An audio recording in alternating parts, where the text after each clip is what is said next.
Mysteriosia. Funny that. With scurvy, the fix is more pleasant than the cause. When you catch a dose from a horn, must treat it with quicksilver. You're fonder of getting the disease than you are of curing it. Something biting at you. Ah, all men desire to live by a code or a creed, yes? Yet when pressed, most defer to their instincts rather than the laws that bind them. But what is the appeal of a creed if it does not yoke all men to like behavior? Might make a man feel like he belongs to something. What's your answer? Oh, that all men are sheep. And an old wolf like me deserves every ounce of blood he draws. Sail to this location. Bring only those you trust.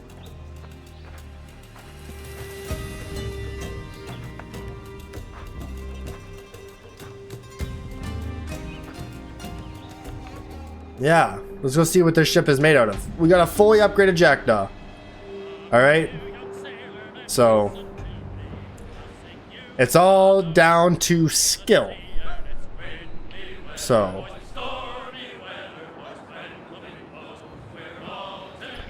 we'll see what we can do. I feel like this ship is going to be a problem. I hear these ships are hard. So we'll see.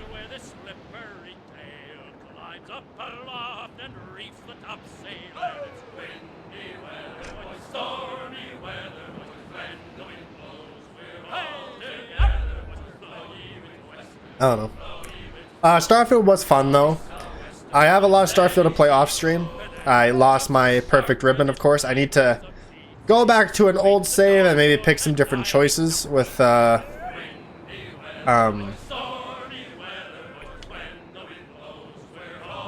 what's his fucking name? Caruso? Cause I guess there's some achievements tied to that. And then I need to know if I have a save for it. If not, I'll just jump through the Unity on a separate save and fucking give her, I guess.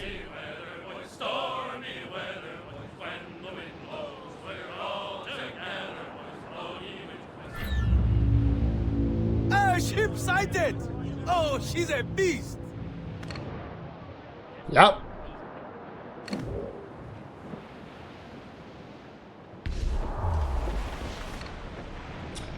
Fire everything we got at it.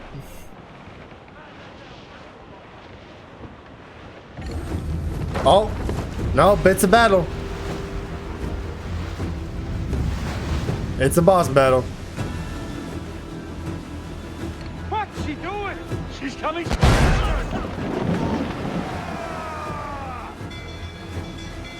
Okay, come on. Ready to fire! Ready to fire! Studs up! Let's get moving! Oh god. I can't see a goddamn thing. Right there! Fire! Go, full sail!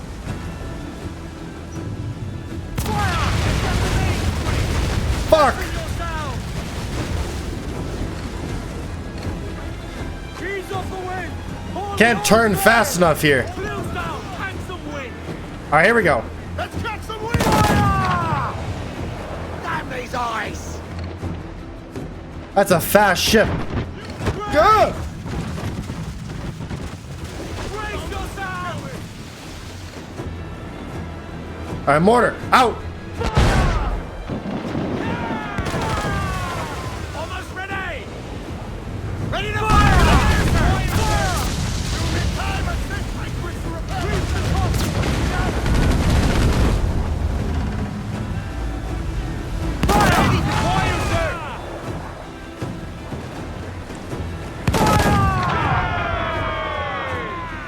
It's a fast ship, holy fuck! Oh god. This, damn it! As much sail as you can! Raise! Full sail! Give it! Fire! Fire! Look at it! Put it down! Boom! I'm gonna hit him! Fire! Fire! Ready! You know, it doesn't help that you just keep ramming me, you shitbag.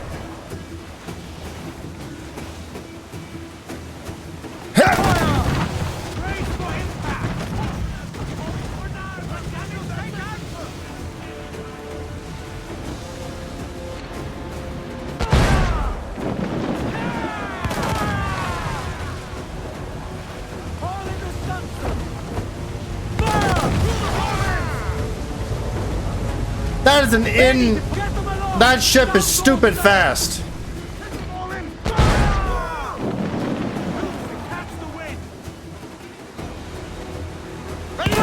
Yeah.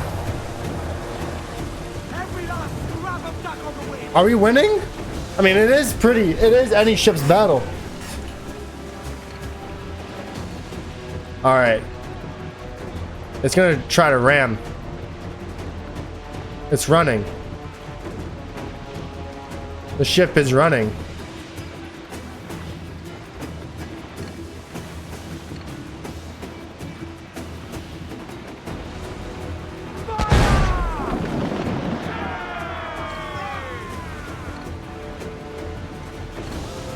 We're ready, sir.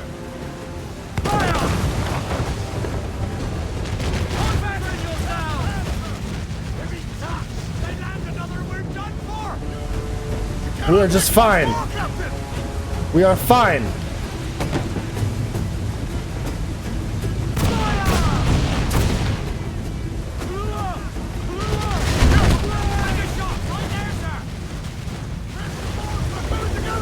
Ah! Ready to fire!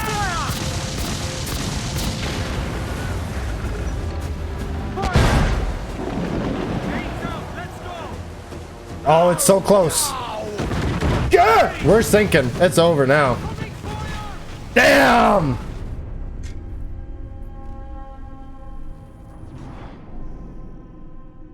We tried.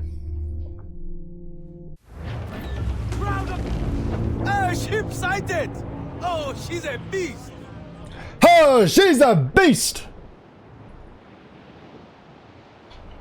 Alrighty.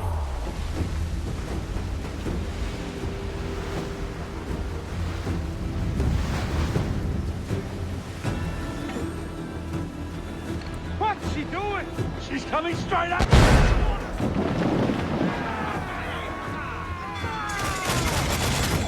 Give the order! Who's on? Let's move! Ready to deploy yourself! Concentrate on the task at hand, sir!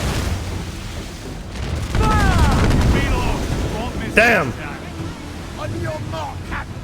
Ha! Squeeze in, all top!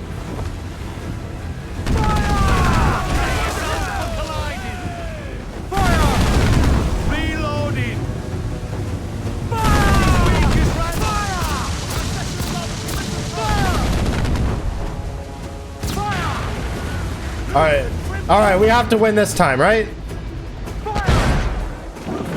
Because we just hit it with a bunch of heavy shot. It's already at half. We do have the health bar going for us right now. Taking a buffing, Captain. Damn. Got the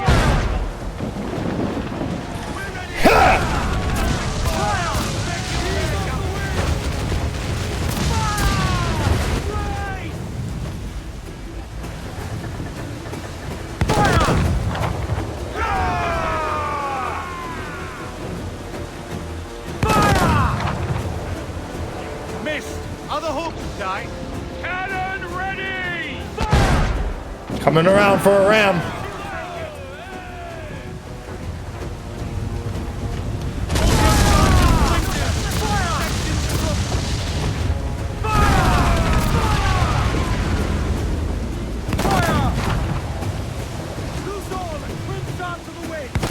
Sink that bitch.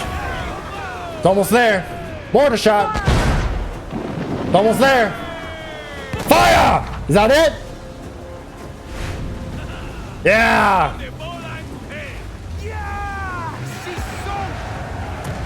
There we go.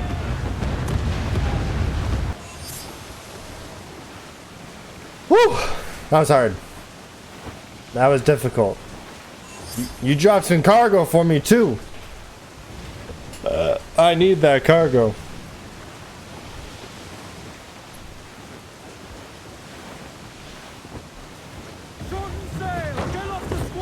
Where is it? Hold down and crew up! Hold down and crew up! Crew those men! Where? Right way to larboard! Oh, fuck me. The wind, lads. Brace for impact.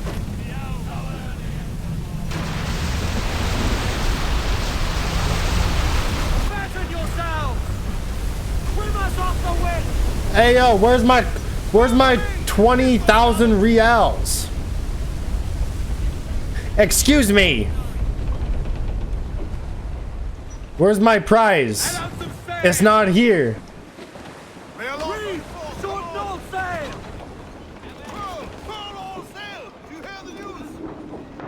Where'd it go? Fancy to swim. Oi! What the hell? I got cheated. Okay. We need to get us to here, the harbor master, and get the ship repaired, get it some more ammunition.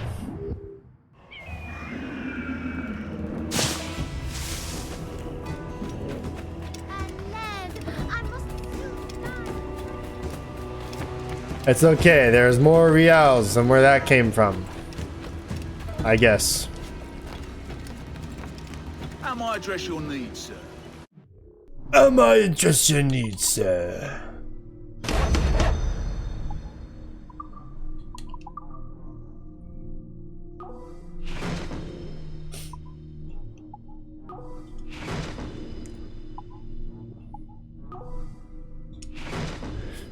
Does not cost a lot to do that. Okay. Moving on to the next ship. Right here.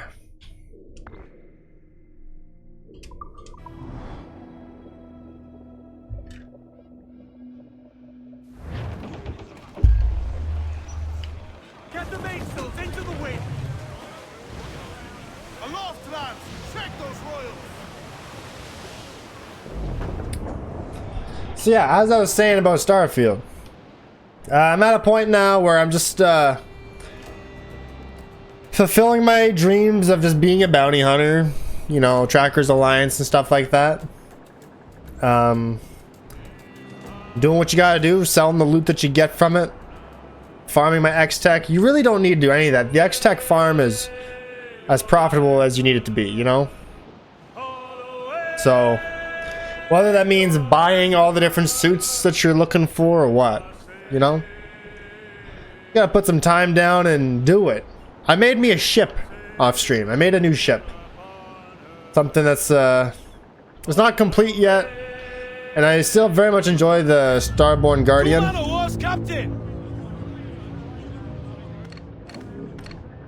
But two.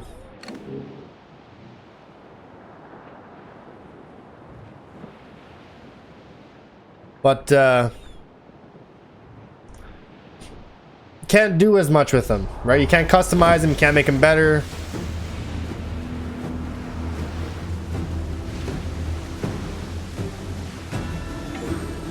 They're heading straight for us. We're outnumbered. Ahoy! On hand!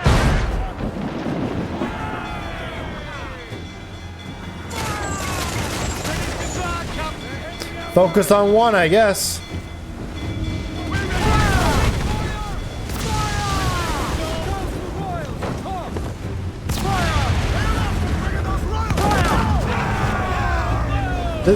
These ships aren't as tough. Reload. Won't miss next time. Damn these eyes!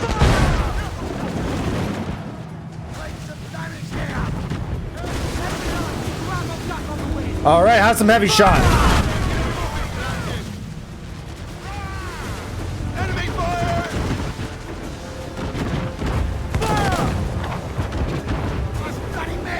Damn it!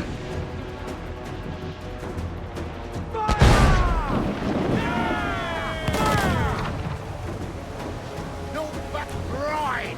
We're ready, sir! Fire! Look, Captain, well played! Fire! There we go. You are fast.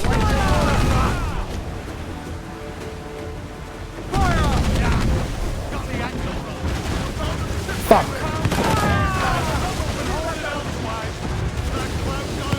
Focus on the one. Fuck. After firing that one. I guess we're going after this little royal sovereign for a little bit. So we get ourselves turned around and resituated.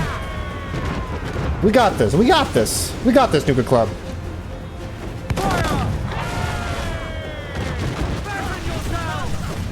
We got this.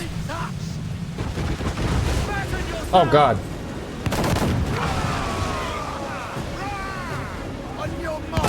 We got this. This is my heavy shot coming up. Shoot it! Oh!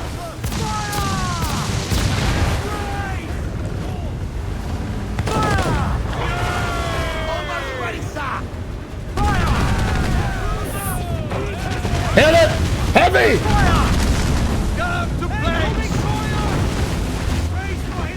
Come on! One more shot! Get that mortar out! Get that mortar out! Everything we got! Oh. Woo! Ah. That's good stuff right there. Now, will my loot be here? I swear to God, I will shove this wheelchair right up your ass! Hey, Woods! You look like hammered shit! It's not here. Whatever. Whatever. Okay, well, we have something here. We have a little, go to Kingston and fix the ship. Can I do that? Not actually seeing a harbor master in Kingston. There will be one at the fort, though.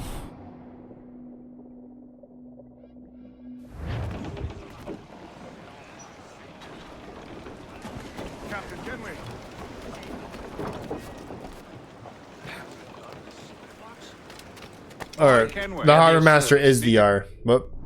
Never mind. Not the. I was thinking about the general store. That's fine.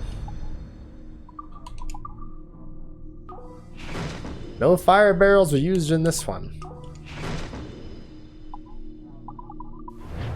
Most satisfactory. Okay. All right.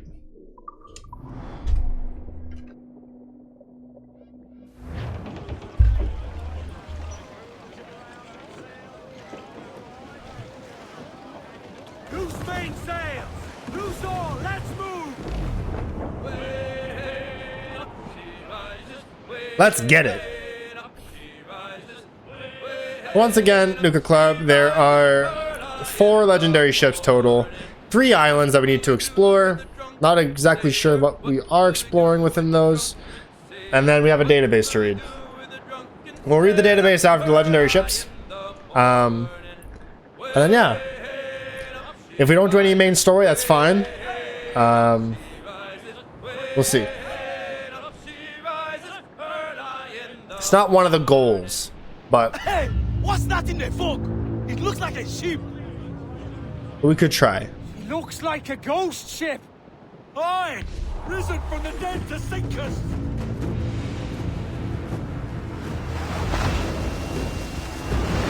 What makes it a ghost ship? Just looks like any other ship.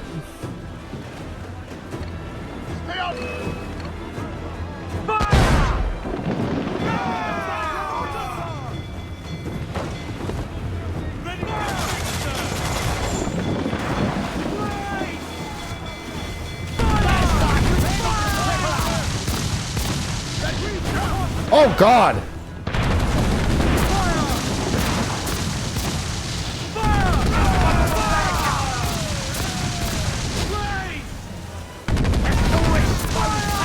Maybe we can outmuscle it.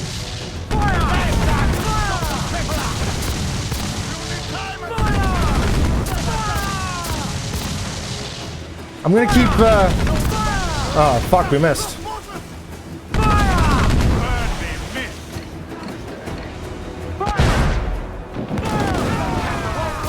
I don't know if we're gonna outmuscle this.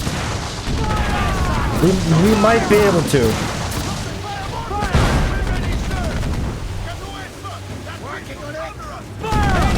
The heavy shots aren't hitting.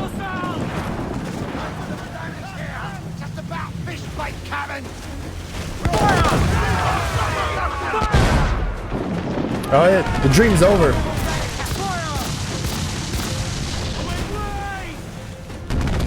Maybe not.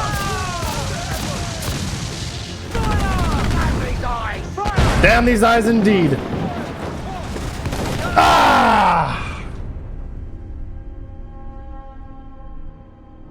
She's done for? Oh, did we both sink each other? Hey, what's that in the fog? It looks like a ship. What else would that Looks be? like a ghost ship. Aye, risen from the dead to sink us. Alright. So we could outmuscle it, but the heavy shots and the waves were not quite working for us.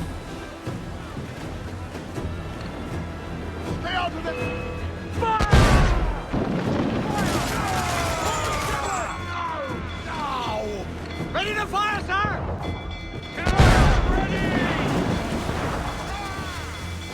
We're bound to the ship, Kenway. Green, short north sail. Fire! Fire! Better give me some speed. Fire! Fire!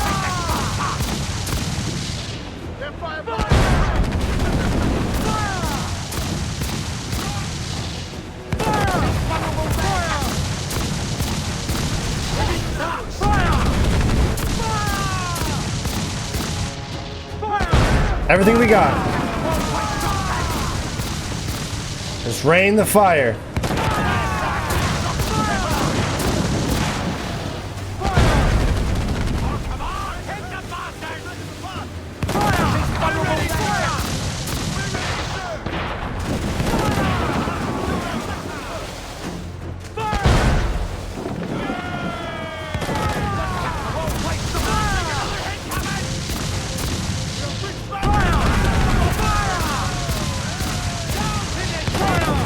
We got it. We can outmuscle the ghost ship. All right. Alrighty. Beauty. Where's my money? Where's my money? There it is.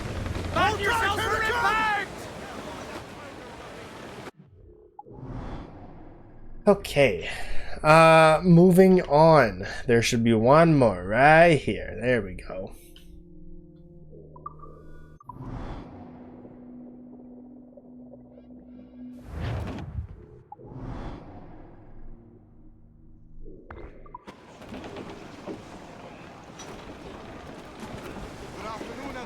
Good afternoon. Good afternoon. Need to disappear, Captain. No, I don't need to disappear. You'll want nothing but can be found here, sir. Okay.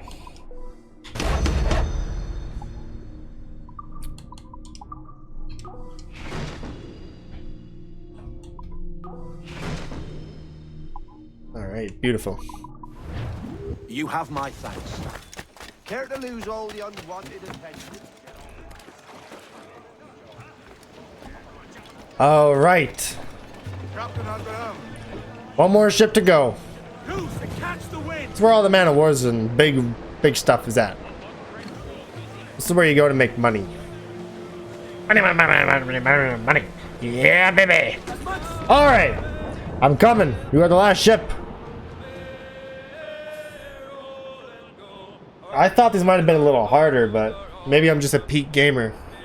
The peak gamer that hasn't beaten Elden Ring. Yeah, that's the one game. So that's the only time I've stopped playing a game on stream.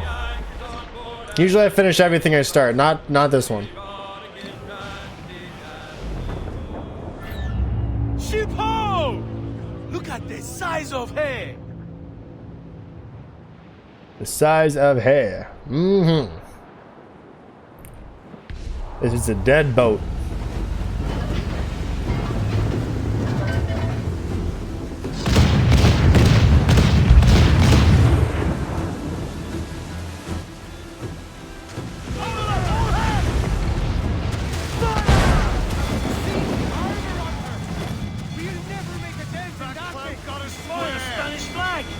Won't take too kindly to pirates. Ready to fire, sir. Let's move. This is probably the hardest one based off its location.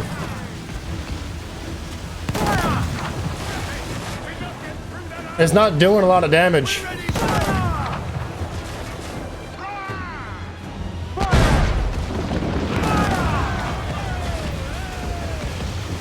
The side of the ship is invulnerable to damage. Excuse me?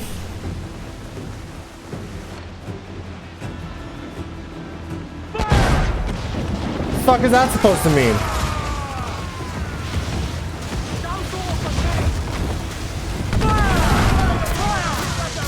All right. Get the main screen.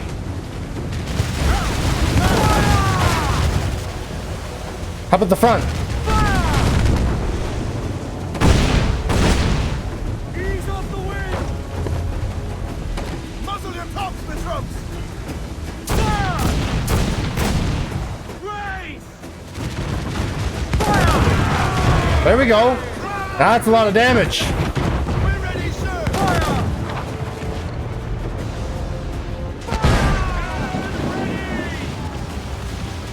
Gotta stay behind it. So chase cannons is probably very ideal.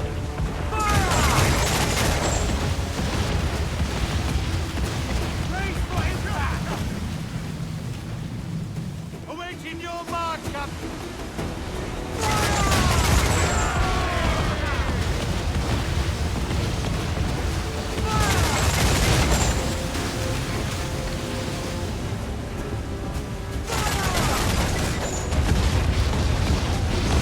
There you go.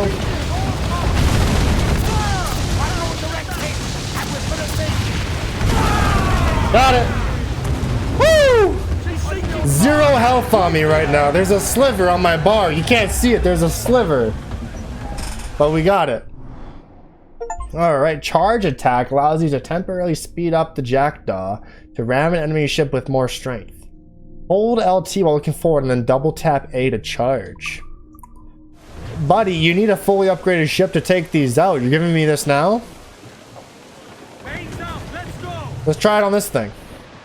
Loose all. Party like. We are going to sink, but I want to know.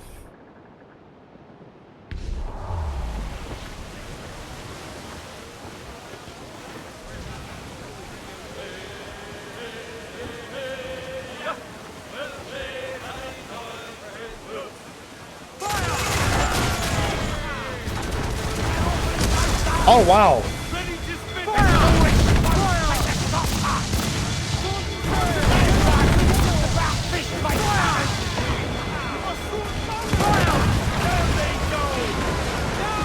Huh.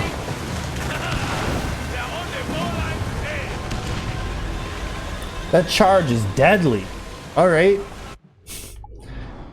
Sure. That works. That works. All right, the database. We'll go to Sacrifice Island first. Oh.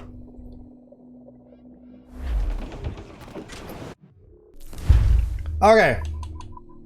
Database. MS database. Shanties. We don't care about the shanties, but we are going to get these off the list, so these are just the lyrics. Fauna. This is nope, we don't care about fauna too much. Art collection. I bought all this stuff. It's whatever. Get this off the database. Ships. No real no messages, huh? Landmarks. Havana. No.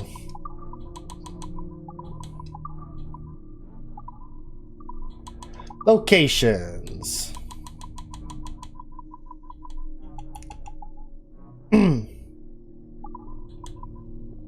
Which is people and documents. Let's go through people first.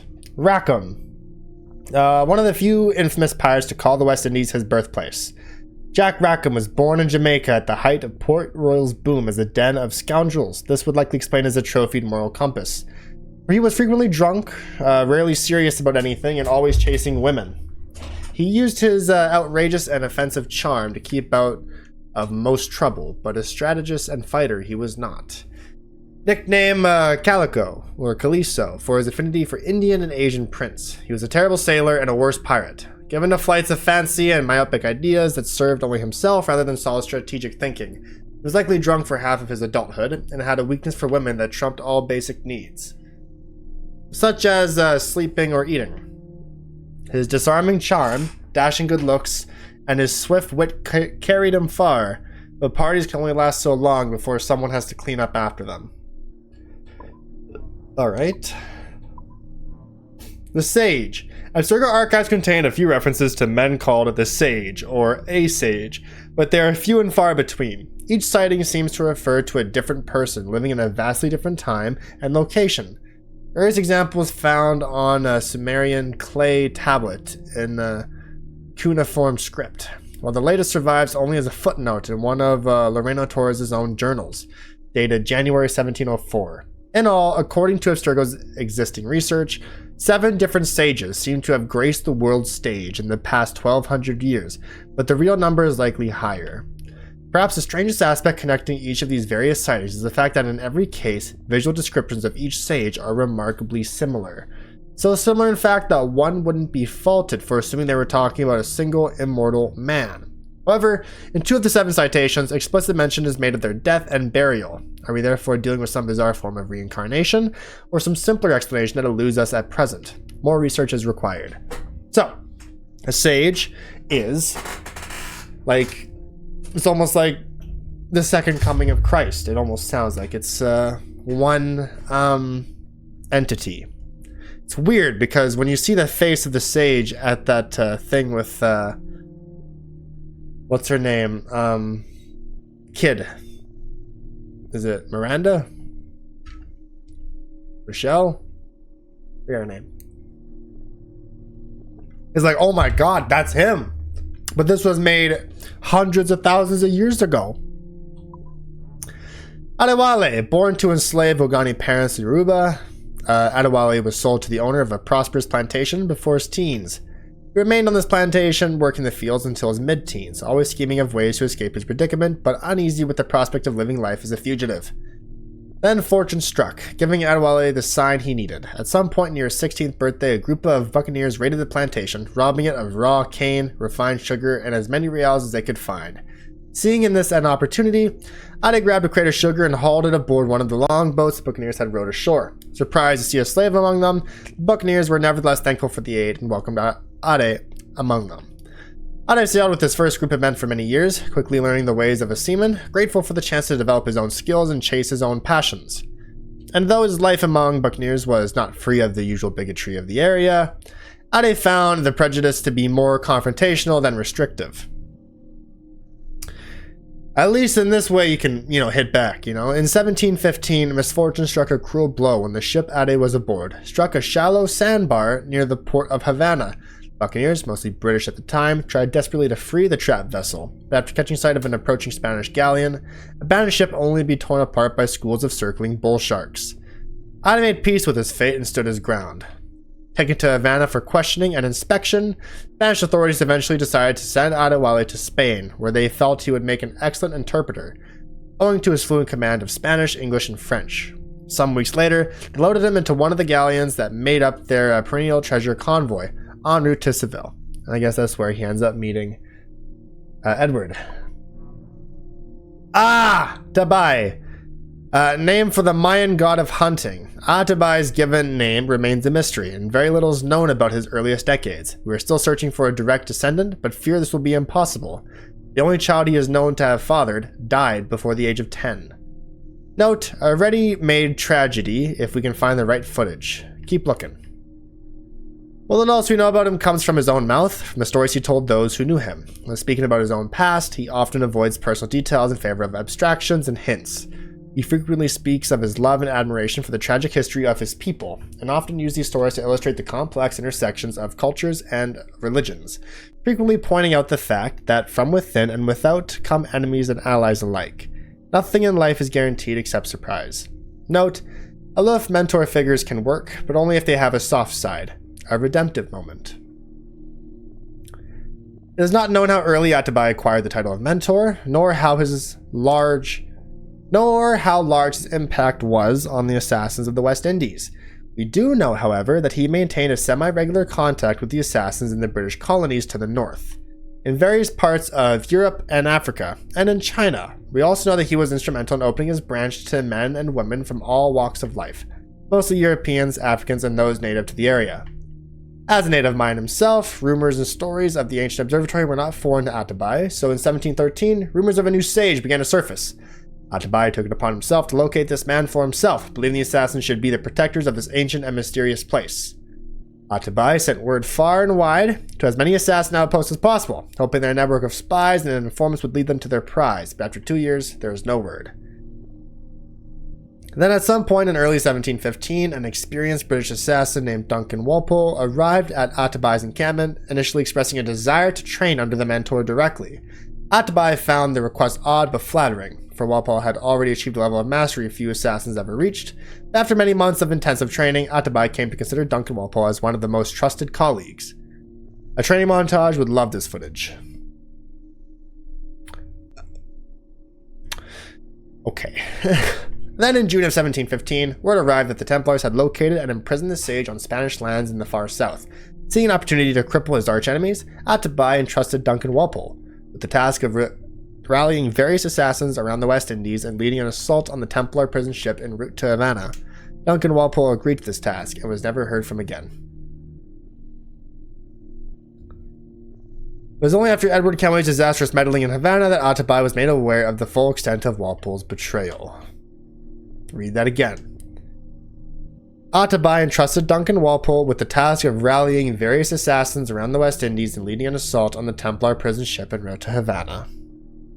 So Walpole diverting to the Templars was something that the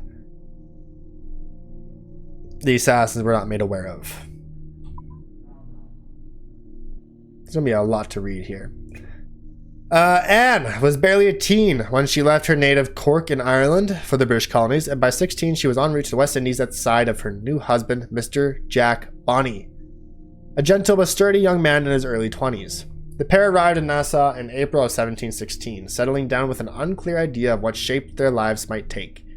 Jack eventually found work on one of the small plantations there, while Anne cultivated her ability to loaf and daydream. Unfortunately, her beauty, aloofness, and her incredible indifference to propriety made her the object of a more romantic attention than she had ever known or cared for. Within a year of arriving in Nassau, the Bonnies' marriage was in shambles, a union only in name. While Jack disappeared further into his work, Anne grew more confident and sociable, eventually taking a job as a barmaid at the popular Old Avery Tavern in the center of Nassau. And though she took on a few lovers in the next few years, it was mostly out of envy and spite that the rabble of Nassau branded Anne a harlot and a tease. But with no high society to shun or shame her, Anne's desirability only increased on the strength of these rumors. Note, tread very carefully here and triple check any racy footage you get, 18 or older, no exceptions. You would put a sex scene in your thing, Abstergo? Note, how about we just don't go this route for once? There you go. There you go. You don't need to put sex in there, yeah? We had this with Ezio. We don't need no more sex. Is Ubisoft going to add a sex scene for Edward? They keep talking about how they're going to add stuff for Edward in the leaks.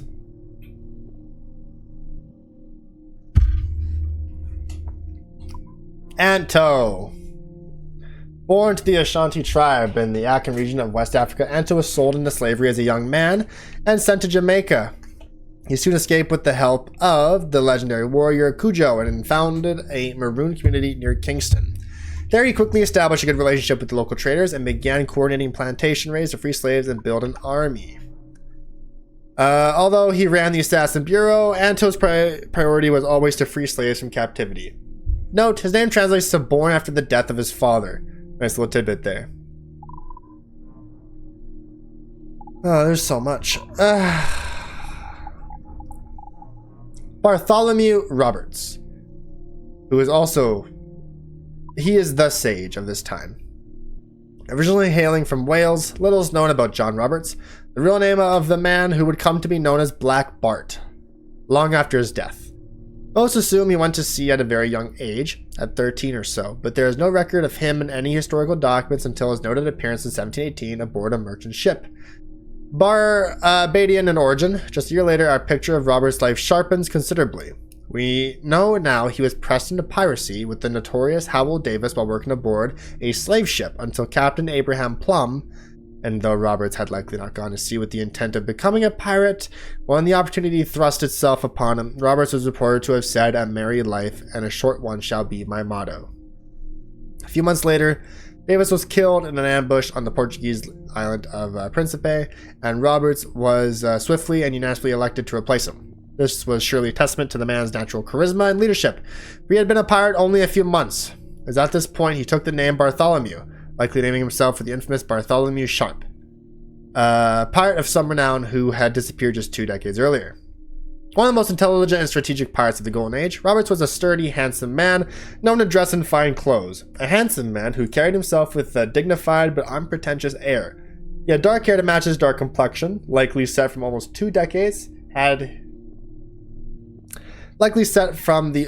2 decades he had spent at sea. Your hair would change color? Okay.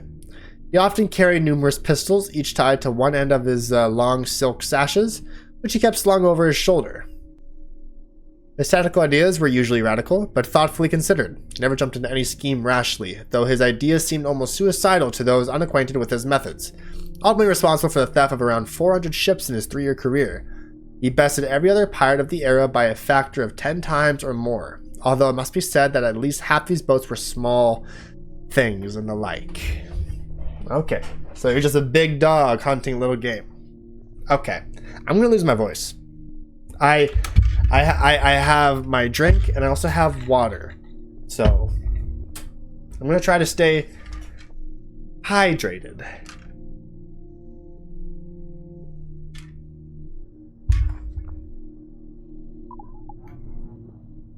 We did read about Hornigold.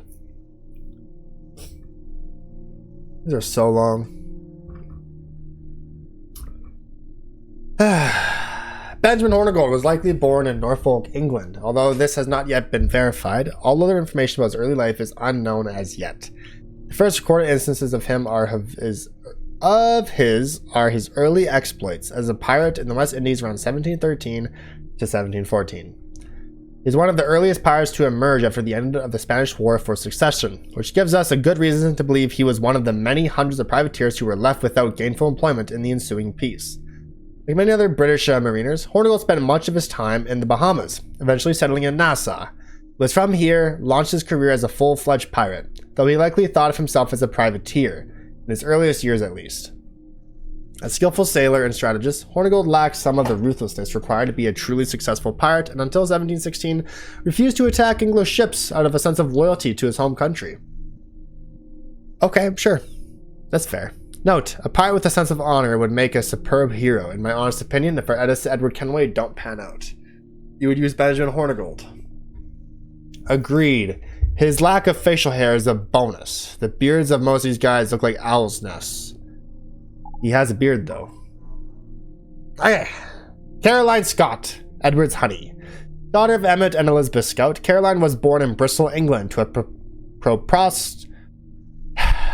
prosperous family of merchants and civil servants. Given a modest education by her father, she furthered her own studies in her own way, taking time to read as often as her familiar duties allowed, splitting her time between this and helping her mother manage her father's affairs. She grew into a confident and level-headed woman, with more skill and intelligence than her situation allowed her to exercise. Caroline first met Edward Kenway outside the Old Chalet, shillelagh. In the aftermath of a drunken altercation. We read about this in the modern day. It's in the book. She had arrived to fetch one of her servants, and there found Edward escorting the woman from the clutches of one of Bristol's more notorious cads. Thankful for his kindness, Caroline agreed to a second meeting on more equitable terms, hardly thinking a romance possible.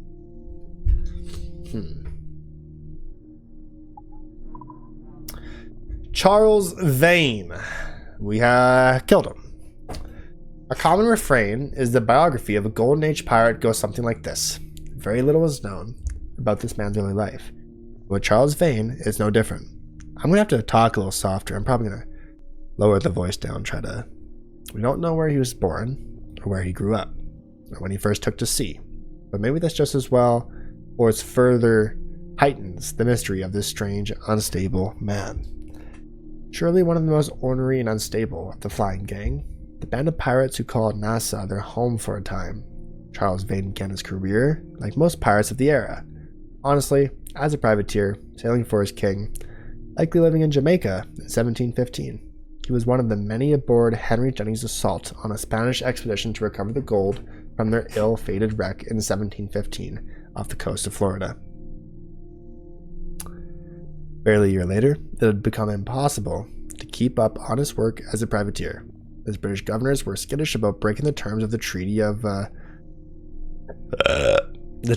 Burp, which called for a cessation of all aggression between the major empires. Having few other options, Vane sailed to Nassau, where many of his former colleagues were now living. Quick to anger and ferociously mean, Charles Vane quickly earned himself a reputation as a difficult captain to sail under. At some point in 1717 or 1718, an old friend, Calico Jack Rackham, joined his crew as quartermaster. Thought he was a horrible pirate. The two remained partnered for some time, living and working out of Nassau with the likes of Benjamin Hornigold, Edward Thotch, and Henry Jennings. D. Duncan Walpole. Second cousin to Robert Walpole, Britain's first Prime Minister.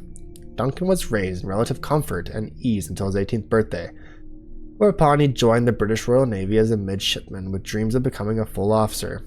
His immoderate temper and his impulsiveness, however, stymied a swift ascension, and he grew impatient with his progress. After 3 years, his interest in the Navy had dwindled to nothing. With his heart set on finding a post with the East India Company, he had a chance meeting with a fellow sailor who had come to respect and admire, and it was this sailor who introduced Walpole to the Assassin Order and all of its teachings.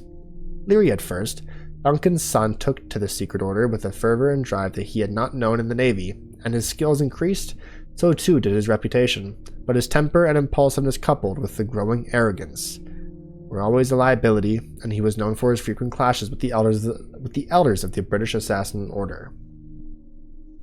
Still, he was a valuable asset to the order, so much so that in 1714 his mentor asked him to sail for the West Indies, rendezvous with the Brotherhood there, and meet with their mentor Atabai. Walpole accepted this position with eagerness and departed within the month.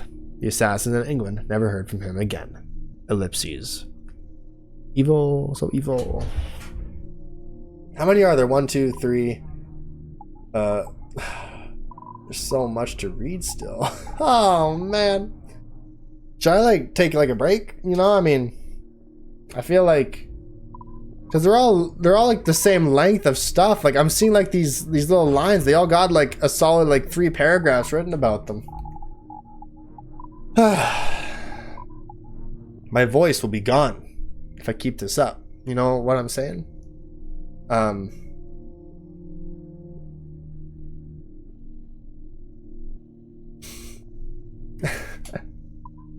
Oh man. And it looks like John Cockram would be the middle. So maybe we'll take a break from reading and we'll read a couple and then go do an island. Yeah, I think we'll do that. Because what else we have here as well? For for documents, right? We got letters, a couple letters. This is the sage stuff. And then we got manuscripts, right? Which I don't really care for this stuff. That's fine.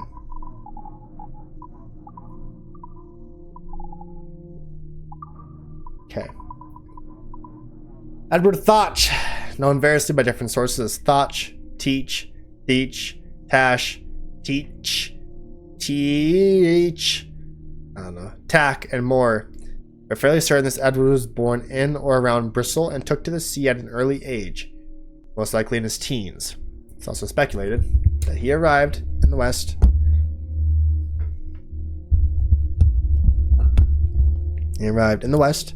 Indies quite soon after leaving England. If this was indeed the case, Ed Thach would have seen his fair share of the War of Spanish Succession, a protracted fight between most of the empires of Europe that pitted Britain against royalist Spain and France. In these early years from 1700 to 1713, he would have been a privateer, or at the very least a merchant seaman doing his part for the crown, Queen Anne at the time. His ship is called Queen Anne's Revenge. With the treaty bestowing peace upon a troubled Europe in 1713, Thach and his fellow sailors would have found themselves far from home and out of work. Thus they turned to piracy as a means of sustaining themselves. In the ensuing years, Thach befriended a captain named Benjamin Hornigold, and soon after joined his crew as quartermaster, at some point between late 1714 and early 1716. Settling in Nassau, Thach, Hornigold, and the rest of the Flying Gang, as these pirates called themselves, began cooking up schemes far larger than most pirates of the era dared dream. Wanting nothing less than a country of their own, they worked to turn Nassau into a place of liberty and freedom for all who desired an escape from the bonds of imperial rule.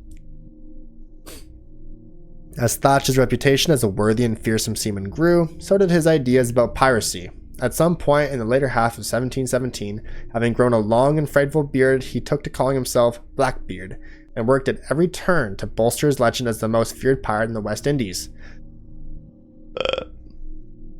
Thach reveled in the power of a good legend and worked hard to cultivate his, frequently sticking lit, slow matches in his hat to raise a frightening cloud, or challenging his crews to endure long stretches below deck as burning sulfur clouded the hold. Damn.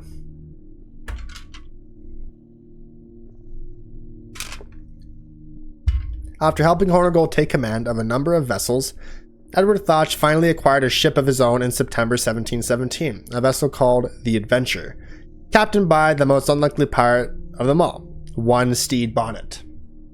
Edward! For 2 months, Thach captained the Adventure, with Stede content to tag along as a passenger. But in November, Thach's fortunes improved further when he captured a massive French slave ship called the La Concorde, renaming her Queen Anne's Revenge in honor of his former Stuart queen. Edward Blackbeard Thach was now one of the most feared and deadly pirates in the West Indies. For the next year, he terrorized the West Indies and environs, before sailing north to the British colonies in North America. He frightened the inhabitants of an entire city when he blockaded the port of Charleston, South Carolina, in an attempt to acquire medicine for his ailing crew. But shortly after this audacious gambit, Blackbeard decided he had had enough of the pirate life. He was nearing 40 and, despite his ferocious reputation, had lost his love for the pirate's game. In the early summer of 1718, he half-heartedly accepted a pardon from his friend Charles Eden, governor of North Carolina, but by late August of that same year he had fallen back into his old habits, restricting his activities to the southeastern coast of the North American British colonies. Unbeknownst to him, the governor of Virginia, Alexander Spotswood, was keenly aware of his continued piracy and was busy organizing a party to extirpate this nest of vipers. In November of 1718, Spotswood offered money to Lieutenant Maynard to see the job done. Taking command of a few fast ships well suited to the shallow inlets where Blackbeard was known to hide, Maynard set off in search of his prize. He learned from passing ships that Blackbeard was likely anchored on the inland side of the Ocracoke Island, an ideal haunt for a pirate. As dusk fell on November 21st, Maynard and his crew spotted Blackbeard's ragtag group, but decided to hold off their attack until the tide rose. In the early hours of the following day, Maynard's crew slipped into the bay and approached Blackbeard's ship. They were greeted by a sudden volley of pistol shots and cannon fire. This caused Maynard to retreat, giving Blackbeard and his crew time to slip through the shallow waters and attempt an escape. It did not work out for him. Now, Edward, surprisingly, has probably the largest entry, which makes a lot of sense. Okay.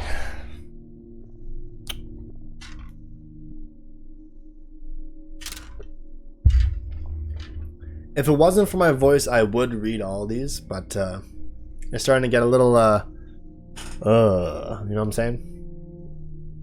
Edward James Kenway was born on the 10th of March in Swansea, Wales, that's Mario Day, to Bernard Kenway of Manchester, and Leonard Hopkins of nearby Cardiff. By Edward's 10th birthday, his father had moved the family to a small farm just outside Bristol, a nearby port town in the southwest of England. Note, not sure a Welsh-leaning man would be interesting. Can we do ADR to replace his voice? I know a great actor from London who'd be perfect. Speaks in a gravely RP accent. Is that the voice actor for Edward? Is he from London?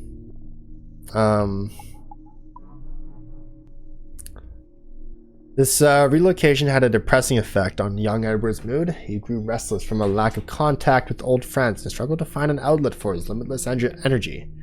By his teens, he was spending more and more time in the city away from his farm, where the lure of excitement overrode prudence.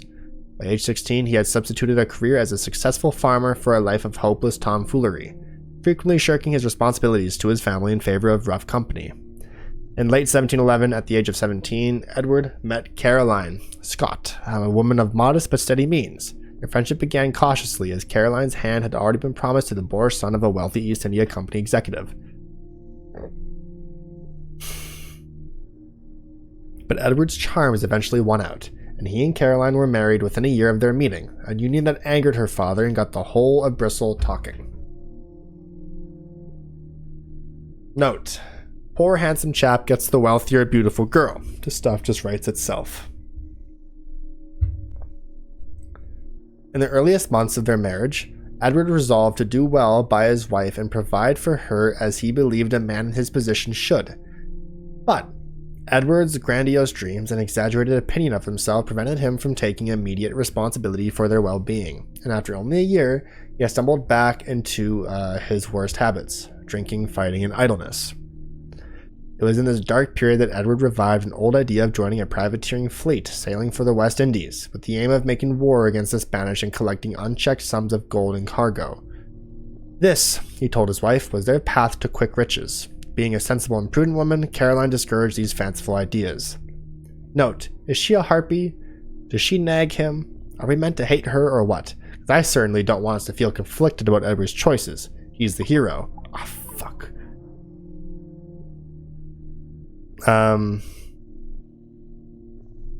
He's the hero. Let's avoid scenes of him drinking or gambling. By the summer of 1712, Caroline understood that her husband's departure was inevitable. She wanted no further part of Edward's reckless plan, and so left him to live with her parents. Stunned by this sudden turn, Edward was determined to earn his fortune fast and prove himself as capable as he always claimed he was. He left for the West Indies barely 1 month later, where he soon fell with the privateer Benjamin Hornigold and his quartermaster Edward Thotch. Edward spent the first half of 1713 sailing with these two seasoned sailors on regular sweeps of the Windward Passage, but that year, fate threw him another upset, with the signing of the Treaty of Utrecht. I don't know. All hostile actions between the major empires came to an end, and the prospects of British privateers dried up. Now poor, unemployed, and thousands of miles from home, Edward and his colleagues settled on the island of New Providence in the Bahamas to reconsider their options. These were fanciful days for Edward. He discovered in the small town of Nassau a life quite unlike that which he had left behind. The atmosphere of wild and noisy freedom in the small stateless encampment overwhelmed and captivated him. The drinking, the gaming, the women, the aimless desire to simply live as one pleased. And yet, as carefree as he was, his beloved Caroline was never far from his mind. If he could make something of himself in the West Indies, working a sugar plantation perhaps, he might win her back after all his time away. But in the absence of true conviction, habit takes hold fast, and it was only a matter of time for Edward to set back out to the sea with his mates to live the life they knew best. No longer privateers, legal and sanctioned, but as pirates now, with nary a whit of loyalty to kin and country, earning his fortune by the sword and pistol, and praying his end was never too near. Note, if we can remove some of the more unseemly bits of his personality, this is a great backstory. Edward's bound to be a hit. Almost nothing is known about El Tiberian, the shark, outside of what we have seen from his limited intersections with the life of Edward Kenway. His unwavering loyalty to his employer, Torres, could possibly indicate some familial connection, but there's no benefit to speculations of this sort. If you have any interest in learning more about this silent sentinel, our best bet would be to locate a descendant of Torres himself and work our way back through the governor's life until we find a useful convergence. Apart from this, I doubt we'll have much luck. See, now these are a little shorter, right? It's better. Who the fuck is Hillary Flint? Or Jin Lang. Hopefully some of these are a little more shorter, but we did get a good way in. But we're gonna end it with ease. That's intentional. Alright? That's intentional. Now let's go to this island.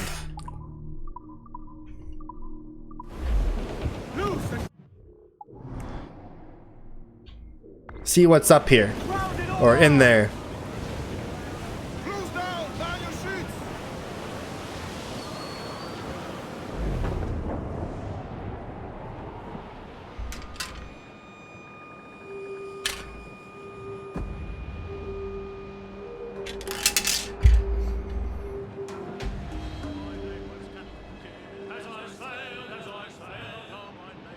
Because I don't see anything in the progress tracker for like collectibles or anything like that, so I'm not exactly sure what we're gonna find.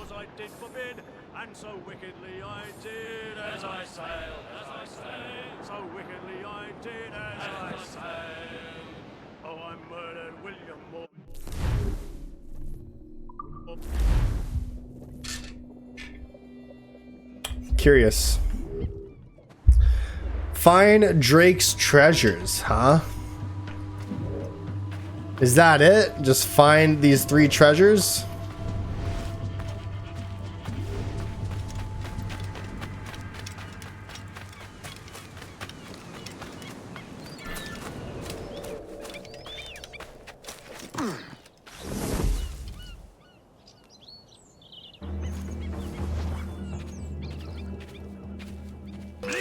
Oh!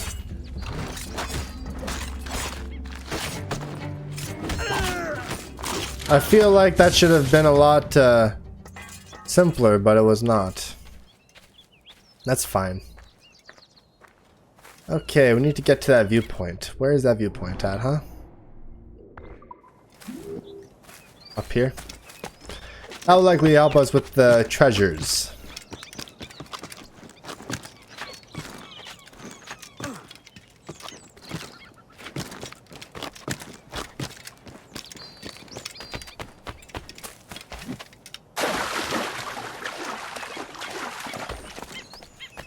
Is this one of them?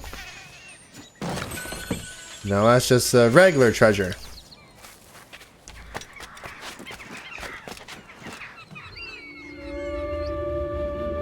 I don't know if, like, there's gonna be a lot of stuff here then. But I guess the map will probably tell us. Well, yeah, it did tell us. Let's go back this way.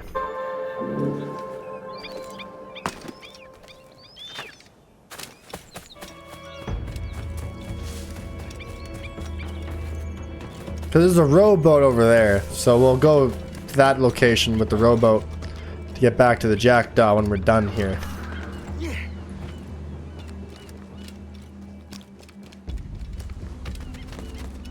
So I wonder what the hood's gonna be like in the resync. You know, is it gonna be up more or what? Or is it gonna be exactly how it was?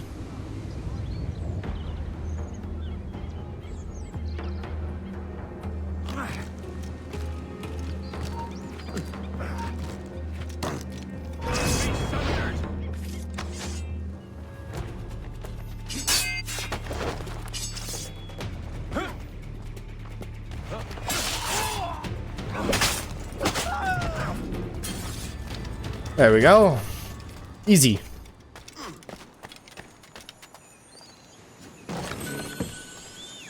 Captain Drake's outfit.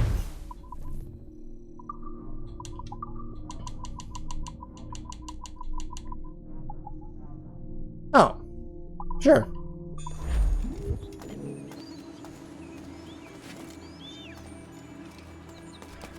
I still hear shiny.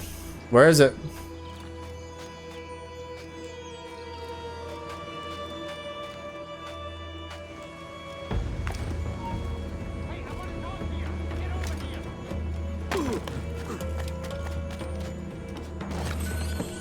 Beautiful.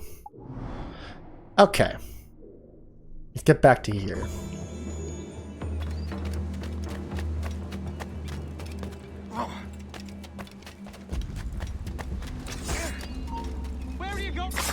And let's not leave him alive to tell his friends about me. That would be less than desirable. That goes for you too. Damn!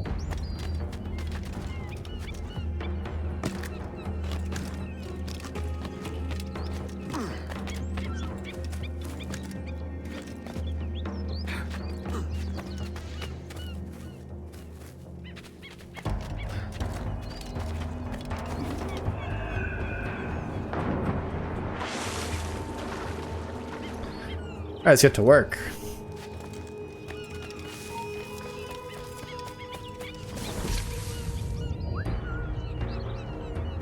Come here.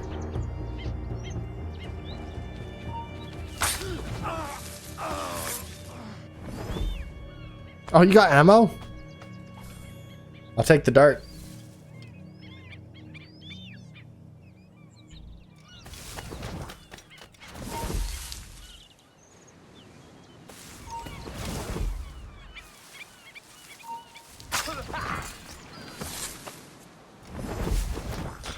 That was pretty simple. Okay.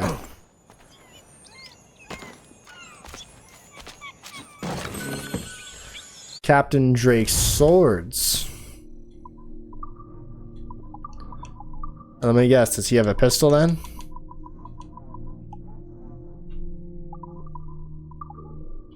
Alright, now there's this one.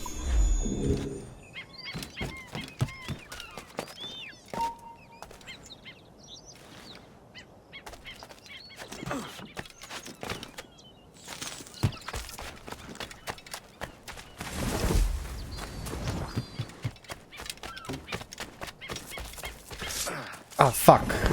There we go.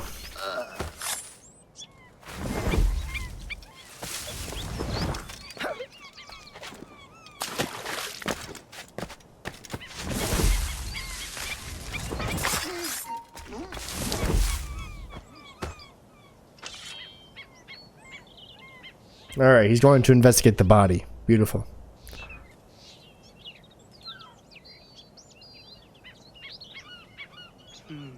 Not long dead. Find me witnesses.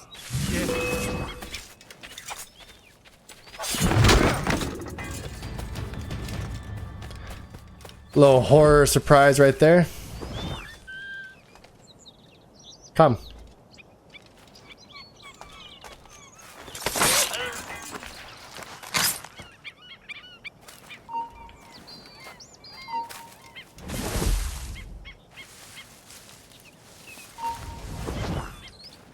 A word! No.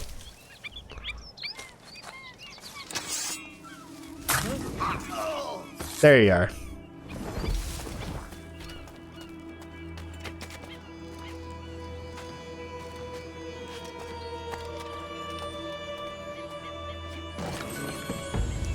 And now he has pistols. Captain Drake's pistols. Those are not too shabby looking. Now, for this being a DLC island, does that mean that there's cooler loot? Or is it just gonna be like 3 rum? It's 3 sugar, okay. Ah.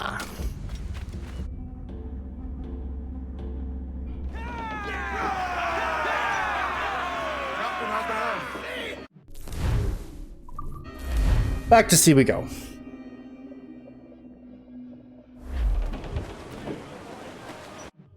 Sacrifice Island, just like that, huh?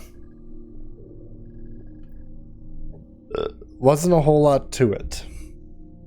But there's Black Island. And then there is Mystery Island. And that's it for the islands. So Do with that as we will.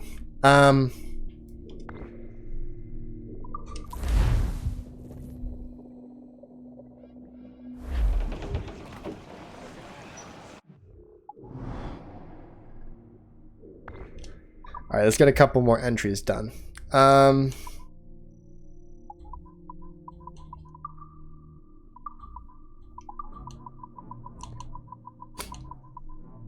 Hilary Flint was born to an aristocratic family, the youngest of 3 boys, the black sheep of the family. He sought solitude in his studies, immersing himself in math and sciences. Flint discovered a particular interest in explosives, earning himself the label of problem child. Did we meet this guy? To correct his course, his parents enrolled him in military school, where he quickly worked his way into the hearts of many students and a few secret societies. After graduation, his connections earned him access to Templar ranks. His mellow nature and obsession with firearms made him an important asset. Records show an ongoing relationship with assassin Rona Dinsmore, the nature of which is uncertain. She vanishes from record after his death at 35. Note, he died at 35? That's so sad. Yeah, well, where there's smoke, there's probably explosives. Note, Dinsmore was flighty. She'd already left one husband when she met Flint. Did anyone in Havana even know her husband existed? Damn. Jin Lang. Born to Chinese rebels, Jin Lang came into the world fighting, but survived to become a skilled diplomat with a flair for languages and taste for discovery. Ambitious, Lang married the son of a general in the Qing dynasty, joining the Templar Order, but severing ties with her family in the process. She served as a diplomatic advisor until a shift in political tides provoked her escape into piracy. Over the next decade, she crossed every sea, developing a reputation for brutality that preceded her into most conflicts. In the West Indies, she fell under the spell of a rumored cache of treasure and feigned a romantic relationship with one-time assassin Vance Travers to gain access to it. She might have been successful had it not been for Travers' brother, Upton, an assassin who schemed to have her killed, betraying his brother in the process. She died at the age of 30. Note, I'm getting a whiff of sociopath from this one. Note, takes one to know one. Just kidding. Please don't kill me. I wonder how many other fiancés she had. Note, and how many other treasures. Yes, so this is from the Templar hunt. She's one of the Templar hunts. Oh.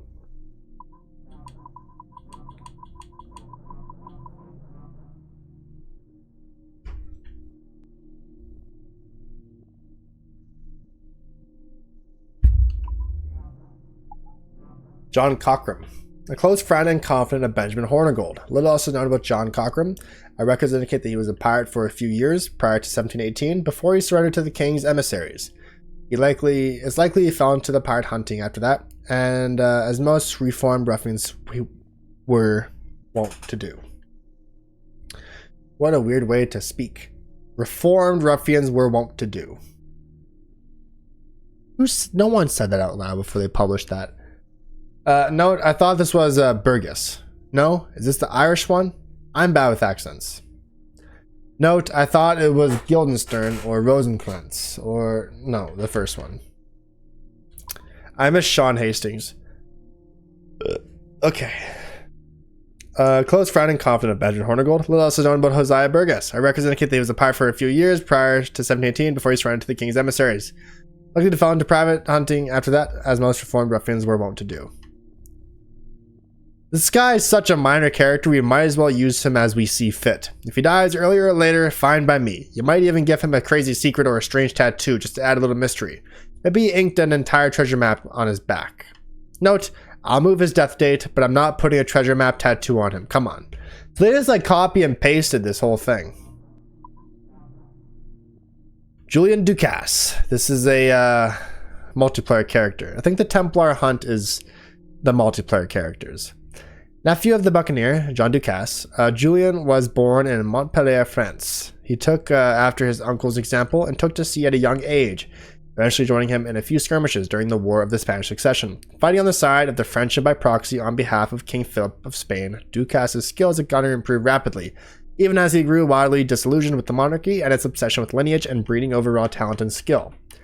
In 1704, ordered by his superior officers to join his uncle and hundreds of French troops in what would become known as the Battle of Valais-Malaga. or however else you pronounce that. Ducasse opted instead to desert his post, and seek his fortunes in the New World. At first, he threw in with slave traders in Africa, and for a year made a modest profit off the venture. But he was never comfortable with the cruelty and detachment the job required, and so departed for the West Indies in search of yet another vocation.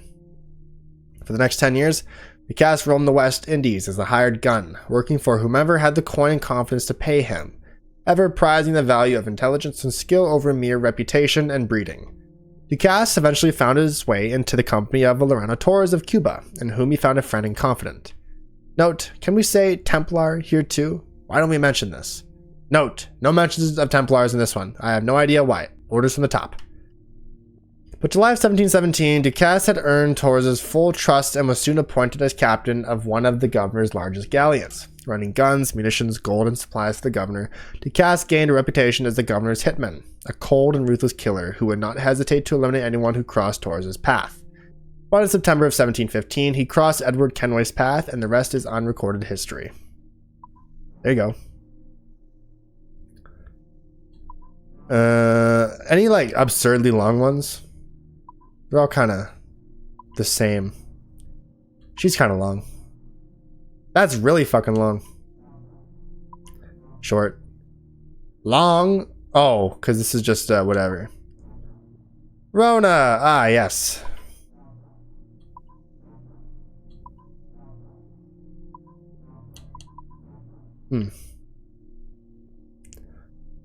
Well, that's very fucking long. Okay. Well, we were at Kenneth Abraham. So we're gonna do the next island now. Give my voice a little time to settle down. Every last scrap of duck on the wing. More sail! Give me more sail! I also realize I still have no health.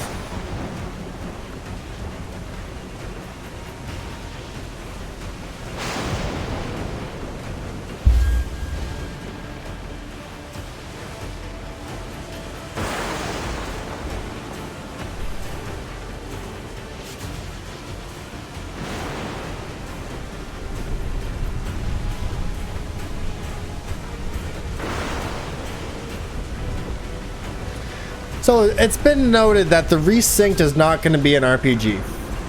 They are not using the word RPG.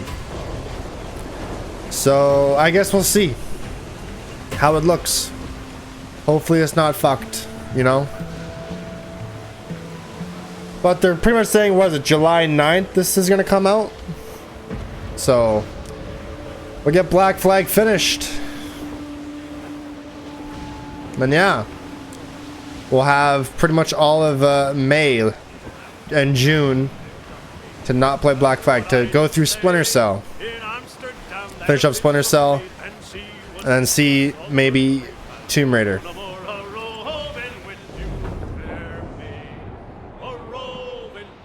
I still really want to play Tomb Raider.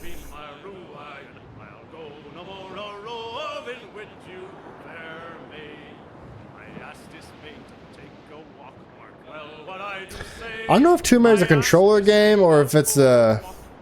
Like, there's a lot of shooting in it, right? So I would think it would be a mouse and keyboard game.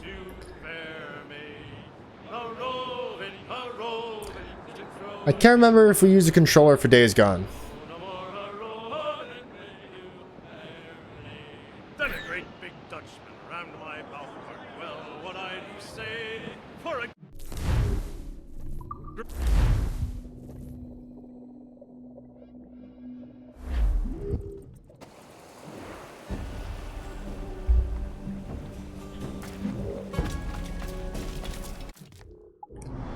Viewpoints here, and then there's also a warehouse.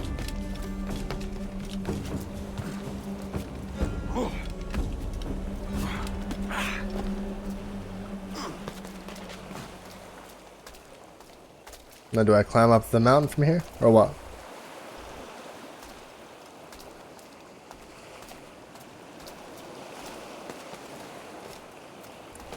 I'm not seeing anything to climb here, Jim.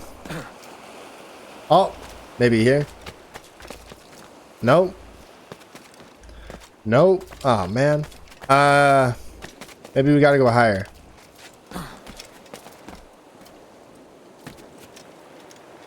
That is totally possible.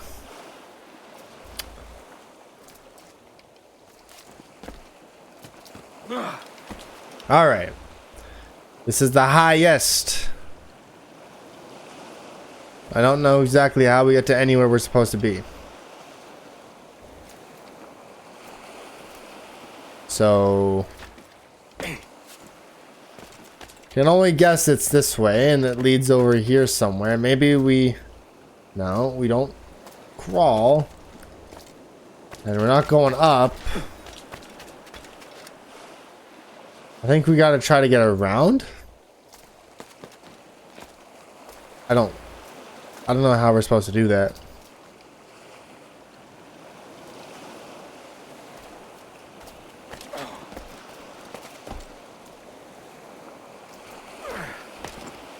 Maybe we're supposed to go this way. Okay, this is something.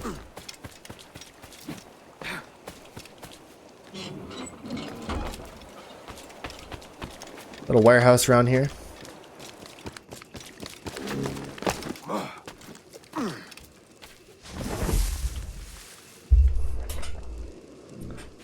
We gotta get focused on getting everyone here taken care of. Then I can see where all these treasures at. But there's still that little warehouse.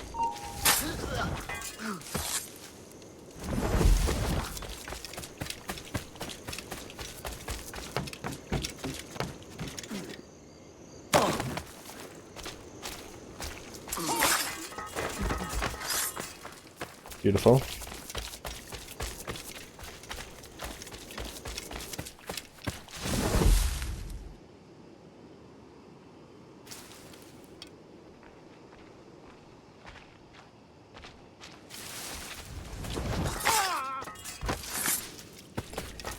Beautiful.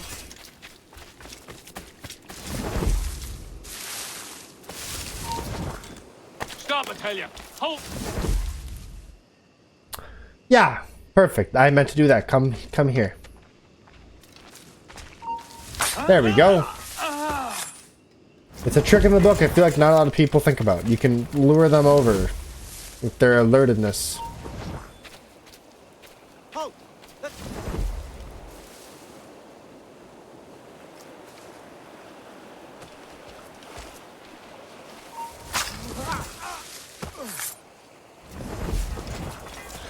Alright, we got one of the treasures right here.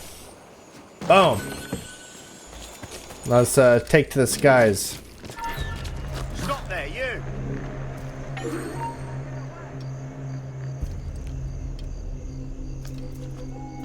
Get back here!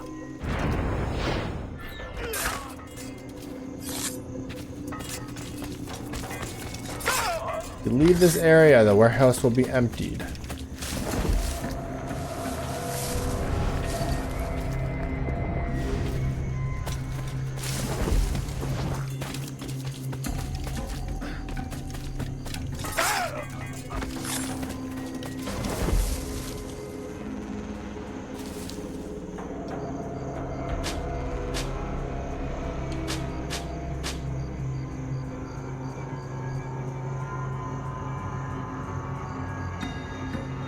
Need to bypass this, I take it that you have my key. Let's just put the berserk dart on there. Have him go gung-ho.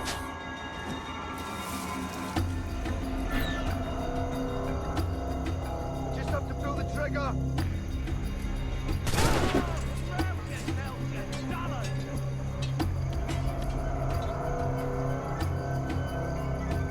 Send my sight.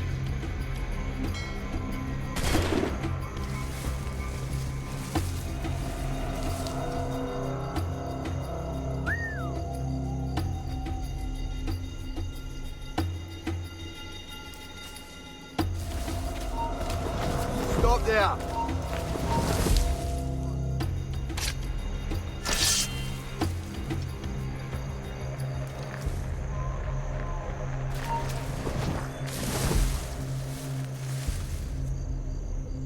Yeah, lure him away from the eyes of the others.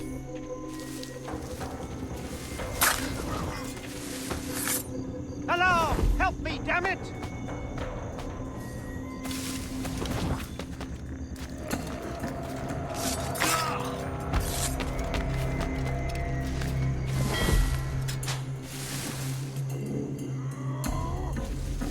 Oh, he's going berserk now.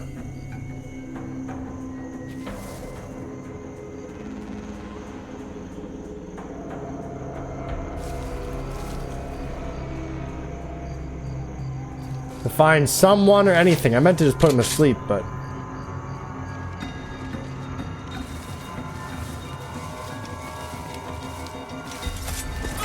There. Put an end to this, alarm bell situation, too.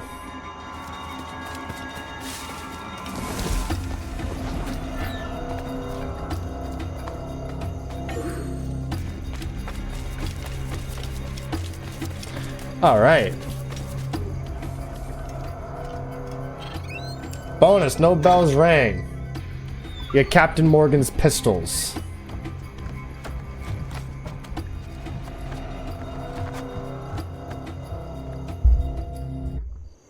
What does that look like?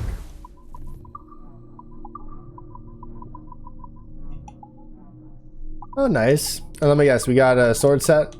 Or the sword set is coming up? Or is it an outfit?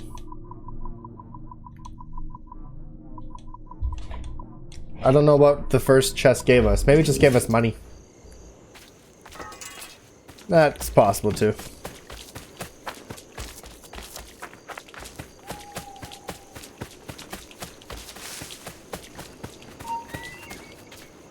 Stop there!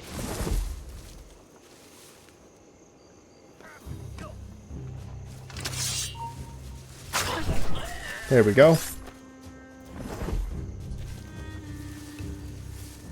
What's up? Hi. What did the cat do? Laying instead of my brain. Oh. You know how when you go to the bathroom you put your pants on the ground? Sure. In my, like, they were around my ankles and he went inside and it was like laying in like bed. There you go. It was great. There you go. Warm. Yeah. Smells like fish. Hey! It does not. You look. I bet the cat loved that. Very lucky.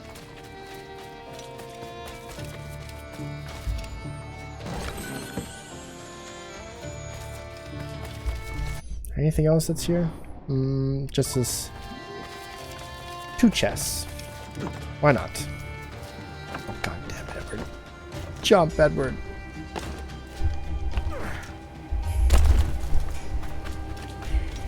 You might see the cat.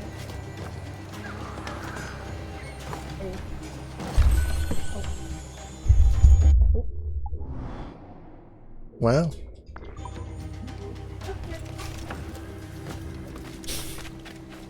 What? NukaDud, when are you gonna get back into streaming?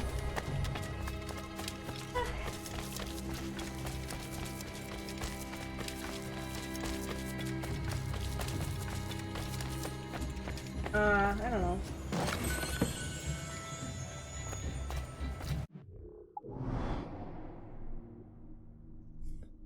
All right, back to my boat. Okay, bye. Bye bye. I just had to tell you that because I was like, There you go. progress. It don't matter. Okay. Can this boat take me back to the Jackdaw? It won't. It will not. Ooh, if it did, though. It's kind of hoping that maybe it's just an unmarked thing. Nope. Nope. Get fucked, NukaDud. Get fucked. Whatever. It's all good. Well, there's my Jackdaw. Anyway, I guess we'll just make the swim. Okay. Another island done. This is DLC content, just an island to collect some chests in. Pretty bad, actually. That's not good. Anyway.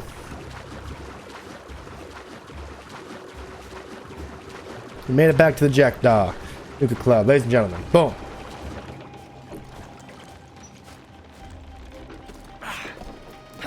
Oh, also, yeah. It's still the WWE 2K26 My Rise that we have to do as well. But I'm still waiting for custom music to be added to the game. So I'm not sure if that's gonna happen or not. But guess we'll find out. When is the question?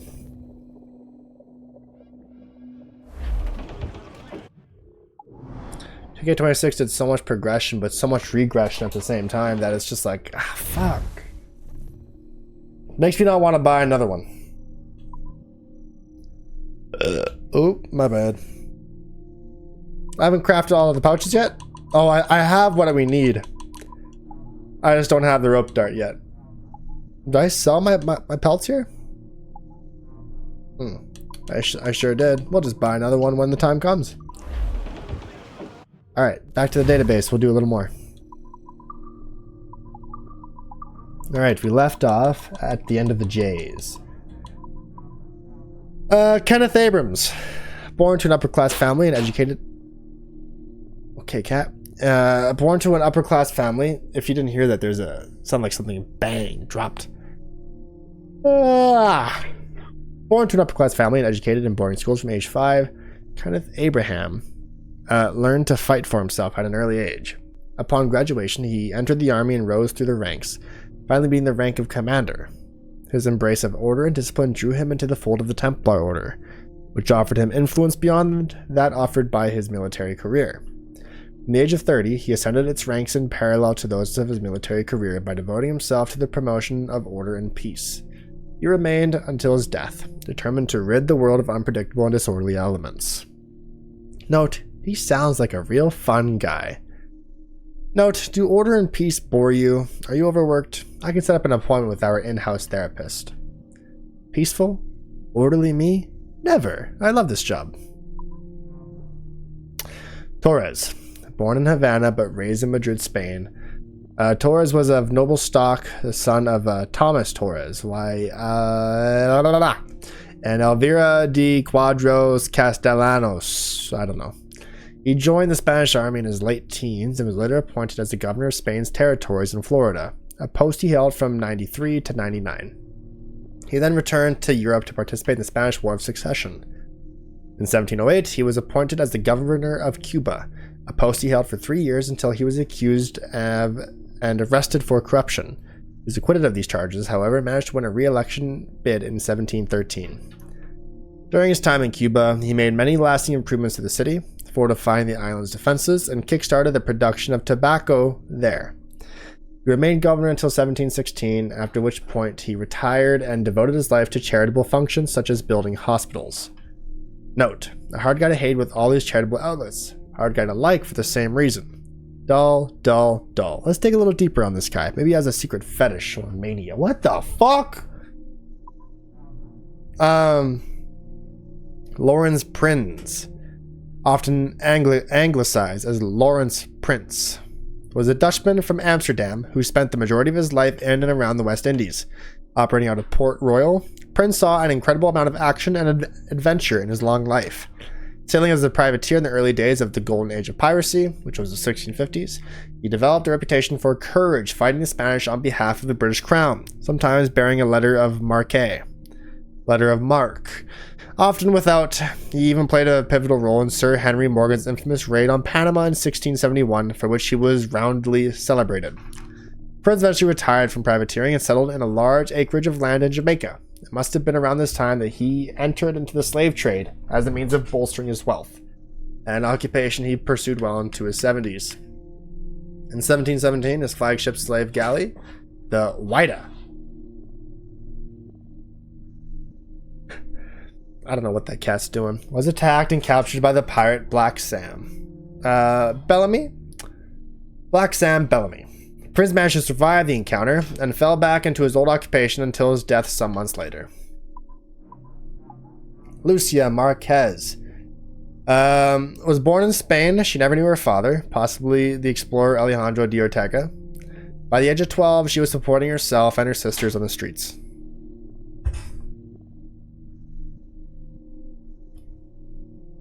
I don't know. She was supporting herself and her sisters on the streets, begging, borrowing, and stealing anything she could, all the while developing the skills of a master thief. At the age of 17, she was caught stealing a horse belonging to a high-ranking Templar and wisely opted for training over jail time. The Templar life gave Marquez the focus she needed, and she never found herself at a lack of challenge or adventure. She died at the age of 26 on Pinos Isle, wise beyond her years, or on the order of the Taino assassin, Opia Apito. You'd think after failing to steal a horse, a Master Templar wouldn't be so impressed. Guess he or she saw potential in the grasshopper? Maybe she or he just didn't like that horse. Heartwarming origin story. Aren't we all about second chances at Abstergo Entertainment? Oh, her name is Mary. Right. Right. We got 1, 2, 3, 4, 5, 6, 7, 8. We don't have much left to read, which is good. It's very good. It's very good, actually. I'm going to close that door.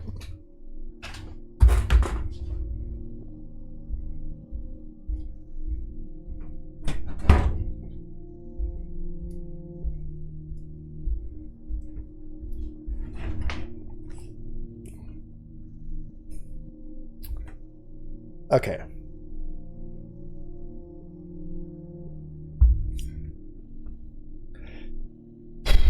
There's still so much to read. We still got that observatory stuff, which I reckon will take just as long to read as it did Altair's Codex. Speaking of reading, Mary Read. Of all the infamous West Indies pirates, Mary Read stands out as one of the most mysterious and inscrutable. No one is sure when she was born, with most speculation ranging over almost a decade. Between 1685 and 1695, according to Charles Johnson, a frequently unreliable source. Her mother began dressing Mary in boys' clothes from a very early age with the hope of passing her off as another man's son. Note, not sure how this will play with average audiences. Have you ever done a market survey on cross-dressers? In her teens, Mary evidently harnessed her skill for disguise to secure a job aboard a ship. Taking to sea, she worked her way forward until she found a position in the British Navy. Still disguised as a man, she saw action in battle through owing to the conflicting reports of her birth. We cannot be certain of the battle. It was during the skirmishes that Mary met her first husband, so the author of the General History of Pirates claims, a Flemish soldier who had evidently fought beside her. But this union was not fated to remain intact, as Mary's husband was killed soon after their marriage. With few reasons to remain in Europe, Mary sailed for the West Indies. It is unclear what transpired in the years following, but it is almost certain that she resumed the practice of dressing as a man. We also assume Mary continued working aboard ships, improving her skills as a sailor and swordsman. By 1715 or 1716, it is likely she had visited her fellow sailors in Nassau, though perhaps not for the same reasons. Opia Apito. Born in Cuba, Assassin Bureau leader Opia Apito was raised Taino, among her mother's people, never knowing her father, a Spaniard. At 12, her village was raided by the Spanish. Most of her community was kidnapped or killed, but Opia, the lone free survivor, fought and ran. She survived in hiding for close to a decade. Much of what we know of Opia is inseparable from legend. Her name, possibly self-given, is an amalgam of the Taino's words for eternity and ghost. She claimed to be a direct descendant of the warrior, Hetue, or whatever, who stood against the Spanish in the 16th century. She was guided throughout her life by the mantra, Agi Aya Bam, better dead than a slave. In her early 20s, she was hired by the assassins as a guide and was soon adopted into their ranks. She delighted in a characteristic Taino approach to strategy, preferring to harm the enemy by taking something from him in battle that he might live to notice it missing. But as an assassin, she did not shrink from violence. True to her name, once promoted to Assassin Bureau leader, she built an agile and highly effective Ghost Bureau near the Cayman Islands, with virtually no physical footprint to speak of. They might regard it today as an early example of a terrorist cell, but she left no records and no descendants, and until now, history has held no record of it. I also found speculation that her father was the adventurer Alejandro Marquez, which would have made her sister to Lucia Marquez. Can we verify that? What about the two-way connection? Almost none of this is verifiable. Half the books report that Taino is extinct by this time, but their present-day descendants beg to differ. Do we keep going? I'm going to do, yeah. I guess we'll keep going. We're almost done here. No. That's long. Am I gonna read about these empires? Yeah. So we have 4, 5, 6, 7, 8, 9. We are going to read about these, won't we? Greeting! Hello, Ellie. How are you? No, we won't read about this. Then will we read about the empires? It's kind of the conflict. Yeah, we should probably read about these. But not until after we hit this mystery island.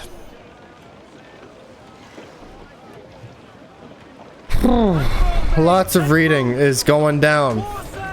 And my voice is going to be fucked come the end of the stream. So we're trying to take little breaks by doing stuff. I don't even know if we're going to get to any story missions. I feel like by the time everything's read, it's going to be close to end of stream time. Doing alright. Going out town for a con later this week. Like a convention? I was asked at work today, Dud, do you do conventions? And I'm thinking, no? I've never been. I don't really know what you do at conventions. You know? I reckon it's just a place where you meet a lot of similar-minded people, right? Because the convention usually has like a theme to them.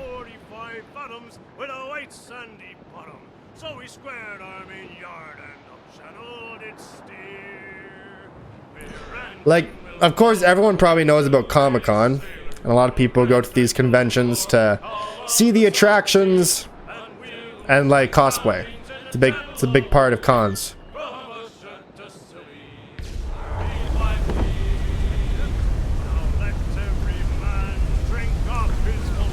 Alright, Rogue Wave. Brace yourselves.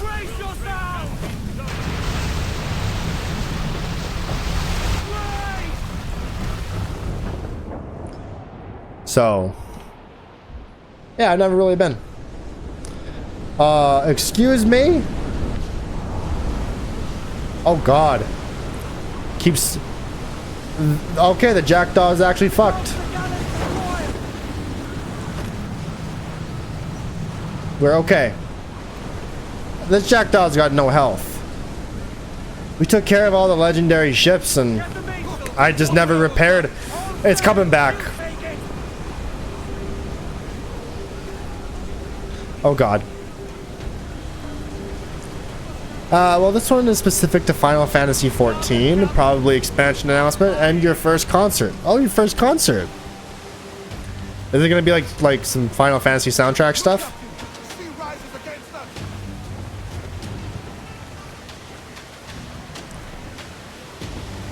My throat hurts.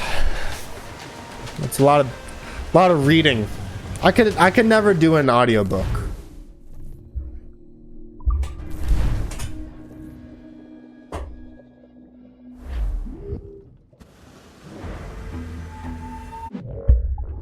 All right, Mystery Island viewpoint.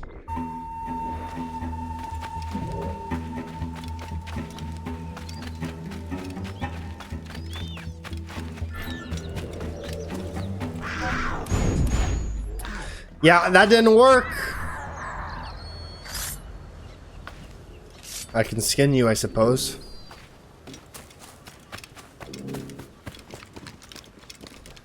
Yeah, first night of the con is a piano concert and the second is a full rock concert. Should be a blast.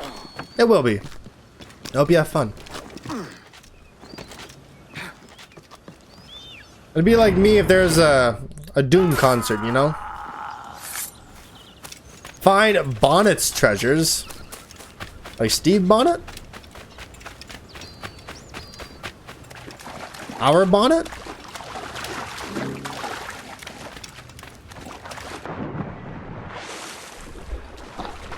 I would love to see Mick Gordon play the Doom soundtrack live. That'd be pretty cool.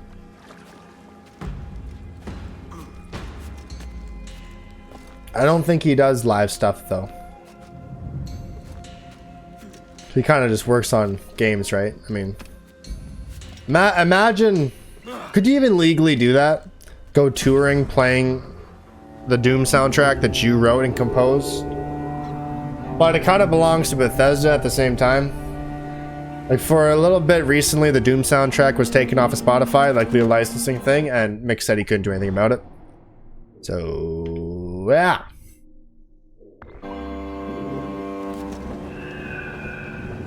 There's that. Probably be like, oh, you're using our property to make you money. You can't be doing that. We're not doing that, but you can't do that, you know? So it's such a stupid idea. Concept. We're not actively oh wait. Oh, fuck. Fuck! What I get for being on mouse and keyboard.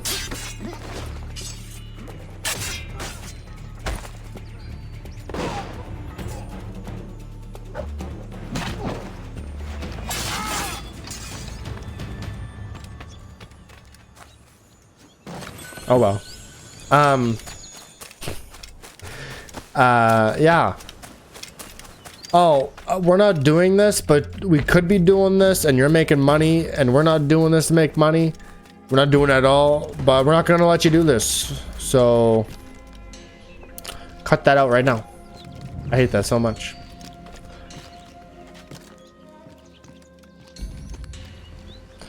This way, and up, or maybe up. No, this is not right. This is not right at all. That's better. Oh god. Bam.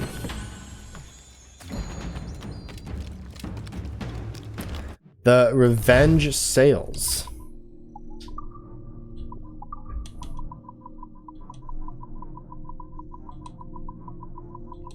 What's that look like?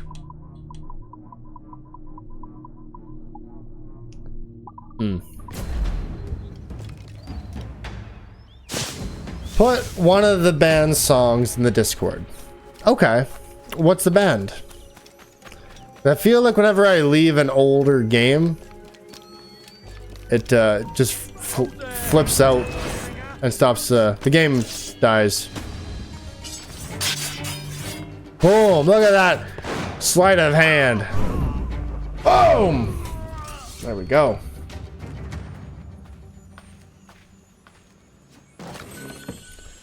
Steed Bonnet's attire. Yeah, it's our Bonnet. Oh god. I mean, we can dress like him? Fuck me. Time to heed to.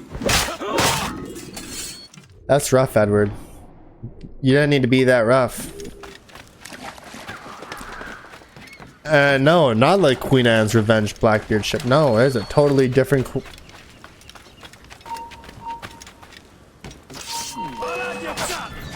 Fuck it. Bet you weren't expecting a guy to show up like this, did you? No. With pistol swords. Get on his other side!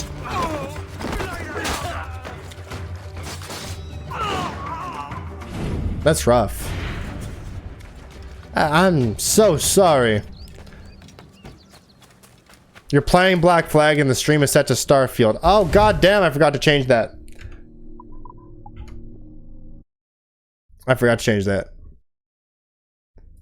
Uh-huh. Thank you, Arkham. Welcome in.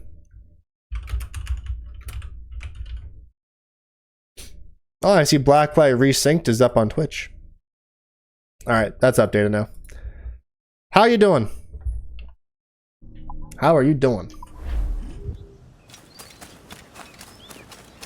The Primals, bands made up of the Final Fantasy devs. Oh, that's pretty neat then. Little dev team has a band. It's like when I found out that Sam Witwer has a band. I was like, what?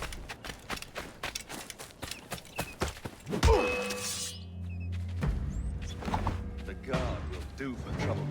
I'm very confused.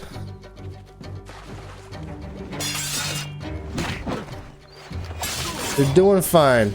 That's great. I don't know what the hell is happening here. I guess this is why it's called Mystery Island.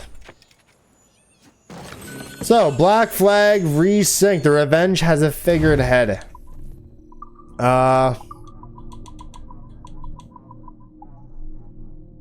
It's a horse. Is that a unicorn? Anyway. Yeah. So, Black Flag Resynced is getting announced officially on Thursday. And the leaks are saying that it's gonna come out, what was it, July 9th? But damn, that was a Sparta kick. That just took him out. Wow. You know, Troy Baker has a band. He does? Man, people with their bands.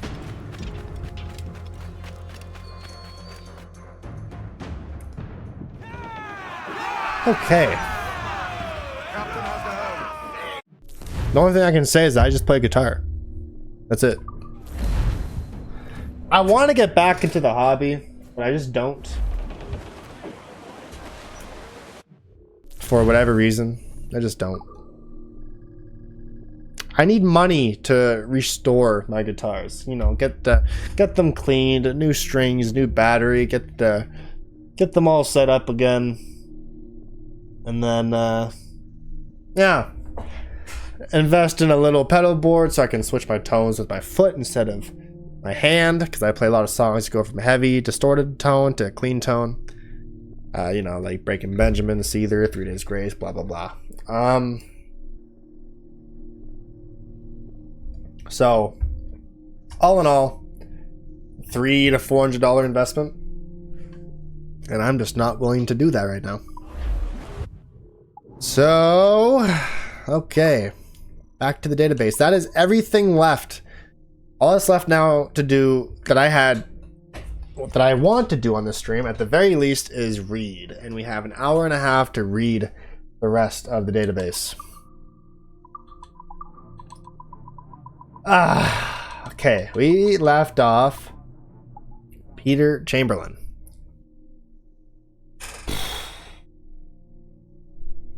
My voice hurts. We've read all of this stuff already. You know? Out loud. And I'm sitting here. And we still got the fucking letters here. Was there 19 of them? Yep. And they're all relatively long. So...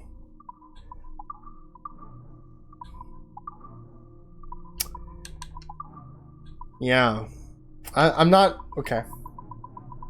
All because the UI in this game wasn't as notifying as the other games. So I figured, oh, we'll just read it all at once. What are you, stupid, NukaDud? Oh. Well, you don't have to read it all at once. You can read more of it later on. Yeah, that's true too. I could, yeah. Oh well. This is where we're at. Peter Chamberlain.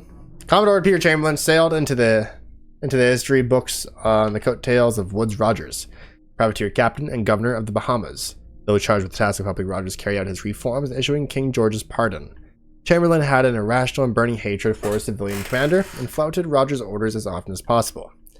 Rough and humorless, Peter Chamberlain was nevertheless respected by his men as a man of fortitude and cunning, and his willful defiance of civil authority only bolstered his reputation among the rank and file. Let's get rid of this man early. Our cast is getting too large. Yeah. Alright, pirates, buccaneers, and privateers. Often used interchangeably, there are a number of important distinctions to make between these infamous high seas swashbucklers.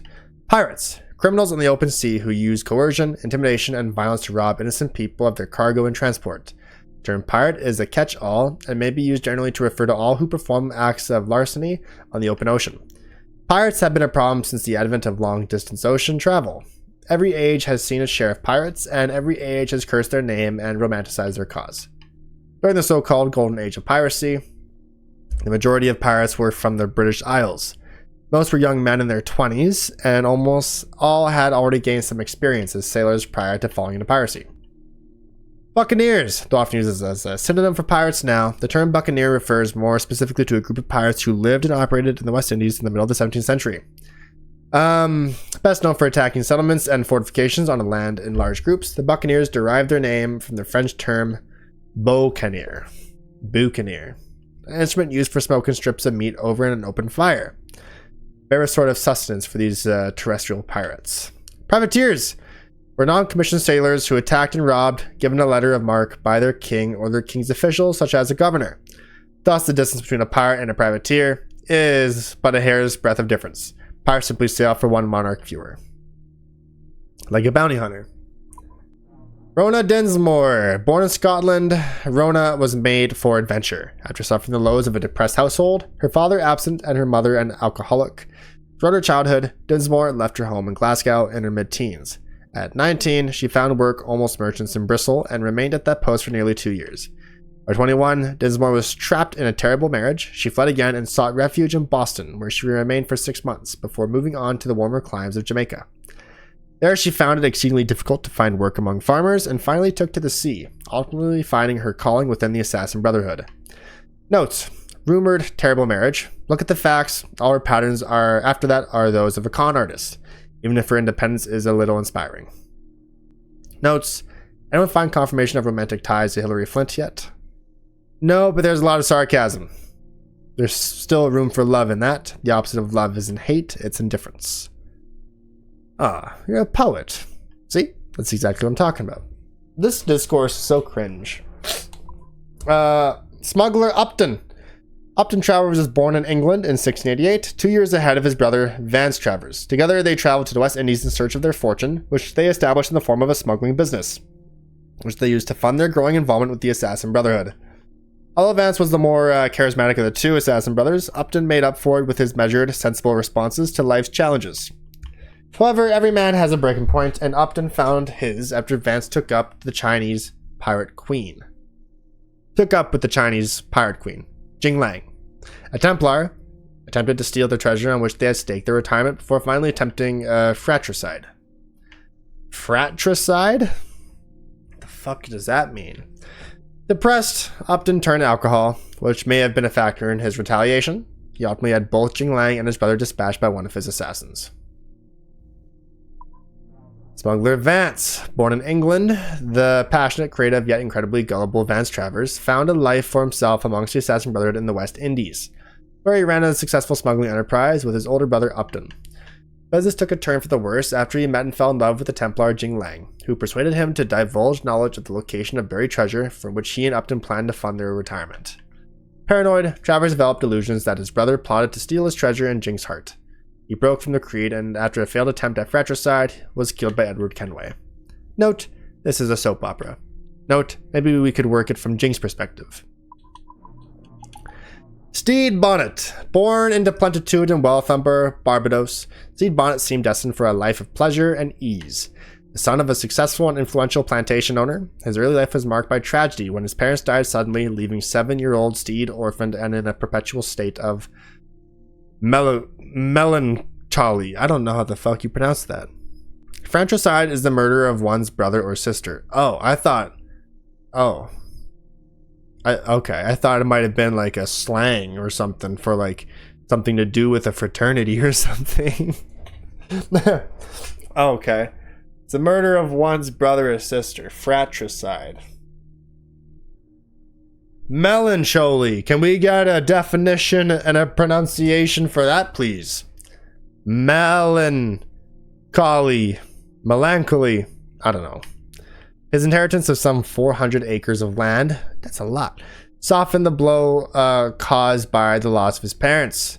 And by the time Steed was in his late teens, he had already restored the sugar plantation to a profitable state. He married young and set about starting a family as soon as possible, by owing to what some called a disorder of the mind. He never found solace or comfort in these domestic trappings. Further complicate his unease, his firstborn son died in infancy, further amplifying his grief and stirring his restlessness. As a means of coping, he dreamed of going to sea and sailing about the world, meeting people, living life as a man free of the obligations thrust upon him. He's very happy now. He sounds like an inspiring story. Would he make a good hero character or a villain? No. Trust me. He's not a character. Okay. Water. When I finish these three, I'm going to take a break. Let my voice really rest. Just silence. And then we're going to start up on the Sage's writings. In which that will then give us a completion of the database. Melancholy, which means pensive sadness. Melancholy. And thank you for doing that. The course of the 18th century saw the British Empire become the world's leading colonial power, with France and Spain as its primary rivals. After siding with the Netherlands and the Holy Roman Empire in the War of the Spanish Succession, the British Empire expanded, gaining territories from both Spain and France, and taking over control of the Atlantic slave trade in Spanish America. Spanish is already a global power. The Spanish defeated powerful adversaries such as the Aztecs and Incas in the Americas by exploiting existing conflicts and rivalries between tribes and nations between the 15th and 18th centuries. Note, and also by accidentally spreading disease. It wasn't all strategy.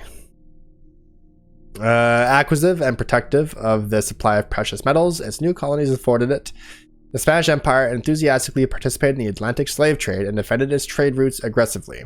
So it seems like the Spanish were a bunch of dicks.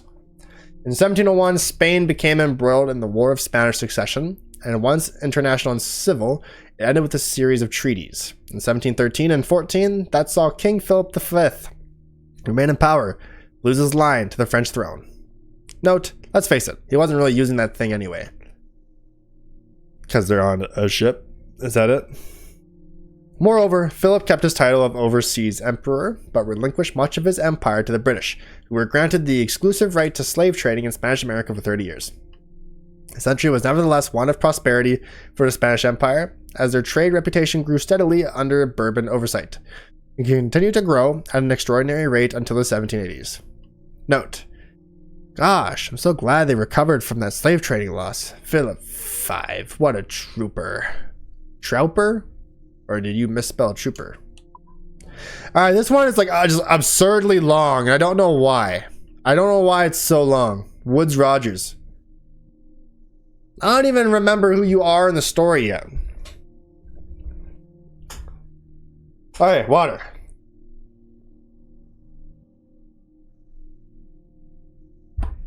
Okay. Woodes Rogers was born into money to a seafaring family with deep roots in both Poole and Bristol, England.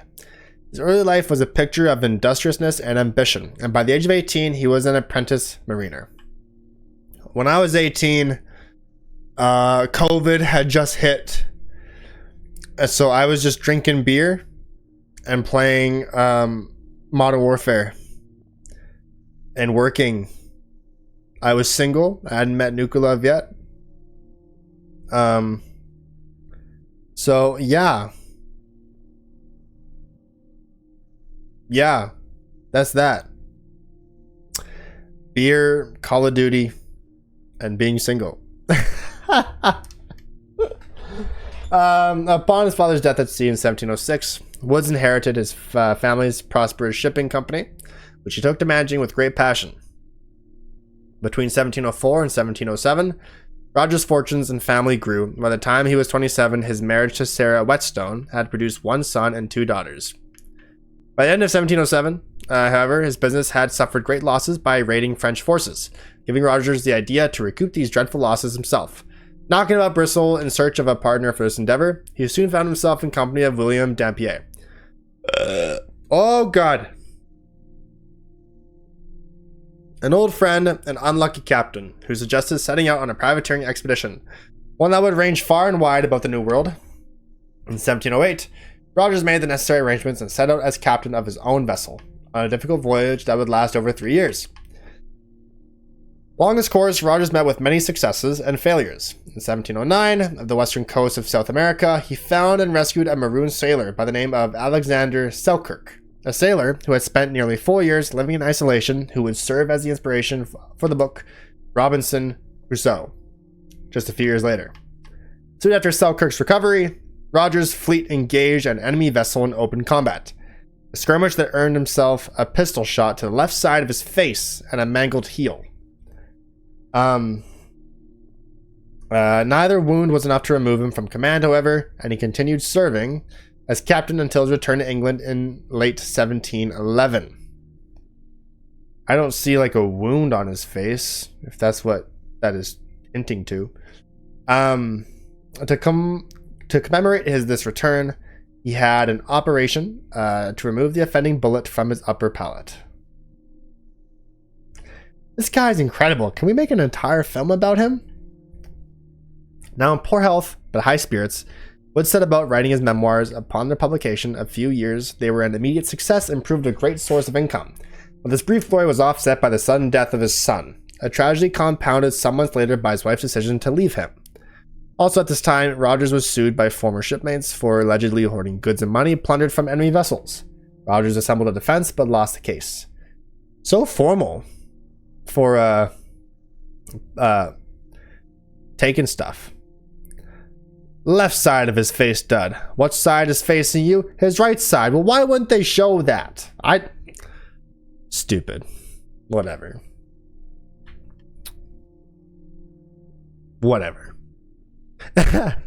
I want to see it, you know, like you think they would make it a little better, a little bigger. You know, I'm expecting this guy's face to be obliterated. You know, it looks like it got reconstructed just fine. In 1713, itching to return to sea, he organized passage to Madagascar, claiming to be a merchant in the slave trade, but with the intended purpose of the rumored pirate colonies established there.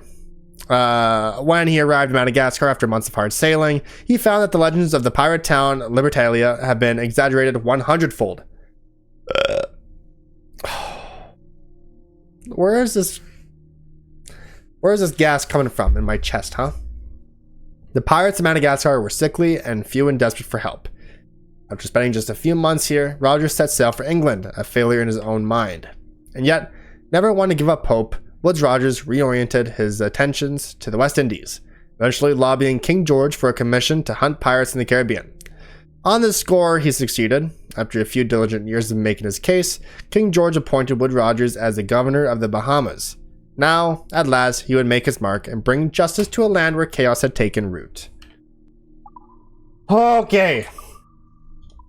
Letters. There's 19 letters here. They're all roughly the same length as the database entries, but significantly more interesting. So, but we have them all. They're all in order. We're going to read them in order, because before we were just picking up little bits and reading them. They were all over the place. Stupid. It probably should have just been like you pick up one and then you get the first entry, because then you want to pick up the next one, right? If you do the order of this specific one is entry 18, well then I'm not going to read it until I have all the entries up to 18. Or 8, whatever I said. I could never do an audiobook. Alright? I've been told I have a very soothing voice. Oh god. I just had an ice cream sandwich and did the dishes. You love Doom and the soundtrack. You listen to it while riding the quad and bikes up north. There you go. Up north as in where? Like Nunavut north? Or like Canada north? Are you Canadian? So yeah, I listen to the Doom soundtrack when I'm at work. You know, if I have to push, it's like, all right, showtime. You know, I just work a little blue collar plant, and when you have to push, get the Doom tunes on, and then boom, you're good to go. Northern Minnesota, so almost Canada. Okay. Wow. From a Canadian to an American, we shall get along. Okay. On my name and origin, any and all who may read this missive, know first that I am Tom Cavanaugh, born in 1652. So, since when did emojis by themselves get big? Oh, use bits to gigantify. I didn't know you could do that. Thanks for the bits. Okay, that's actually epic. I didn't know that was a thing. I am Tom Cavanaugh, born in 1652, formerly of Boston, now of the world, living in the year 1706. Okay, so you are, what is that, 54? Something like that, because you're 48 entering 1700. 48 plus 6 is 54, yeah.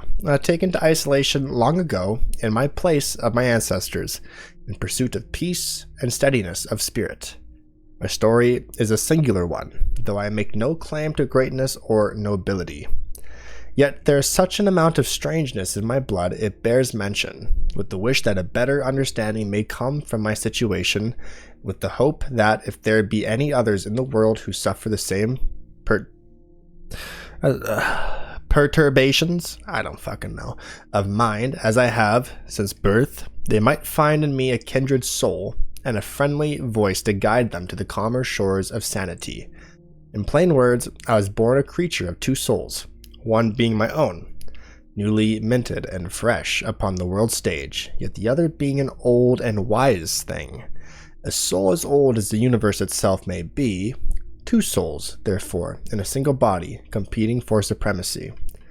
For as long as I have been thinking, being, I have felt these two tides stirring within me. How this mysterious incorporation should have occurred shall be the subject of future letters. That is old. You know, sitting there, we got Blackbeard entering his 40s, thinking about, I gotta retire. 40? Retire? I'm 24 years old. Yeah, yes, I'm 24. I don't remember my birthday. I'm 24 years old. If you could tell me, yeah, you got 16 years of the workforce. All right, great. No, it's more like 36, 41 years of the workforce. Idiot. Yeah. What even is retirement in this economy? Huh?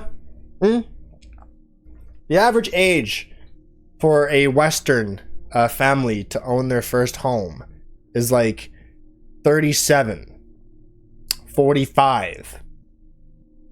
And then you gotta pay off that house. Okay?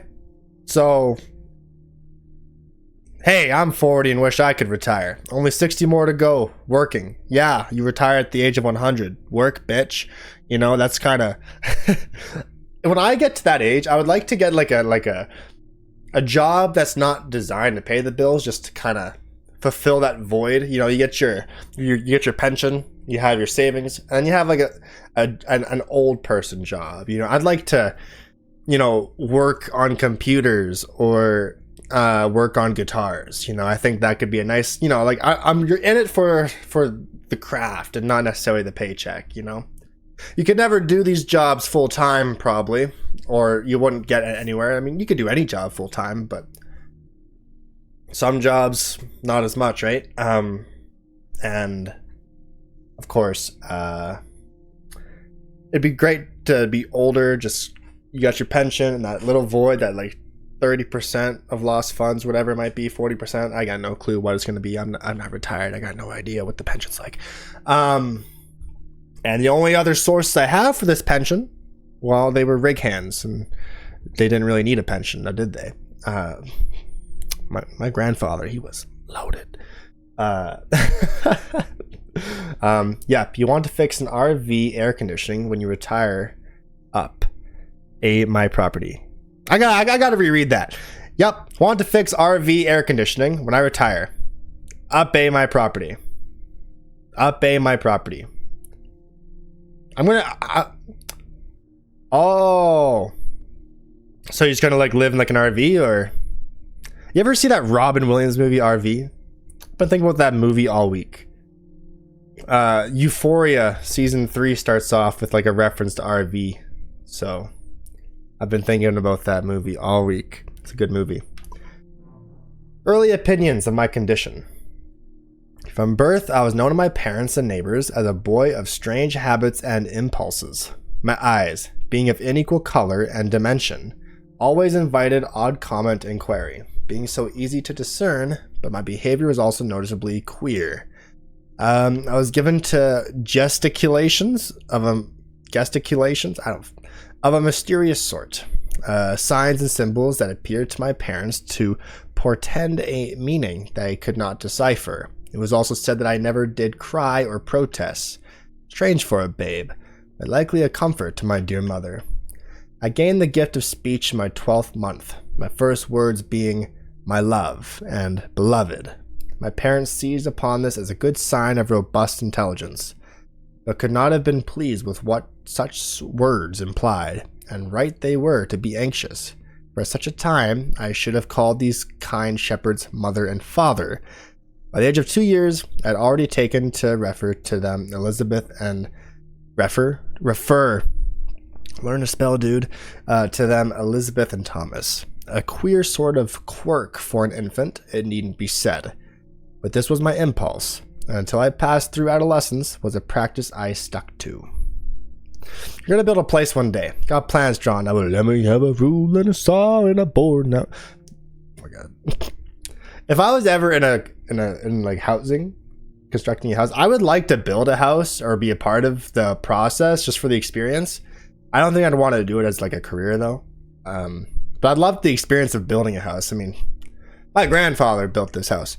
This is his house. So cool. It'd be a cool experience for sure to build a house. And then I would dip immediately. Gotta get some food. Great seeing you, bud. Have a great rest of the stream, and don't ruin that smooth, buttery voice. I'm gonna ruin it. I'm gonna show up to work tomorrow. It's gonna be gone. So I'm trying to speak a little softer and try to make it. But I hope your food is awesome. I really want like a donair or something. Craving it, but I spent too much money on a WrestleMania house party, so I got to be a good boy with my money now until payday. Of the city I called home for a nigh 2 decades, I have nothing but fond memories. Boston was a place of great beauty and peace. My father was a cobbler by trade, and my mother kept a modest house as she raised me as best as she could. Together, we lived along the southern shores near the wharfs that saw the tall ships in their comings and goings, shuttling all manner of good to and from this young colony. I remember being always fascinated by those ships and the promise of adventure they presaged. Oh man, I got a bunch of gas in my chest and my stomach. And from what? Water? I did have an ice cream sandwich, but come on. And it was not for want of distraction or imagination that I spent many a morning sitting upon the docks to watch them enter the harbor from locations afar or disappear from it, sinking into the horizon as silently as a dream. I wondered then what lay beyond that thin line of azure, and in wondering set the course of my desire I wished to travel, to discover. So it was that. I knew from those early days I would not live out my life in Boston, but would range far and wide in search of the source of that strange secrets within me. Of that, more shall be writ at another time, but let it be known that I was content for a time and that I loved my parents very much. My first reverie. I recall with great clarity that day of my first reverie. Heretofore, I had only the sense of my bicameral mind. But on this day I was offered a glimpse, as if through a window, into that second buried soul, into the second life within me. I was 4 years of age, and it was a fresh autumn day. I was out with my parents upon an excursion, strolling about the place called Beacon Hill. We have only concluded our picnicking, now ranged about the peak to take view of the city below. It was then a coolness fell upon me. The world seemed to darken and glow all at once. I fell back, landing, it seemed, into a pair of coddling arms. A voice said to me, "Go, beloved, go to your rest. As eerie as this was, a deep love sufficed me. The voice went on. Your sacrifice will not have been in vain, and though you must pass from this life, I will see you renewed, born to remain at my side forever. Never before, and rarely since, had I felt such a depth of adoration. Then the skies cleared and the world light, and I woke supine with my parents looming over me, calling my name. My deepening predicament is with deep sadness, I should now relate the genesis of my feeling of great isolation from my parents. Even at so young an age, and my powerful sense that I was too much different from them, meaning that though they had borne me and raised me, I seemed not of their issue nor of their kind, and the reverie described previously cast this feeling in a firmer mold. I seemed not to be of this world at all. Indeed, there were days when I felt not remotely human at all, but of an other kind of creature entire. Between the time of my 4th year and my 14th, I was given to such a profusion of reveries, and ideas and dreams that I should sound mad to describe them, yet by outward appearance I was as normal as any lad, and further, was never particularly troubled by what crossed my mind. Visions of great cities made of glass, portraits of beautiful men and women in great flowing robes, machines that generated, lightened as easily as thunderclouds, vehicles that flew in the skies as birds. As I say, ideas and visions too fanciful to be entertained by any sane minds, yet all too real in my head to be ignored. My apprenticeship.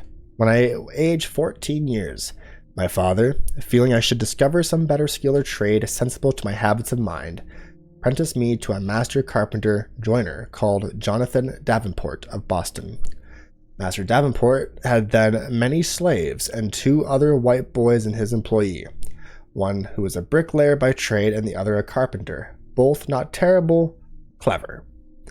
But seeing in me a certain spark of intelligence and wit, Master Davenport was all too keen to place me as a joiner. I was happy to oblige, the position earning me some £2 a year and great satisfaction of spirit.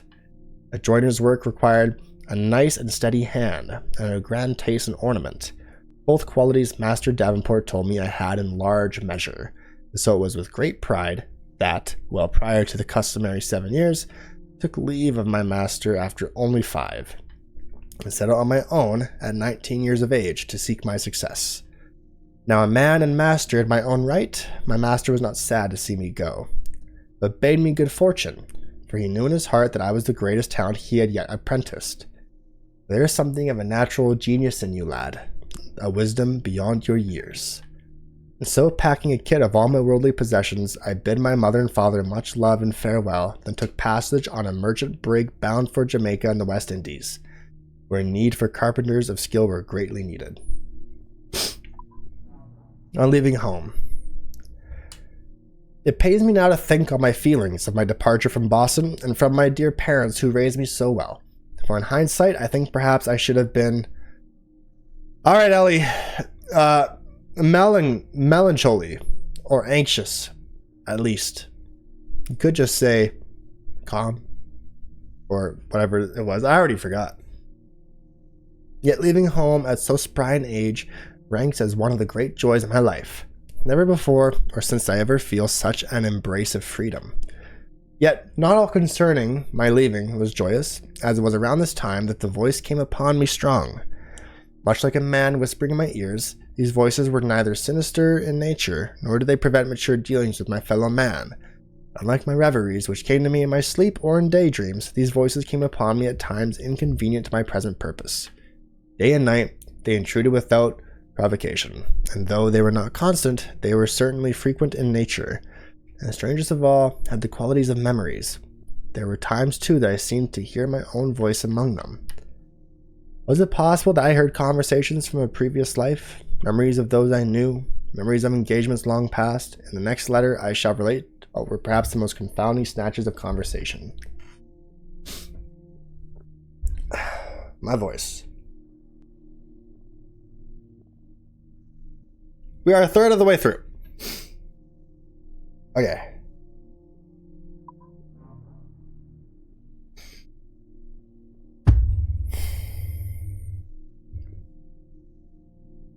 What the voices said. Here I relate one such memory repeated ad nauseum through the whole of my life.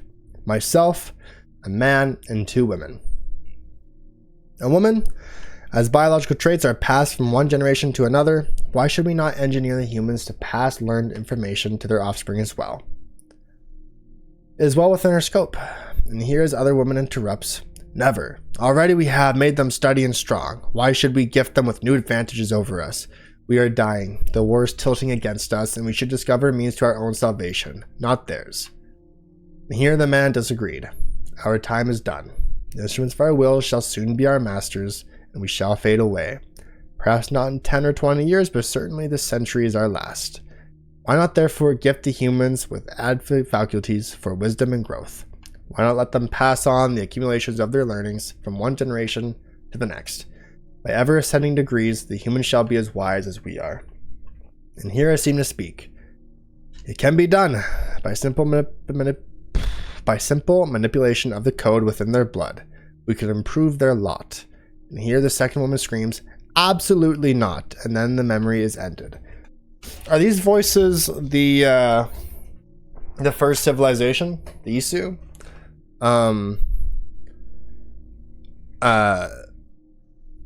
Code of their blood, and a sage is a result of that? A curious incident at sea.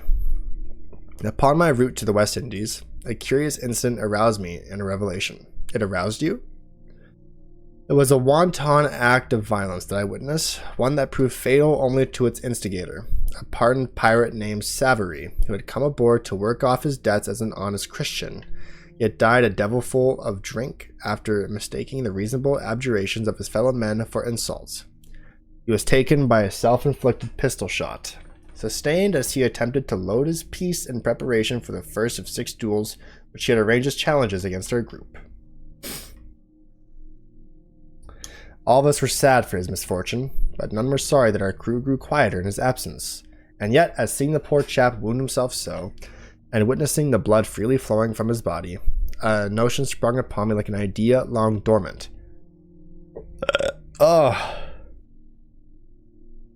Already within me, yet awaiting a chance to reappear. Thence came the phrase I had heard before, springing in my mind, the code in their blood. Suddenly it was sensible to me, the code of life, like a shipbuilder's draughts in miniature, yet responsible for building each and every man and woman on earth. How was it that such an idea made perfect sense to me? How was it, I understood already, that which had no precedent in the most modern philosophies, the code of life, in our blood? Imagine. These ideas swirled within me for many weeks upon that voyage, spinning in such a maelstrom of thought I could not articulate them. 10. Finding steady work. There's 19. We are halfway through. Reaching Jamaica, I pushed all idle thoughts and fantasies from my mind and set about finding myself employment. A letter of endorsement from my mentor, Mr. Davenport, has hastened my success, and within a fortnight, I was able to secure an interview with an agent working for the esteemable Mr. Peter Beckford, a man known wide across the West Indies as one of honor and good intelligence. As I must say, was his agent, for the man hired me on the spot, and within 2 days I was set to work upon the slaves' quarters, fitting them with sturdier doors and tighter roofs. My own accommodations, I am well pleased to tell they were fine. 3 windows had I, 2 of which looked upon the cane fields. When opened, a light breeze filled my room, and one scented with the raw perfume of the nearby sea and the distant sound of the hushing ocean surf. Often, too, the spiritual songs of the Negroes, hard at work, entered, and gave me a deep calm. It was pleasant there, only this comfort could not mask the dread I felt at the thought of catching the yellow fever, or another of the innumerable ailments that often struck those newly arrived to these parts. For my part, I saw well over 17 men and women perish from the disease within 6 months of my arrival. It seemed then that for every success I had, another 2 or 3 potential hazards lay in wait, and as time would tell, this proved most unfortunately true.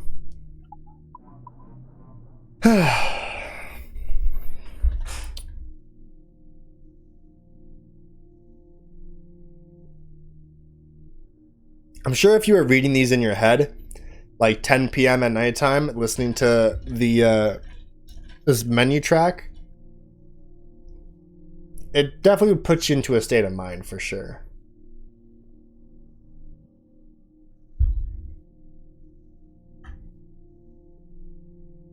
Okay. Now, my employer, I must say something, for it was owing to his connections that I came to find such troubled dealings. Peter Beckford was a man of great charisma and pride. In 1662, he had come to Jamaica and in just 10 years had fast procured himself a sizable portion of land, which he sowed with cane as early as he was able. Upon my coming into his orbit, he claimed all about him, one of the largest private holdings of land in all the world, rivaling only kings and emperors for his largesse. I don't know. The same surplus applied to the number of slaves in his employee, where he had arrived in Jamaica with a complement of 3. He now owned the better part of 300. Like that's a flex. A shrewd and relentless man of business, Mr. Beckford was known also be subservient to a temper of cyclonic power. Wrath and fury and enmity were his primary means of settling arguments that could not be concluded in Mr. Beckford's immediate favor. He was, however, always kind to me, and as gracious a man as one could hope an employer to be. But this, I put down my status in his eyes. He was a traditional man with a respect for rank and breeding. In earlier times, he had been the governor de facto of the island, and thought a statesman. No longer upon my arrival, he still bore all the signs of a man who felt it his natural duty to lead. Further, his political connections had valued as deeply as his sugar and the money it brought him. And it was in this capacity, following the arrival of a Spanish soldier, that I met the man who would change my life for the worse. Forever, a young man named Loreno Torres. Templar arrives. Now we're getting to the Assassin's Creed part, how this all fits into our world. It was in April of 1673 where I espied the galleon in Kingston's Harbor, flying the colors of the men of Holland, which I thought queer but not unlikely. What is the definition of queer that he's using right now?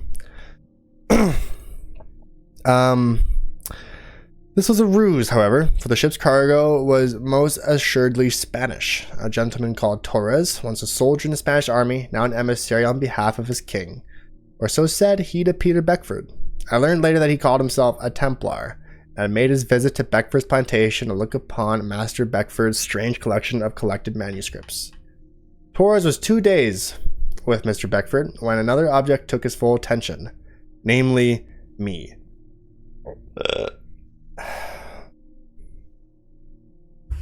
The sight of my face stirred in him a strange sort of excitement, which I found altogether untoward at first, until he plied me with questions that shocked me to the core of my being.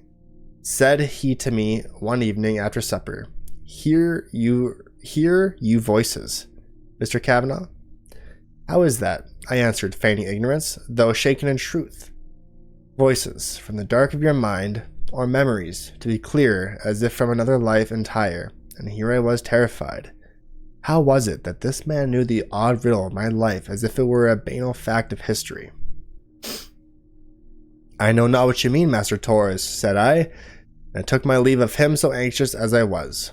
Good night to you, sir, said he, as I departed. We shall speak again when you are rested and ready to talk. Still shaken, I bade him good night and made for my bedchamber, feeling another reverie come strong upon me. When I reached my bed, I fell into both. Another frightful reverie. And here I relate another reverie, myself and a woman. Beloved, said she, a voice so intimate and familiar, our colleagues conspire against us. They dither and sigh, resigned to their fates, content to champion the humans. But there is hope for us. There is a chance we might inure our bodies to the chilling world, the poisoned atmosphere and the war itself. Will you aid me? Will you submit? And here I hear my own voice and answer, yes, beloved. What must I do? Transference, said she, the shuttling of our minds from these old bodies into new forms. Mechanical bodies, perhaps, or into those of our instruments. Our humans. In short, I believe there may be a way to transfer all we know and all we are into other forms. In this way we may survive the coming cataclysm and live to see our people repopulate the earth, and recover her from those we foolishly set loose upon it. Transference, I said aloud. Our minds into alternate vessels, a dangerous prospect, but reasonable. Yes, said she, and who better to make this leap than you, my beloved husband? With a mind unparalleled, a constitution unrivaled, architect of the observatory, overseer of Eden's tools. Eden? The brightest light in our civilization. If you are not capable of making this leap, perhaps no one is. And here replied I will do this for you, beloved, for us and our people. Okay, so this is almost like the Yggdrasil. In Valhalla, where we see Odin transfer, himself into Eivor, right? I wonder if this is the same technology. Because of course, that retelling is all just like, it's just first civilization, but retold in Norse context. Most of it, anyway. Ragnarok being what we see in Revelations, with that city collapsing and the world ending. Last I was in my reverie. I failed to see the envelope slip beneath the door to my bedchamber. It read thus: Dear Sir, forgive the alarm I must have raised with my queries, but you have the exact likeness of a man my colleagues and I have longed to meet. Allow me an audience and I will explain all. Your friend, Lorena Torres. I pondered this letter for some time that evening, wondering what it could mean that I had the exact likeness of a man he knew, and why I should raise so much intrigue. I wondered at this for hours, pacing around the room with a mind to slip from my chamber. When of a sudden I heard a rapid succession of reports from pistols and rifles. Outside in the garden, to my ears sounded as if a war had begun with me, a bystander at its center. I dropped to my knees and hid on the far side of my bed, away from the window, and shut my eyes. But as I did this, a voice called out to me from my chamber door. Mr. Kavanaugh, it said. I raised my head and opened my eyes, and there saw a figure cutting a terrible outline. Hooded and robed in dusky sienna, the man lifted a small pipe to his lips and blew. I felt a sting upon my neck as if from a mosquito. I opened my mouth to protest, but thereupon a wave of fatigue took me and I fell fast asleep.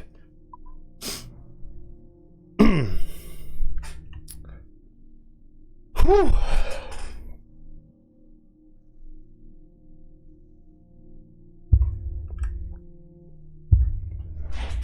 Rest and repaste.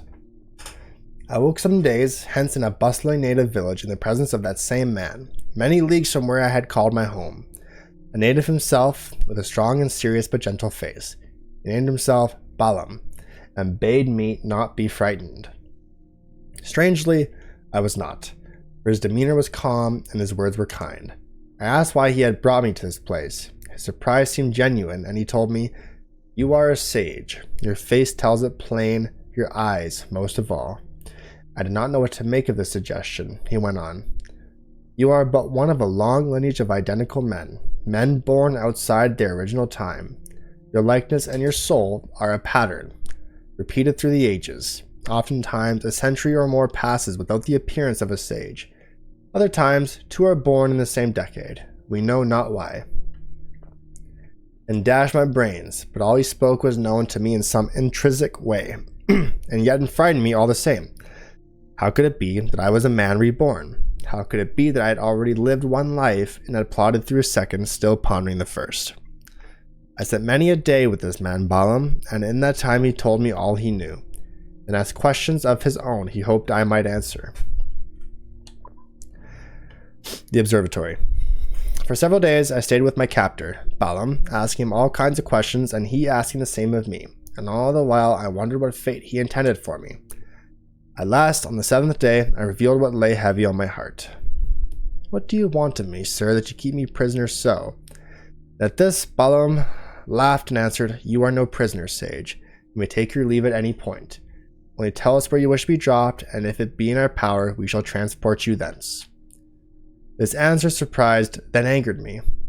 Why then did you spirit me away with such a diabolical method? Kidnapped, no less. And he said in answer, Your master hosted a Templar, and may he now be one himself. Such men are not to be trusted with a prize so valuable as you. Steer clear of them, for they seek the knowledge that hides in your mind, your dreams, your memories, and in the location of a place once dear to you, the observatory. The word rang in my ears, for I heard it before, another memory from a time long ago. And what do you desire of me, sir? I asked him. Would you steal the secrets buried within me too? Balaam smiled. I would not shun them, but to share them is a point for you to decide. Your secrets are your own, and yours alone to lend. After my difficult counsel with Bellum, I took a day to ruminate on what should be done. Notions strange and uncertain battled in my head for supremacy, and I was never on one idea long before its opposite seemed a better option. Yet at last, made my decision. Sir, you have been gracious with me, I told him, and my trust in you is complete. Yet I cannot share my visions and memories without first understanding them myself. I must therefore take my leave and travel in secret to a place that had occupied my thoughts for many years. Bellum smiled and said, I understand, well, and I believe in your cause. To find the source of your reveries will do you a great good. Go, therefore, and answer these riddles. Will you provide you with supplies to see you safely embarked? To which I replied, Thank you, sir, and if what I find satisfy me, I will return hither and provide you with answers that may satisfy you as well. The days following, Bellum was true to his word. With his young son, Atabai, in tow, he transported me first unto a fishing village near his own compound and supplied me with maps and coin before issuing a warning. Templars are lately come to the West Indies, and this Torres is their Grand Master, and though few now in number, there must soon be others. Take heed of them, and trust not their entreaties, for what they cannot earn by conversation, they will take by force. And with this, and a hearty goodbye, I took my leave of this assassin, and set out for parts unknown, a vague sense of purpose pulling me forward. My search. 2 more.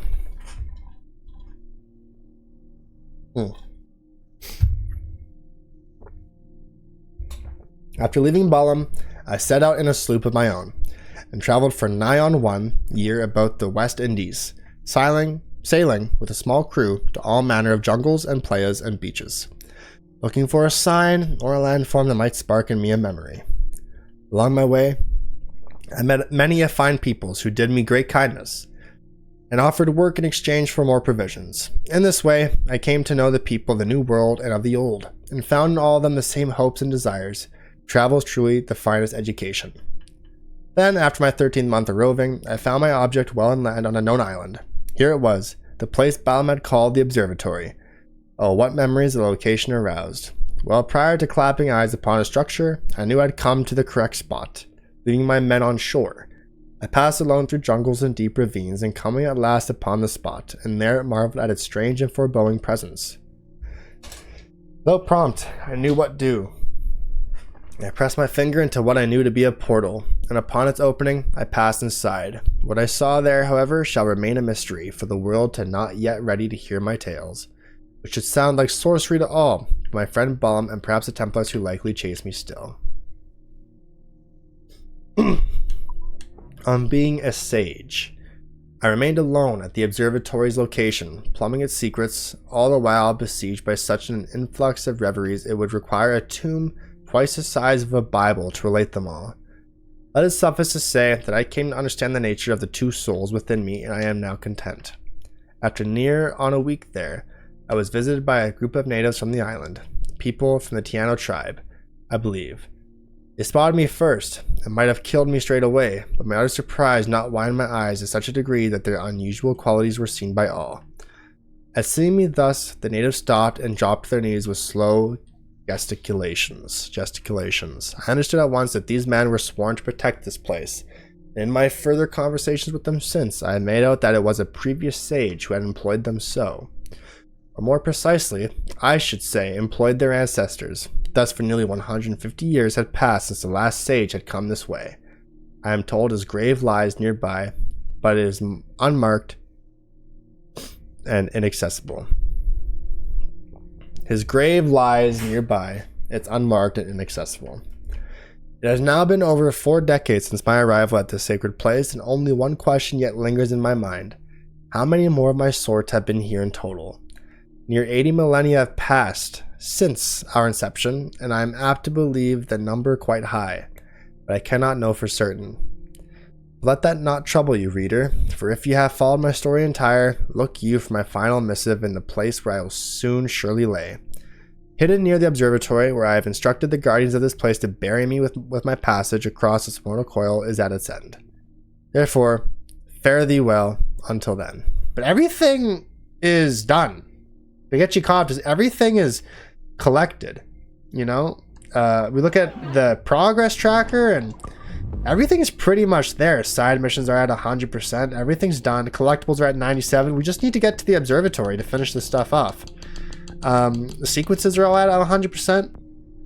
And I think after sequence 10 is the last modern day section, or at least one that gets you level 3 clearance.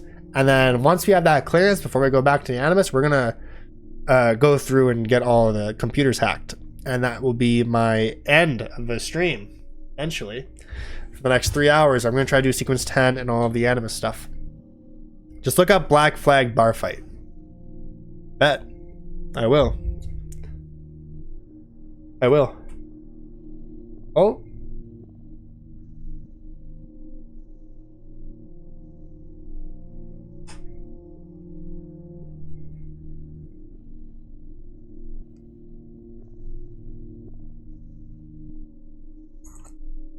Seen your face before.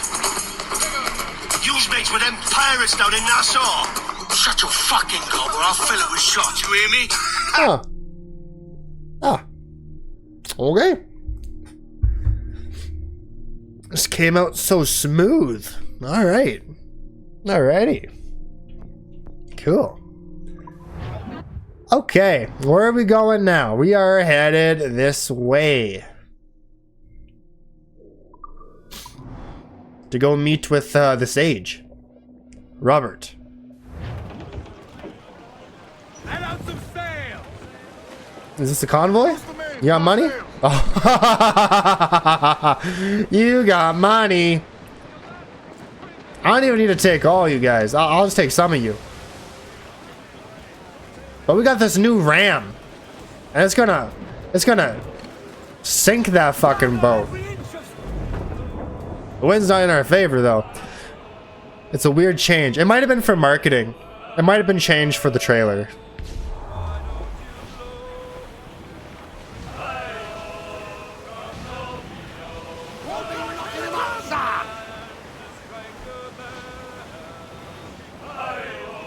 All right. So if we brace and hold a button, you have this new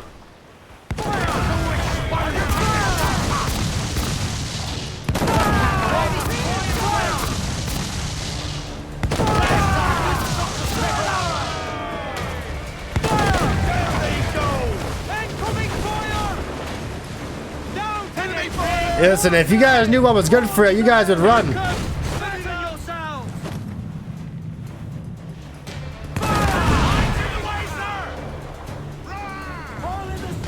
I'm not looking to sink the rest of y'all. We just might have to. No, y'all can live. I just wanted that 10K. Wait, you have any cargo? No, hardly. But yeah, we have that super duper ram now. I don't. Sun's out. Let's get moving. What's the button? Hold on, is there a tutorial for this? Database.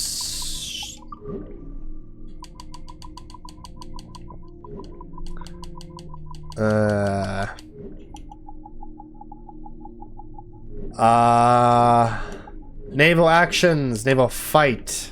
Maybe it's in here. Right, ramming.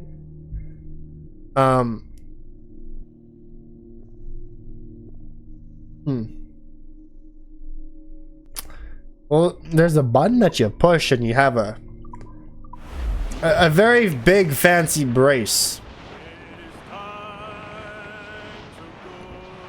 Starboard! Looks like booty! I'll show you my booty. But I get this upgrade. I rammed half a Man of War's health away. I'm thinking, what the hell? And save that to last?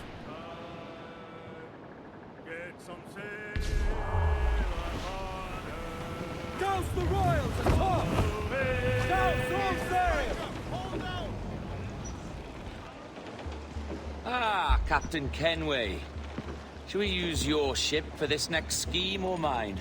I'd first hear the details before deciding. Oh, it's a small gambit. This fount of information has just told me that a nearby galleon contains the treasure I seek. For his sake, I hope he's right. You've thought this plan through? Indeed. Using this man, we'll acquire a Portuguese flag, which will get us as close to our target as possible. It's a very simple idea, if you follow my orders to the letter. The jackdaw, then. Excellent.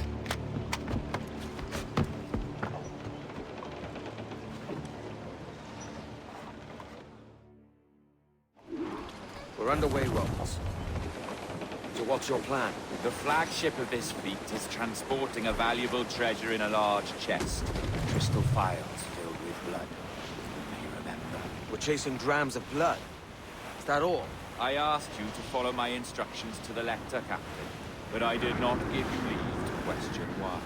I want those blood vials intact, and if that does not happen, we part as enemies. Do you understand? I'll try to, right?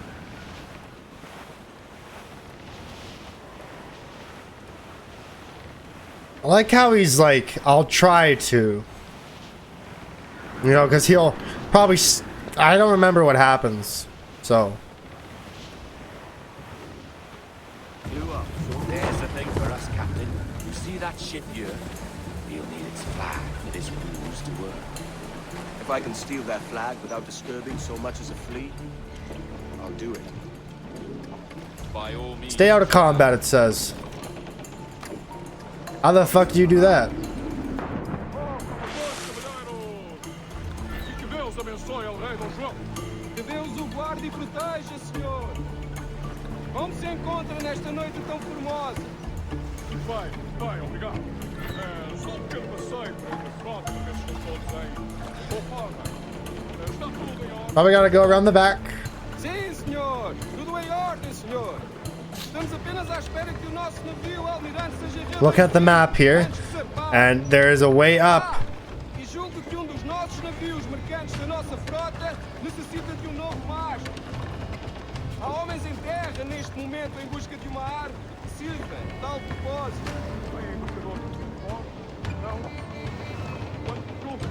Just not sure when to... Parte da nossa frota, senhor.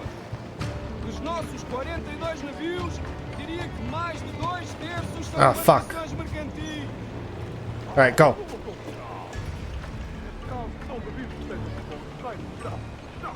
Sim, senhor, exatamente. Daí as nossas precauções. Com tantos piratas nestas águas, esta frota necessita de bastante proteção. Oh, fuck. Não é uma tarefa leve guardar quase 3 dúzias de navios. Peço perdão, senhor, mas não estou a conhecer o seu navio. Fuck! I hit you, damn it! God! Should have just killed you. If this scallywag gives us away, I'll paint the quarterdeck with his brains.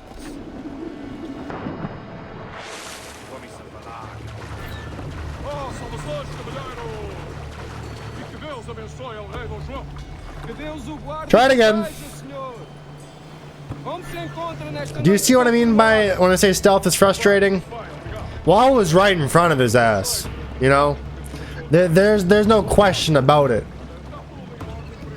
Crouch button wouldn't have saved me there. He turned around and there I was, like...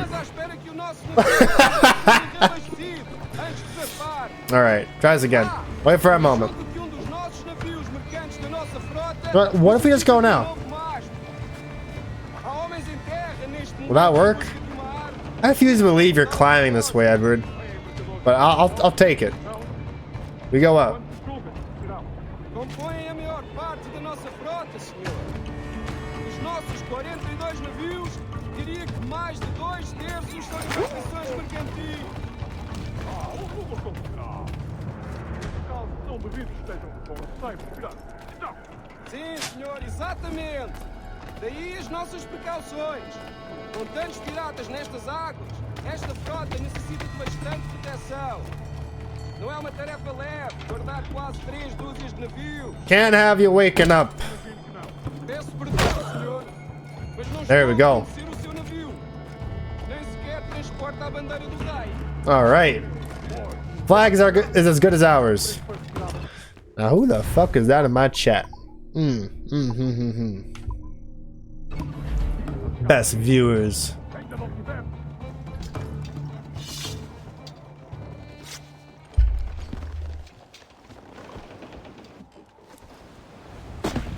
That would not. You don't see him? That would not fucking work. Good lord. Once again, stay out of combat. This is the hard part, won't it? Senhor, ele de momento está a dormir. Vai lamentar não ter tido oportunidade para falar consigo. É uma pena. Até à próxima. E que Deus nos abençoe.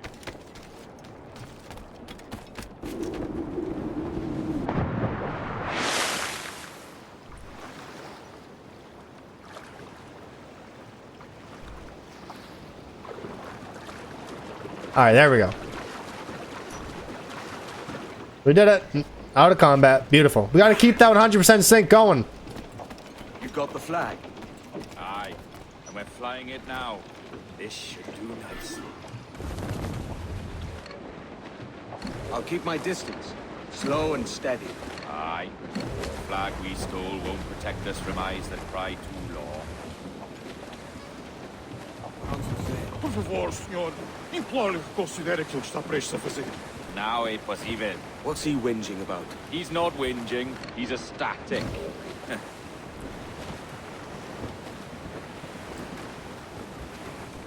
He doesn't sound ecstatic. Okay. That's not it. Damn, I'm kind of excited for this resync now. I ain't gonna lie.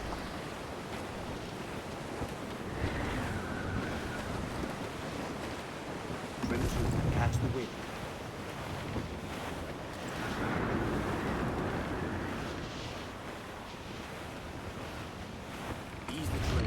That's it. Right there. Up ahead. They are unloading something from that ship. Could that be our prize? Perhaps you should go ashore, Captain Kinway. Find that chest. And if it contains the prize I see, Still staying out of combat? Yup. Still staying out of combat. tell this lot we're a ship right with plague. They'll not come near that. Alright, we're gonna hit up this seaweed. Right here then. Admor, temos que falar com o capitão do navio.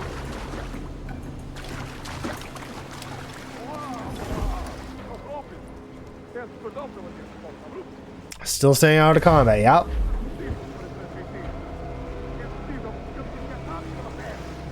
O quê? A peste? Por Deus! Como foi isto acontecer?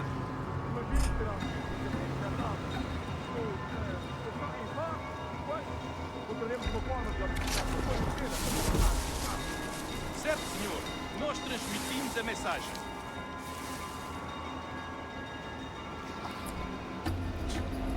We'll have a little window once these two pass over that way. Vamos fazer. But then you also gotta look out for these guys. Oh, Quantos homens e remédios? well, here's our window. Eles dizem que foram atacados pela peste. Mas eu quero vê-los mais de perto. Ouvi uma história sobre um espanhol que veio visitar o nosso almirante. Cá para mim, cheira-me a traição. Sim, ouvi dizer que Must be a way to get across then. tempos estranhos estes em que um espanhol pode andar a passear pelo convés de um dos nossos vasos de guerra. How the fuck do I do this now? I could probably maybe go around. It looks like on the map maybe. Atenção àquele navio. Tens Fuck, fuck, fuck, fuck, fuck. I can go around. Go! Woo! There we go. Muitos que amaldiçoem a marinha, a verdade é que nos faz bem à disciplina. Oh, don't come through. Tão limpo como o rabo de uma baleia. Oh. Por isso não é por rancor que o capitão nos coloca a esfregá-lo. É senso Ah, comum. you see nothing. You go down, buddy. I swear to God. Almost there. He's got this big guy to deal with. I need him to go away.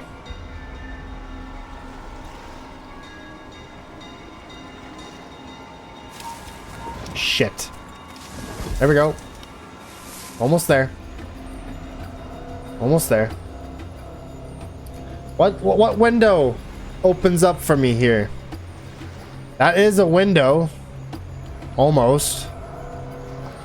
I almost want to put a berserk dart. Berserk dart on the big guy. He'll probably get shot instantly by this guy here, though. Oh. Can't wait. Can't wait. Ooh. Get back in the bush. Yeah! Get back in the boat. Tail the ship. Oh, the jackdaw. You guys don't see this? You guys just don't.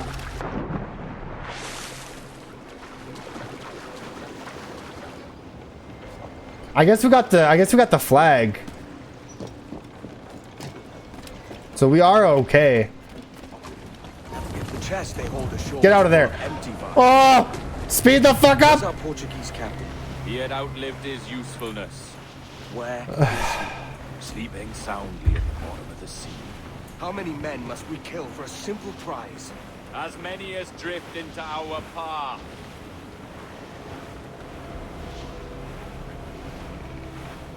Edward has a moral line now? What? Edward can't have a moral line. He's a pirate. This is called character growth. That's good stuff. That's good stuff right there.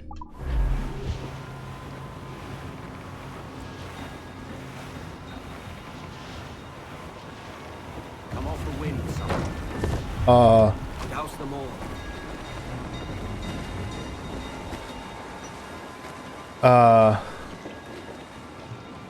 Problem? I didn't. Why the fuck would you?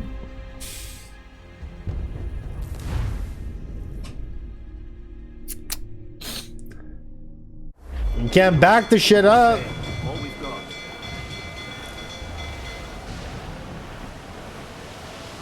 That's stupid. Whatever. Look on that, Captain. Men who ran the same gauntlet and lost their way. They're made of sterner stuff, are they? How often have those been a sailor's last words, I wonder? This is a maxed out jackdaw. Watch your mouth. You watch your fucking mouth.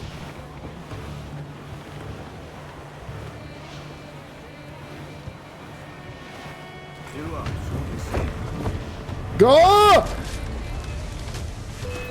Fuck you! You hit my ship.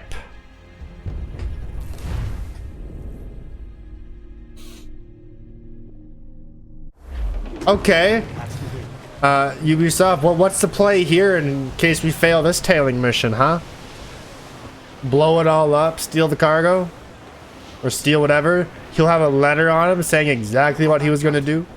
Men who ran the same gauntlet and lost their way. They're made of sterner stuff, are they? How often have those been a sailor's last words, I wonder?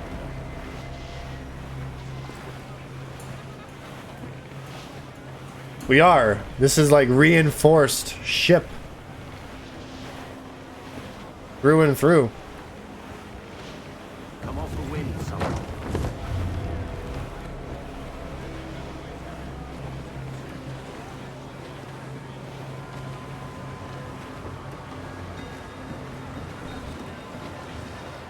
Loose the stunsails. Ease the trail. Our treasure must be aboard that galleon. Why don't you take the ship itself and save us a bit of time? Aye, that's the way I'd play it. I can bring the jackdaw closer, but those lookouts will be a problem. Well spotted. I'll clear them off first. Still staying on combat? Yup. Alright. Let's do it. Is there a bush? No. Which means I have to use this little...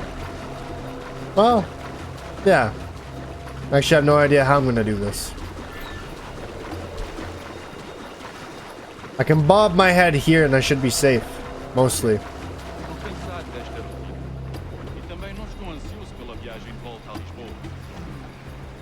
Ouviste falar do que aconteceu àqueles piratas britânicos em Nassau? Dom Jorge enviou um dos seus homens para os tirar de lá. E parece que ele fez um bom trabalho. Get under the water. Fucking.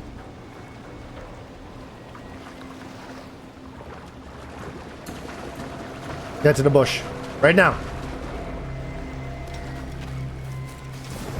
Okay. We done diddly did done diddly do there. Stay out of the combat.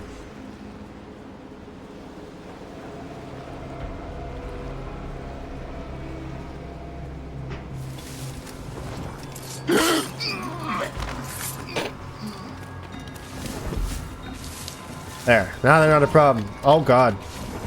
Oh, see, he's coming. He's coming.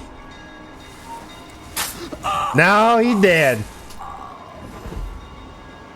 I have ammo. Oh, I got sleep guard ammo. Let's go.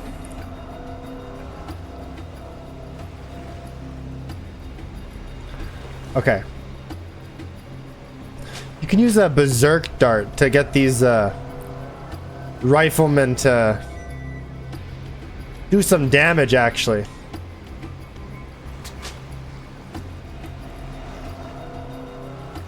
Traitor is what this is gonna be.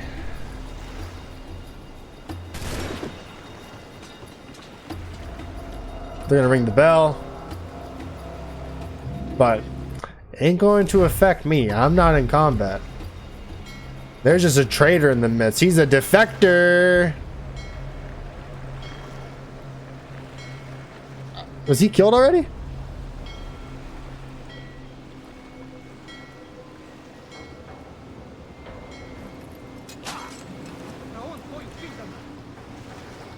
It's a curse. Now swing that big axe on your buddy there. I don't think he was the traitor there. He didn't throw the first swing. What the hell?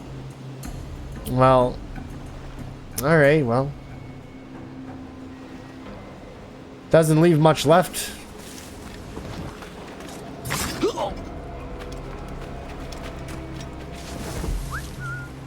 Damn, I missed him. Well, we'll make our way. Staying out of combat, of course.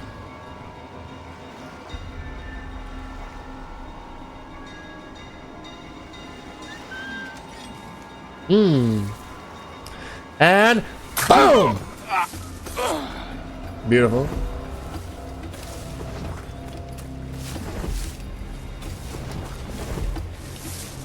Alrighty, what's next here? We have this guy guarding the bell. Is there a window to take him out?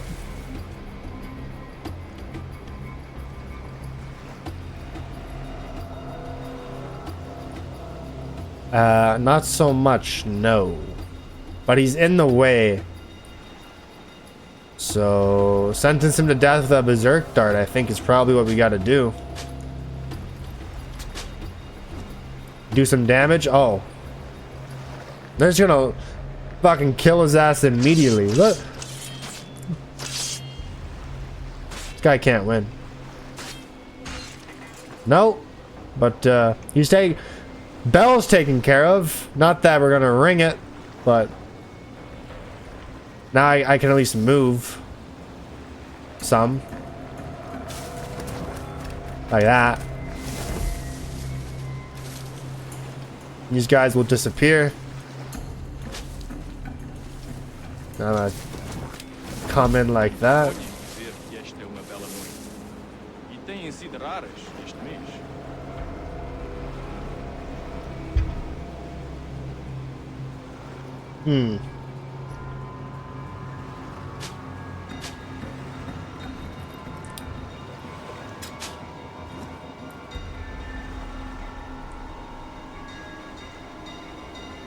You would think... Oh, he just gets fucked immediately.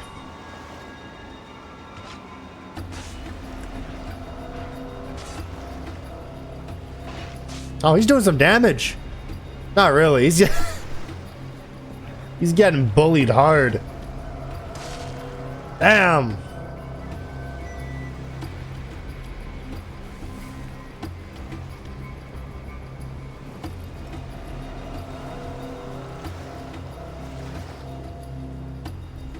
Alright, now I need these other two guards to turn around. Preferably as far away as they go.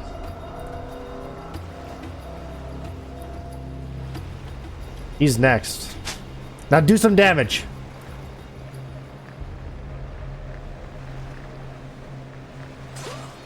There you go. I like the sound of that. Alright. Alright. While they're distracted, I just make my way up. There you go. Oh, there's just one left. That works nicely.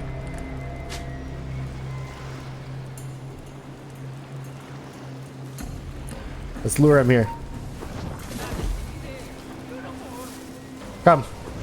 A word! They're out of combat, dead.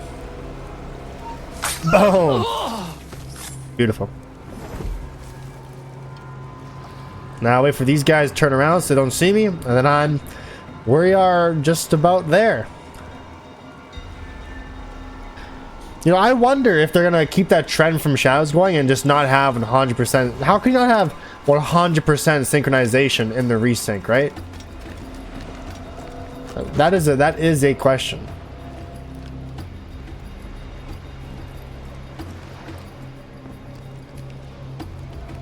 I want this bush right here. Take care of this guy.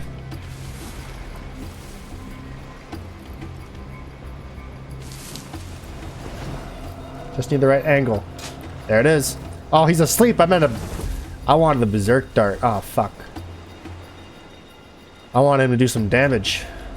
It's okay. É a tripulação de esquibórdio que está a fazer o tour desta noite? Ou foste tu ontem? Por Deus, estou a perder a conta aos dias.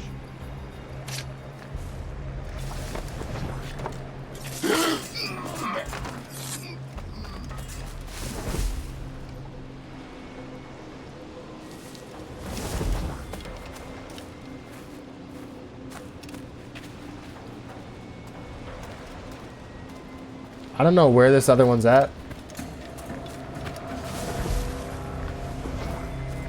It will not matter though.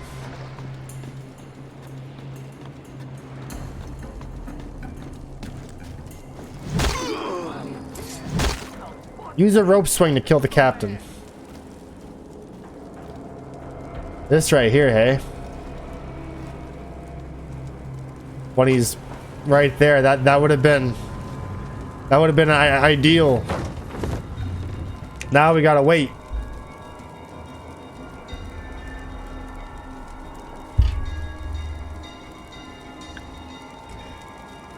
Well, it also says stay out of combat. So how do you kill the captain and stay out of combat? That's my question. This doesn't make any sense to me. Unless there's a cutscene. Maybe it's a cutscene. Well, we'll find out.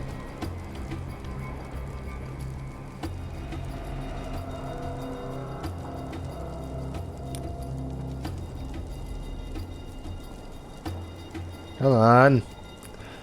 Tally ho!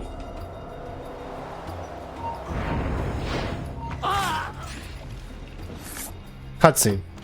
Hey, we did it! Doesn't make sense that you stay out of combat while doing that, though.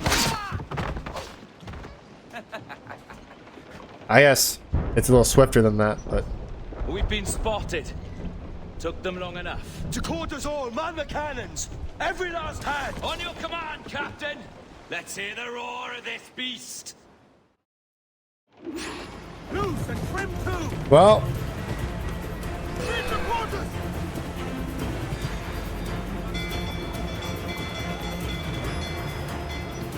Come on.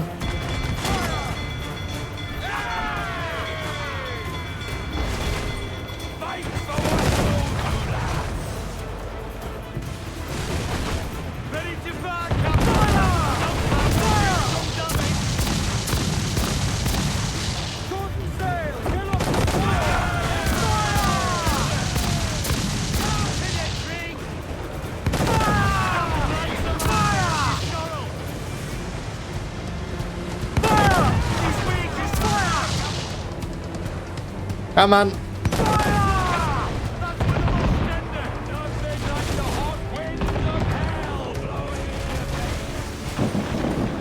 Sink it. A little more to do it. It did. Nice.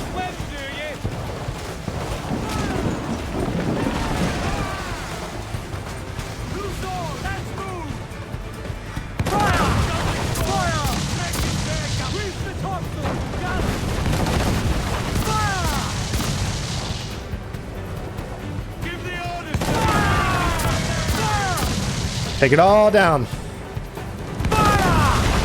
Beautiful.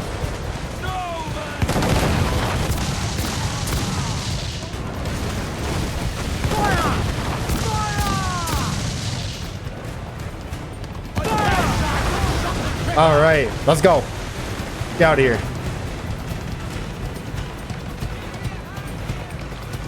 Incoming fire! Brace for him! Oh god. Got a sack tight!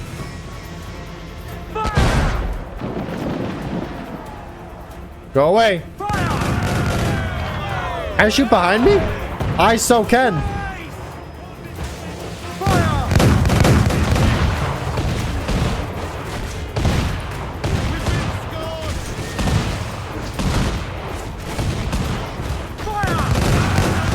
Oh wow. Fancy a wee swim, do you? Okay, there we go. Become anonymous to interact. Sure. Come hither.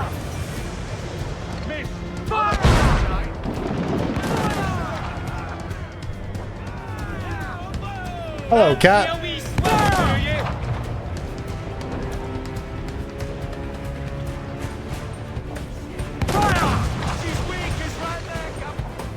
And this one's just not coming. Armor. Oh, there we go. And fire. There we go. There we go. Fancy a wee swim, do you? I am anonymous. Give me some speed! Hold down! Hold down! Beautiful. Here's my prize. Ah, the Templars have been busy, I see. Lawrence Prince's blood. Useless now. Woods Rogers, Ben Hornigold, even Torres himself. Small quantities kept for a special purpose. You must take me to the observatory, Roberts. I need to know what it is. To what end, eh? Will you sell it from under my nose? Or work with me and use it to bolster our game? Whatever improves my lot in life. How ridiculous. A merry life and a short one, that's my motto. It's all the optimism I can muster. All right, Captain Kenway. You've earned a look. All right. That was a pretty long one, hey?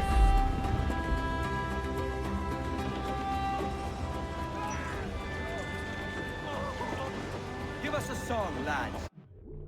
Okay.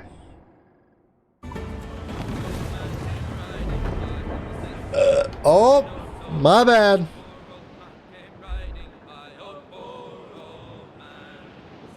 Oh, you know where I'll get the rest of my money from? I know where I'll get the rest of my money from.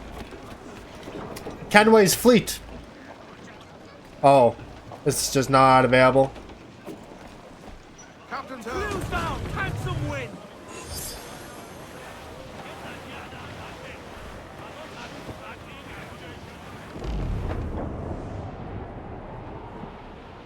But, yeah. Sailormen, listen to me. I'll sing you a song of the fish in the sea. And it's windy weather, boys, stormy weather, boys, when the wind blows, we're all together, boys, blow ye with westerly, blow ye with blow. Jolly sou'wester, boys, steady she goes. Up jumps the ale with a slippery tail, climbs up aloft and reefs the topsail. I realized I should probably have my shorts caught up by July 9th. It's not a lot of time, to be honest with you.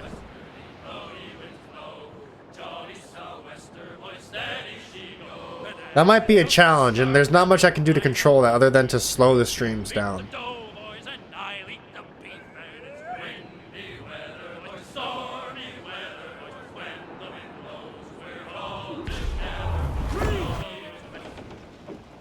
Can you feel it, Addy?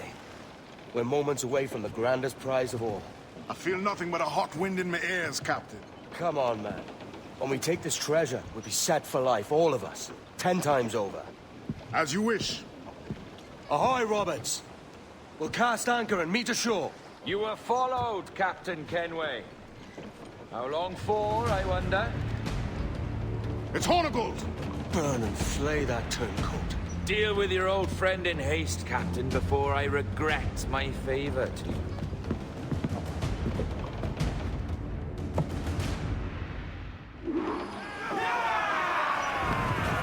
Captain, think carefully about what you mean to do here. What are you grousing about, Addy? It's Ben Hornigold, come to kill us out there. Aye, and the traitor needs to die. But what then? Can you say with certainty that you would deserve the observatory more than he and his Templars? No, I can't, and I don't care to try. But if you've a better idea, by all means, tell me. Forget working with Roberts. Tell the assassins. Bring them here and let them protect this place. Aye, I'll bring them here. If they're willing to pay me a good sum for it.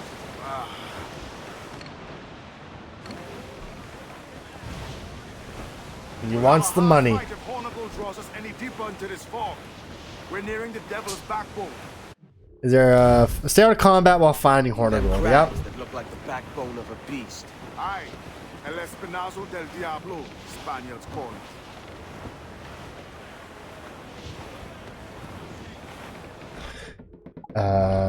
Oh, I have to. No, I can go around.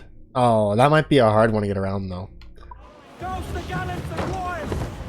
Gotta do a Yui right here. Round it all on!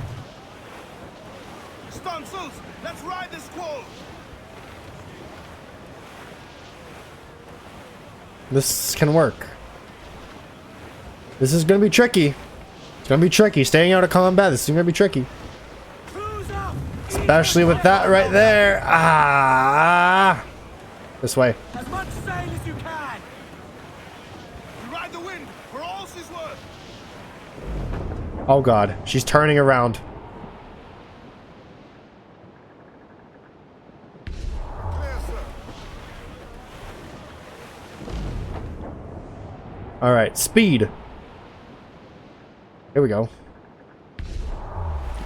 That's not the Benjamin, right? I don't think so.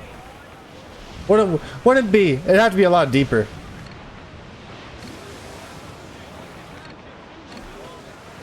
Fuck. Go right. Ghost the royals, come!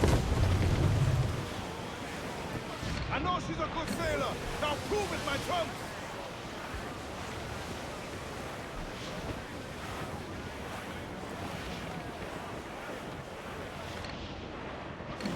That's not it. Trim the yards off the wind! Reef the mains! Clew up gallants! Fuck. Loose all and trim We'll have to do front to the a loop or something. Man your sheets!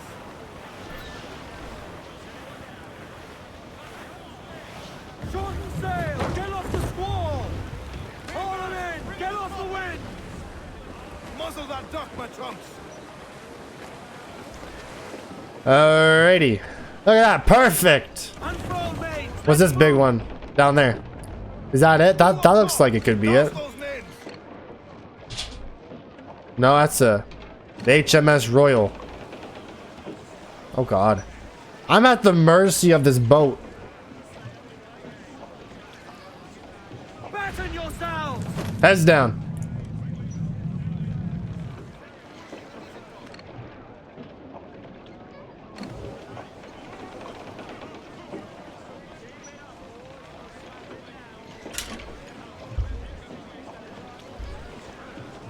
God damn. Mains out! Let's go! Okay. Loose tops and royals!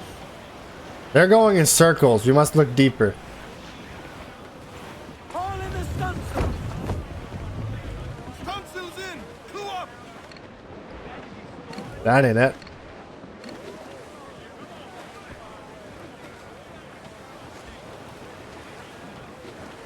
Get them aloft!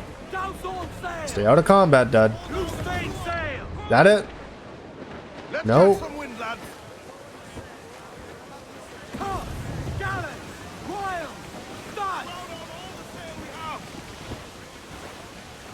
All right, let's get through.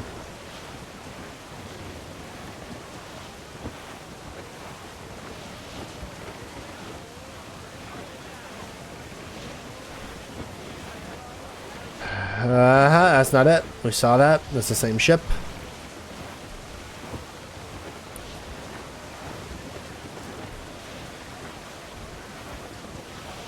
Okay. There it is. Little bugger. There's Hornigold. Getting close. Alright, we have stayed out of combat. No new objective.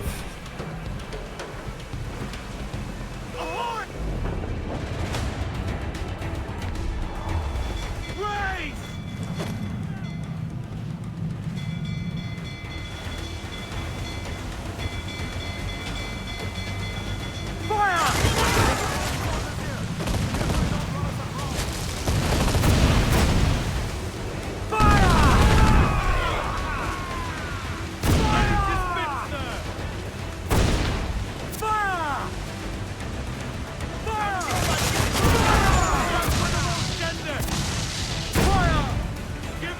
You really fucked up, didn't you? Wow.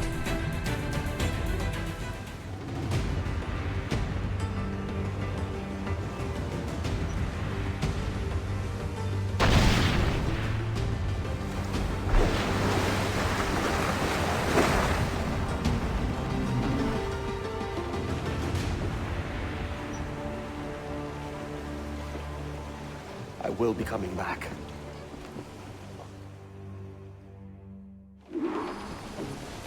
Air assassinate Hornigold.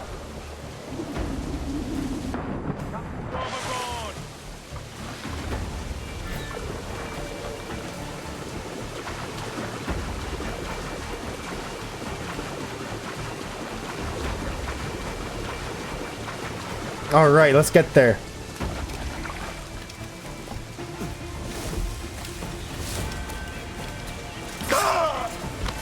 One down. But these two over here, they're gonna perish.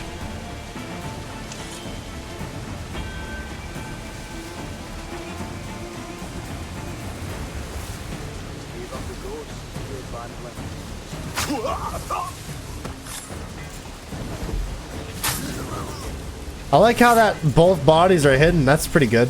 That's pretty neat for us. All right, this way.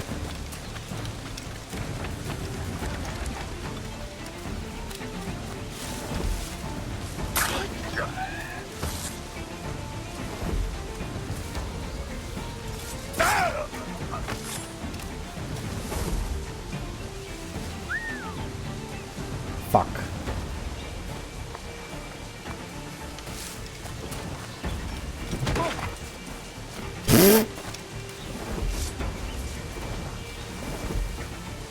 Well, the other two are likely very, well, they might be problematic, they might not. Oh god.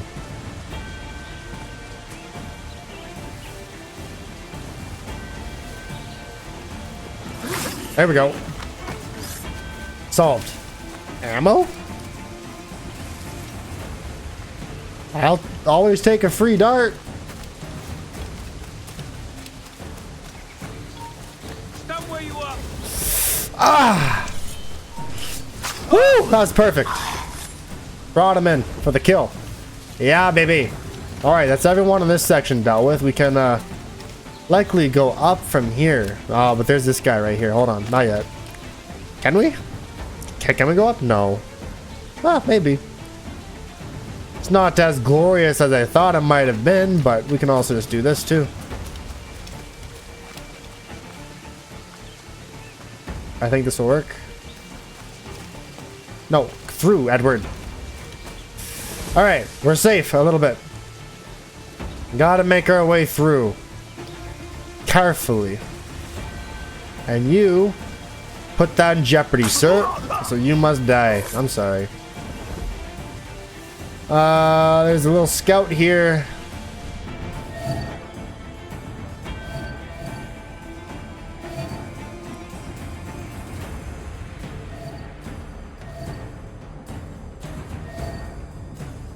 Must do something about that. Maybe a little berserk dark, because he will spot me. We'll do something with that. How we get up there, I have no clue. Alright. He's dealt with.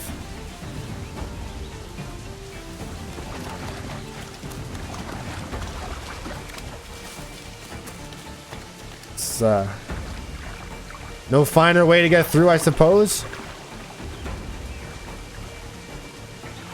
Just carefully. Anyway.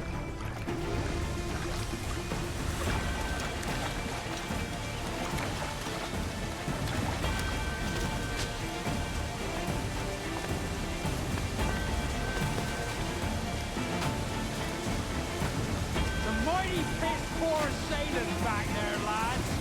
And if we live out this day, by God, I'm slaying every last bitch of you. Steady up. Keep your backs together, lads. This fight ain't over. It's never ogre.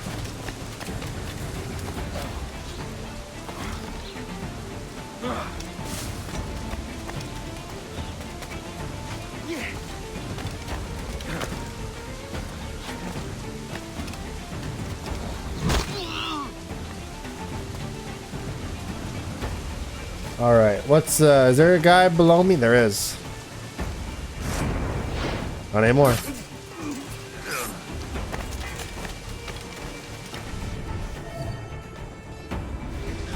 That'll be a tough one. Oh, I slipped off the arm of my chair.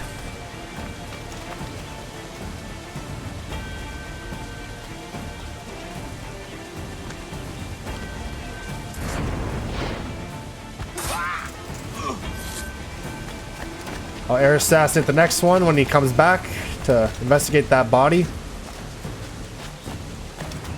He will be back.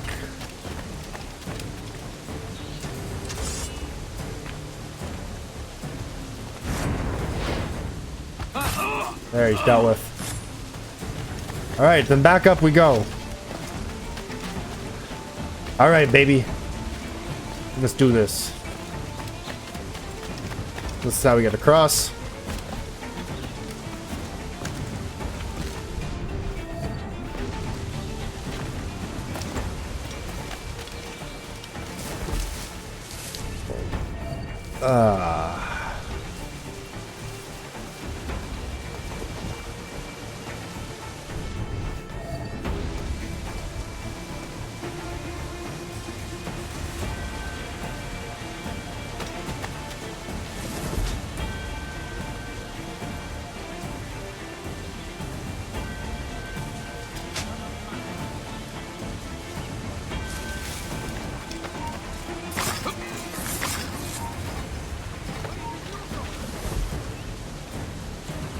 Yikes! Once again, I wanted the berserk dart, but it didn't happen.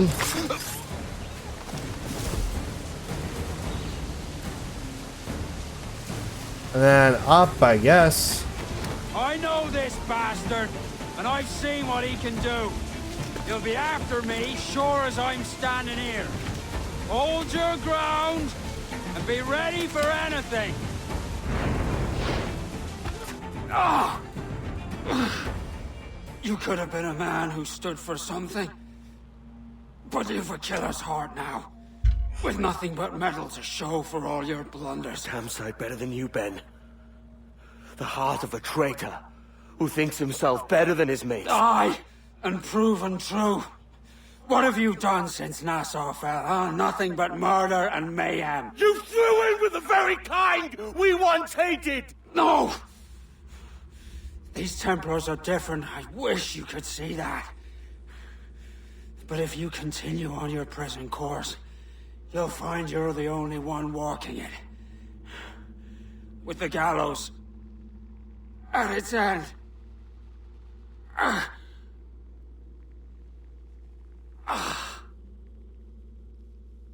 It may be. But now the world has one less snake in it. And that's enough for me. Damn. All right.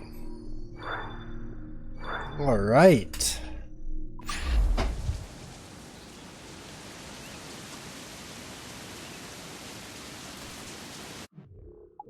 That leaves here. The observatory.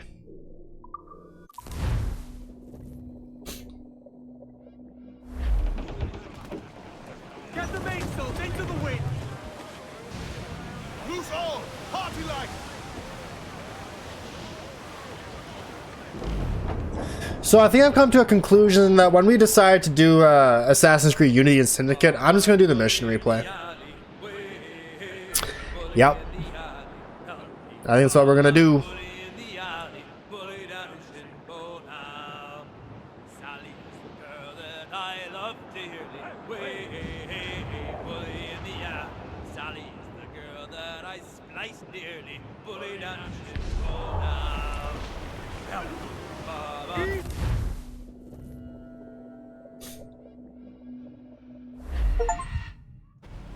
Visit every location in the game. This is the last one. Was it Land Bay, is it called? Is that pirate hunter dead? Aye, by my own hand. Why is it you alone can find what so many want? I was born with memories of this place. Memories of another time entirely, I think. Like another life I've already led. Curse you for a lurch, man, and speak some sense. Not today. After you, Captain. The path ahead is dangerous.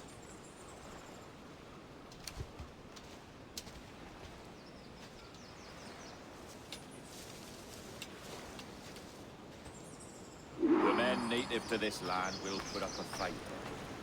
Are you willing to push back if necessary, huh? To kill if needed? You'll hear from me soon. Incapacitate all guardians while unarmed. Incapacitate 5 of them from stalking zones. Oh. Is it the assassins then? Are they already here? What's what is a guardian?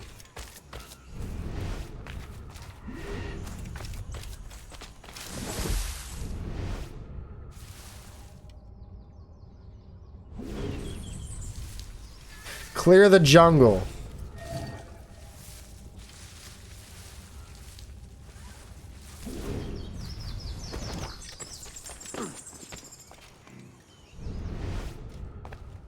Or maybe no, or no, they're probably not assassins entirely. Actually, it would probably say assassins, but unarmed though.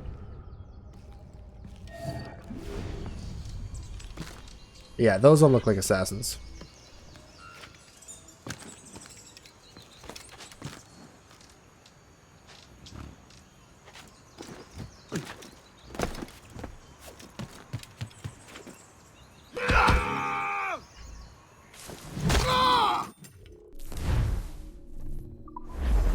Well, I don't know how we...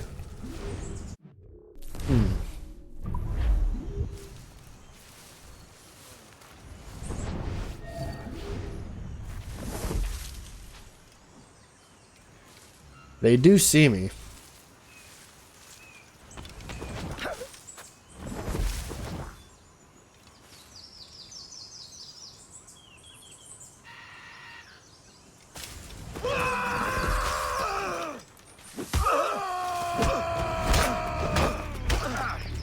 Ow.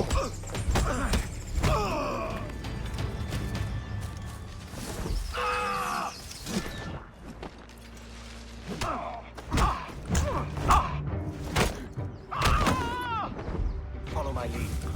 I guess that works. I don't know how you go about doing this. Where's the animus fragment at? I want it. How do I get to it? This way?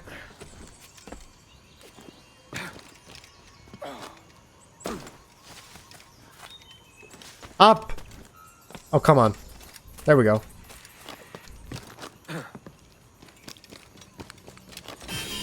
There's also a chest here, huh?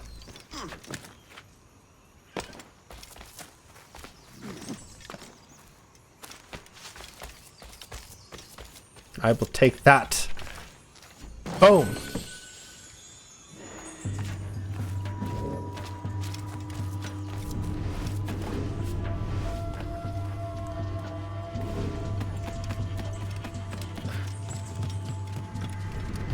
Clear the jungle. But from stalking zones, which means the bush. You gotta sneak up behind them in the bush. How the fuck do you go about doing that?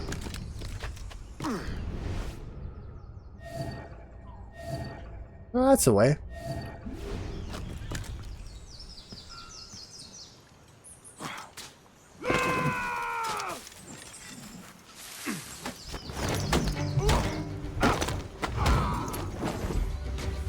All right.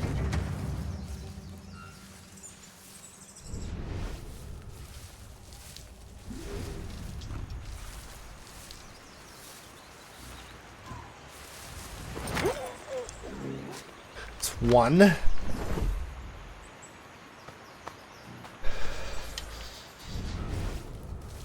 I don't know how you do the rest.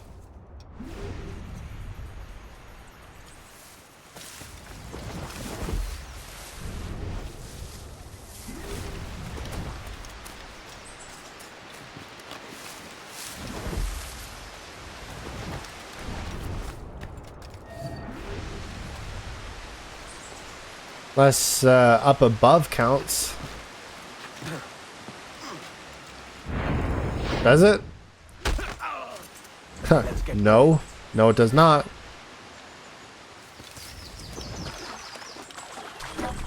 Ah!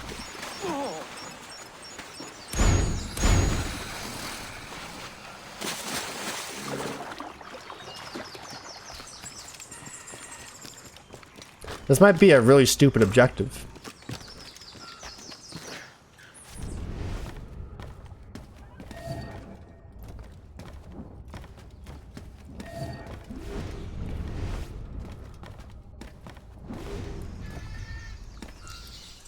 From stalking zones. I don't know, buddy.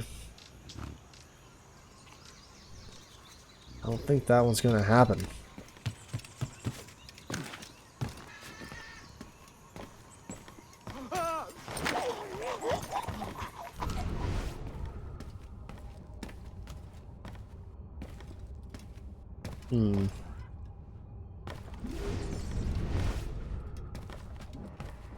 There's this guy here.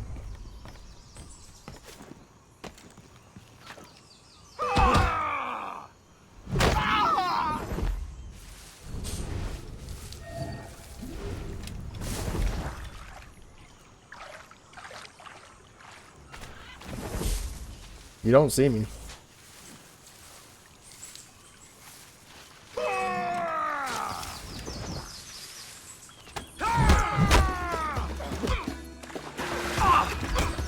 I have failed this optional objective.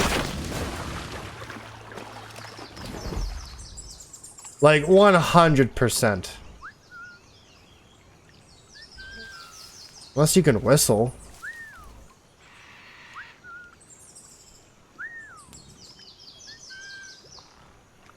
Maybe.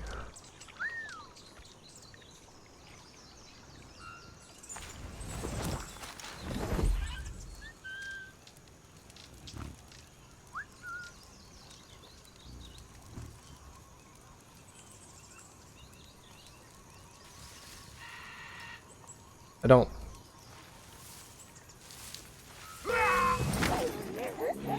That's 2. Clear the caves.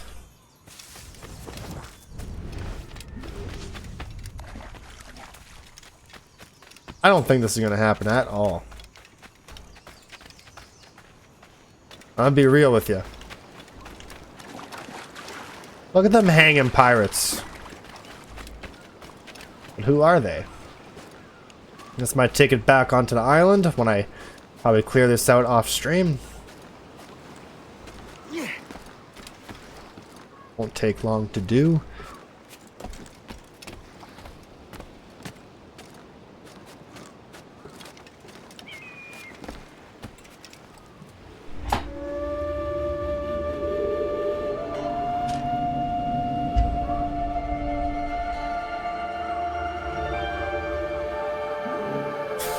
Okay,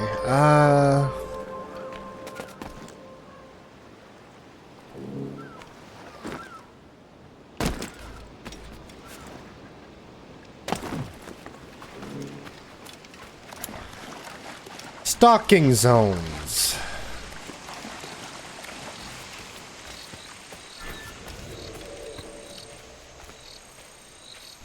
This might still be doable.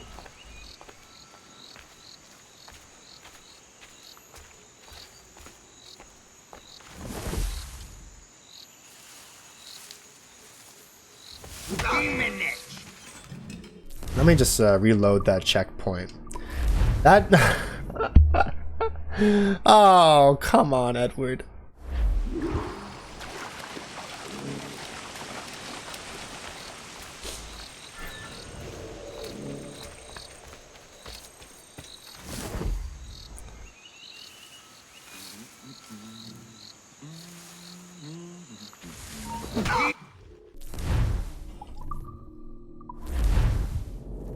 Maybe I can whistle him my way because he's not hiding.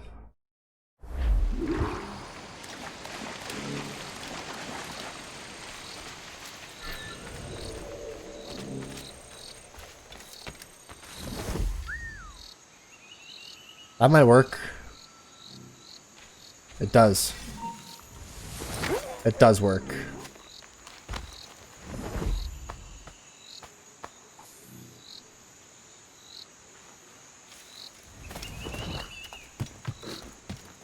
There may still be a challenge yet. I think we can get this. These two should be easy money. I just need you to come back. Or don't. Be patient. I'll be patient. I'll let him come my way.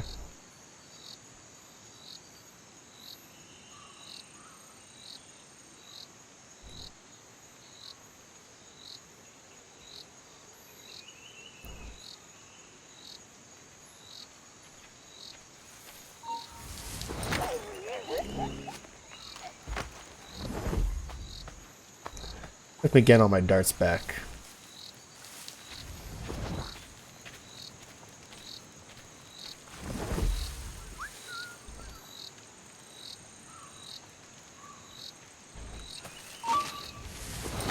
Beautiful. There we go. Alright. We will get 100% sync because I can stay my blade from the flesh of an innocent. Let's go, baby.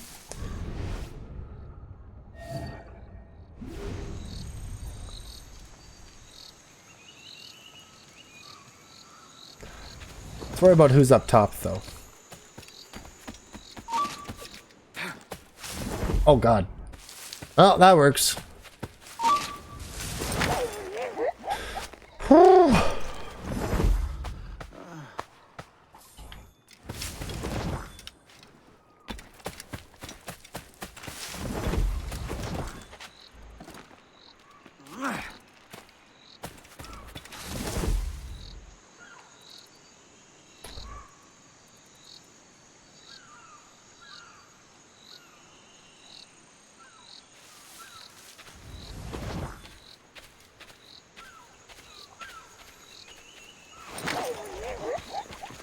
Go.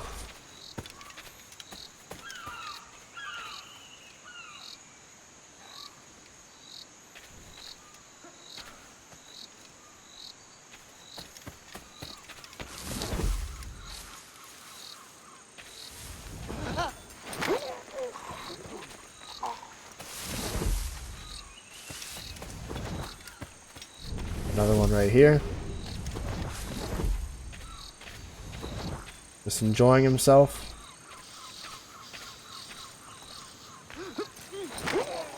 Sorry, buddy. Boom!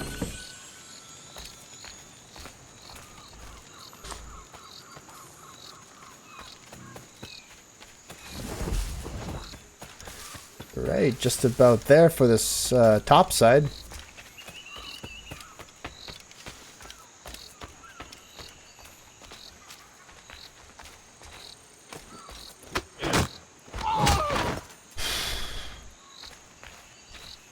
That's rough, Edward. That's really rough. Okay, go back and clear off the bottom floor now.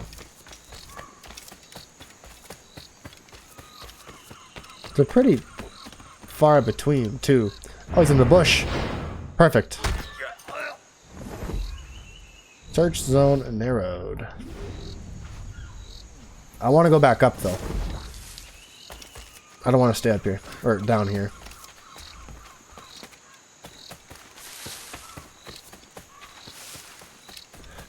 Want to still try to keep this tight.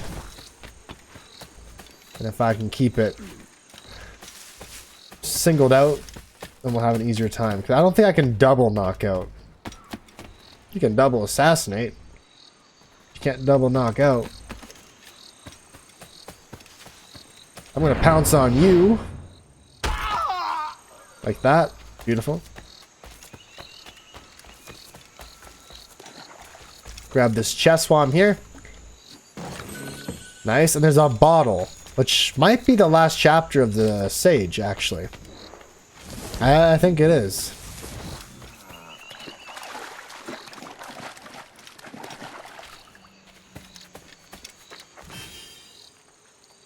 I think it's that last Sage chapter, which we read last time.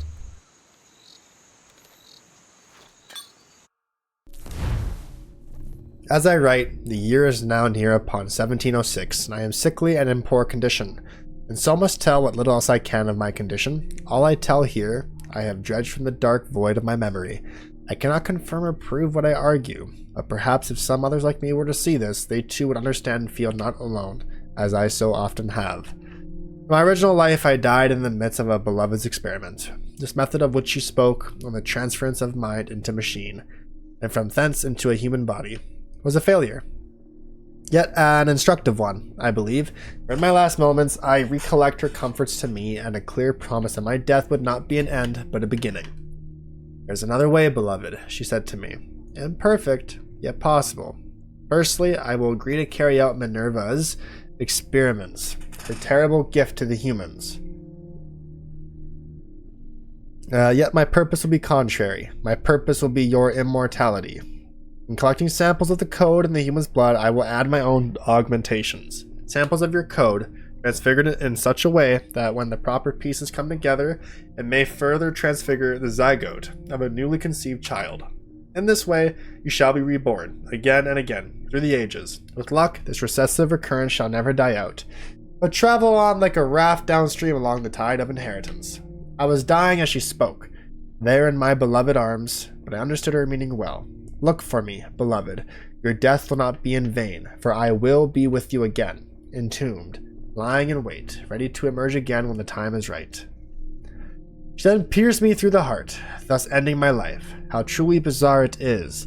I can claim to have memory of my own death is a ludicrous idea, yet I now know that it happened, and that I now live again, many centuries from that time, waiting for the final piece of this riddle to reveal itself.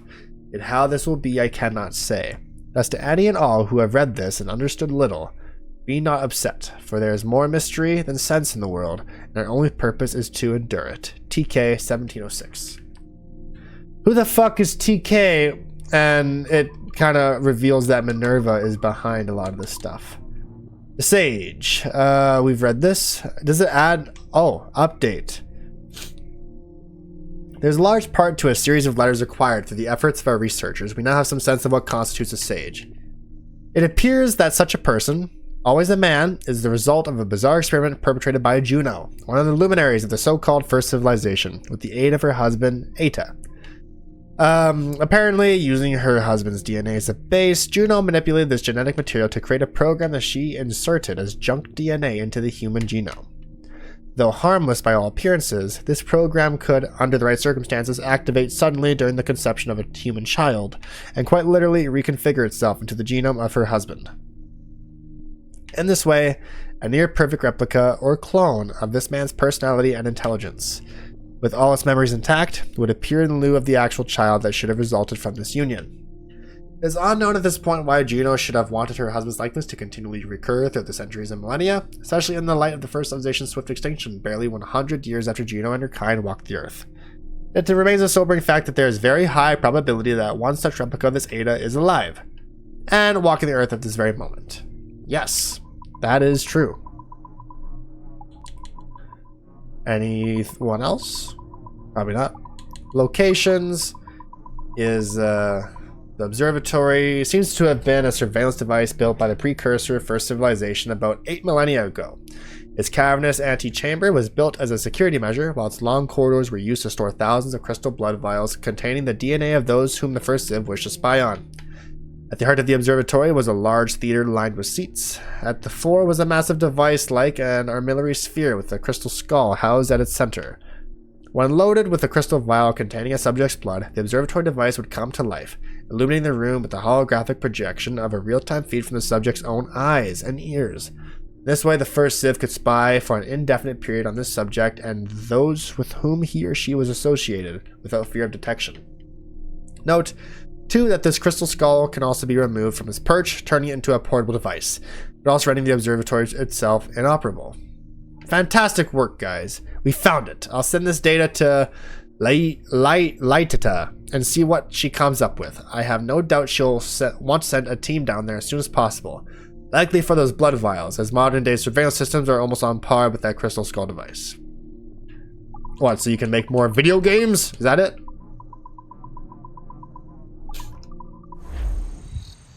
Okay. And now for the last two.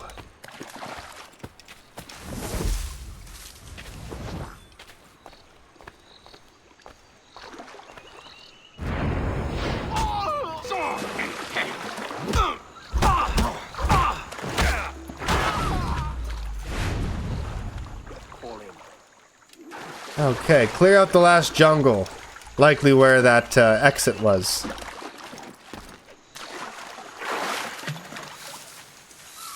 I feel like is the answer.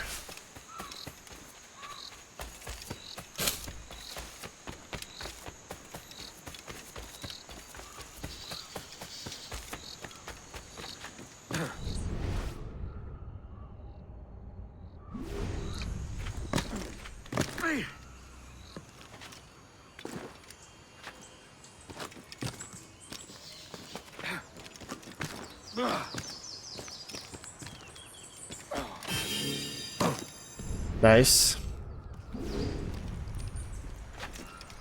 And we're not quite at that last search zone yet either. Let's just get there. Yeah, this way.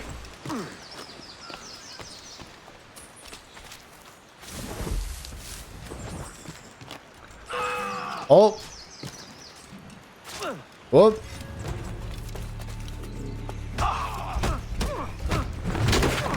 There we go. Whoops, there's also a guy there. I should let my health regenerate.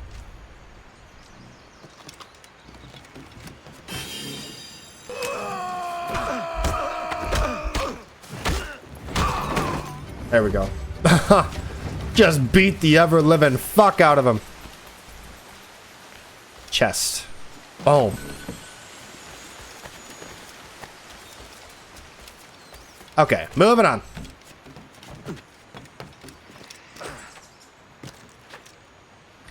I don't know exactly how we are supposed to get there. Is it... Am I maybe going a different way? Am I supposed to maybe go this way? Maybe. That might be an answer. I think it leads me to the right way.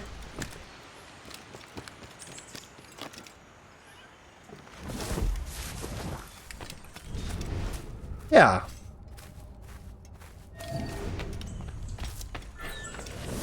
The observatory, right here.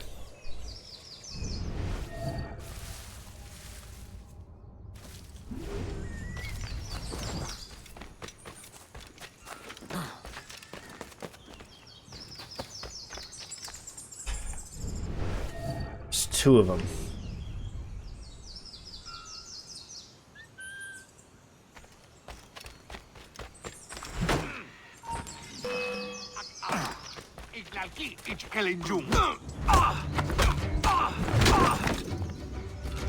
There we have her. Alright, there's still one more, but I might be able to... Bullshit, you're climbing that.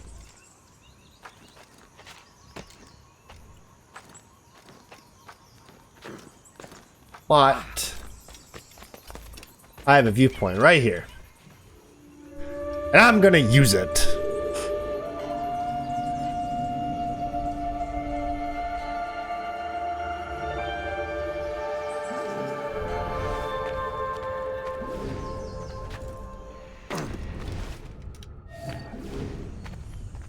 Oh, you poor soul. Yeah!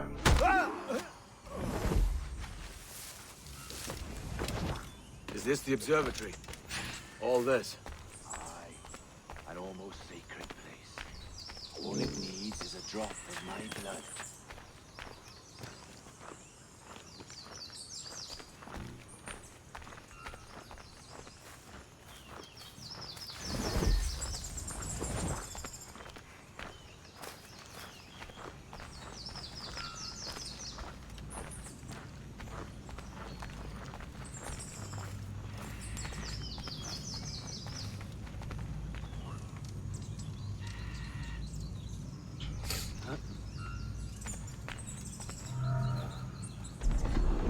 And the door opens after almost 80,000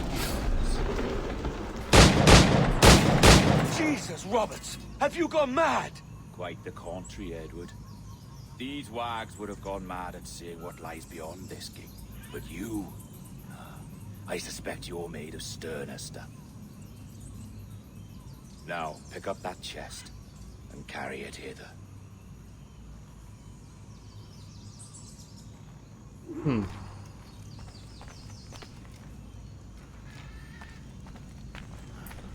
Dirty and decrepit. Not quite as I remember, but it has been over 80 millennia. Ah, rot. That's impossible. Step as if on thin ice, Captain. I must say I'm quite taken by this new vocation of mine. And it may amuse you to know that I have authored my own articles of conduct. Creed of your own, eh? To keep the peace, yes. I forbid all gambling upon the deck, for instance, for it leads to more conflict than camaraderie. Desertion during battle is forbidden. And I require that all men keep their pieces and cutlasses clean and fit for service at all times. Sensible. And punishable by death if disobeyed. Damn. Look at this place. Beautiful, isn't it? Aye. Like something out of a fairy tale, or one of them old poems. There were many stories about this place once. Tales that turned into rumors and again into legend. The inevitable process of facts becoming fictions before fading away entirely.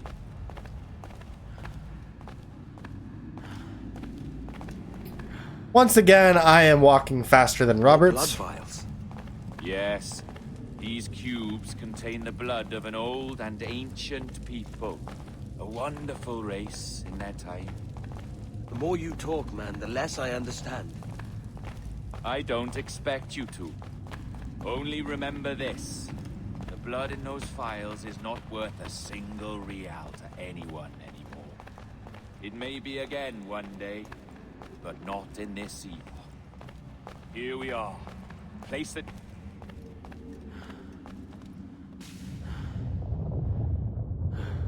What's that noise? Ah, yes. A security measure. Just a moment.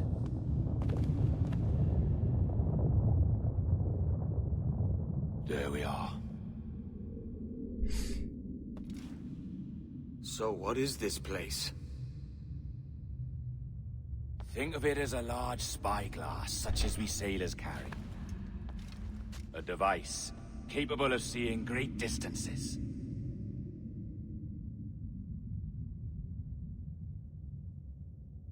This is It's bloody witchcraft. No. This is Mr. Jack Rackham, somewhere in the world at this moment. Nassau. Well, this is happening right now. We're seeing through his eyes. Aye. I don't know, Jim.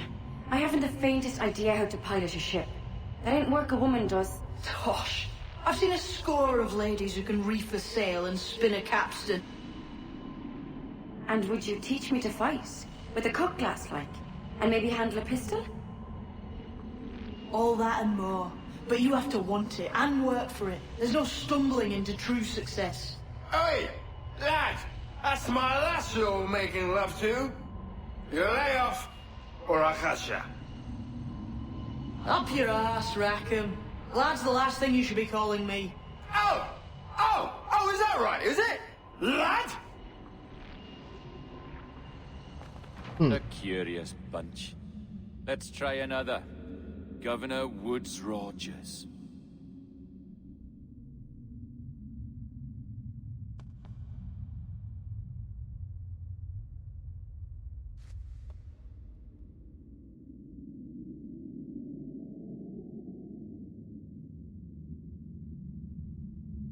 You have a bold idea, but I must think it carefully through. A simple pledge of loyalty is all you need suggest to the House of Commons. An oath, a gesture, and a simple ceremonial dram of blood taken from the finger. That's all. The ministers may give me trouble, but it should be easy enough to convince the House of Lords. They do adore an excess of pomp and circumstance. Exactly. Tell them it's a show of fealty to the king against those revolting Jacobites. Yes, indeed. Oh, these Templars. The crucial detail is the blood. You must get a sample from each man. We want to be ready when we find the observatory. Agreed.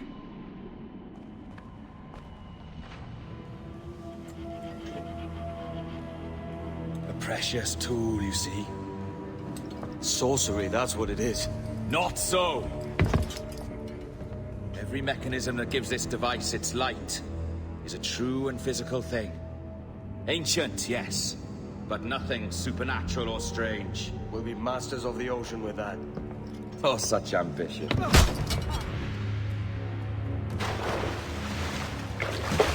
There is nothing in my code about loyalty, boy. You played your role, but our partnership is done! You're a dead man, Roberts! Dick.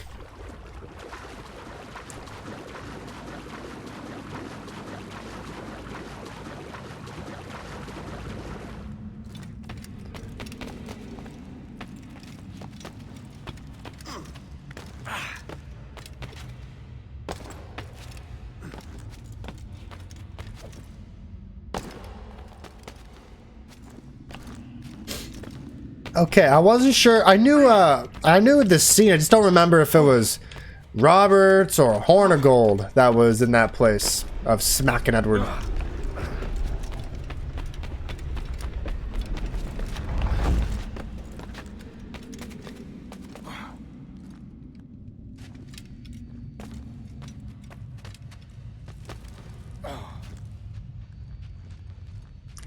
Nor am I sure what makes Edward, or how Edward's story plays out from here. I was a little young at the time.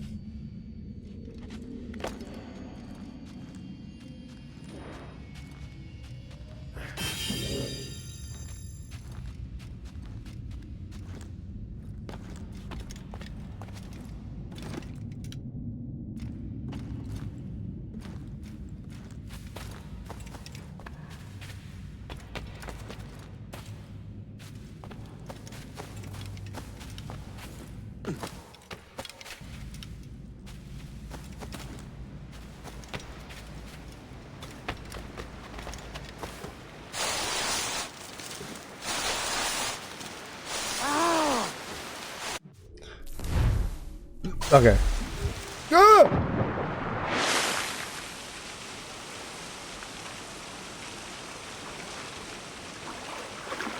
Oh, we're wounded from that. Oh, okay.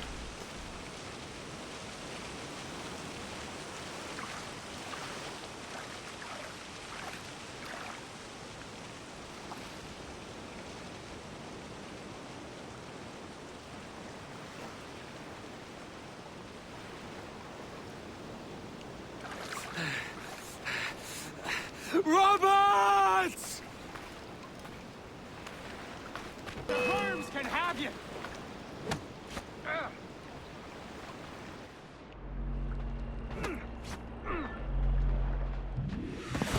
Oh, your jackdaw's flown, Edward. Eh? That's the beauty of a democracy. The many outvote the one. Oh, you could sail with me, but with a temper as hot as yours, I fear you'd burn us all to cinders. Luckily, I know the king's bounty on your head is a large one, and I intend to collect. Have you ever seen the inside of a Jamaican prison, boy? Have you?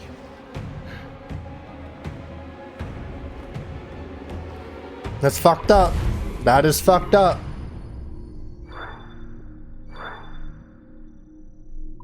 That's fucked up.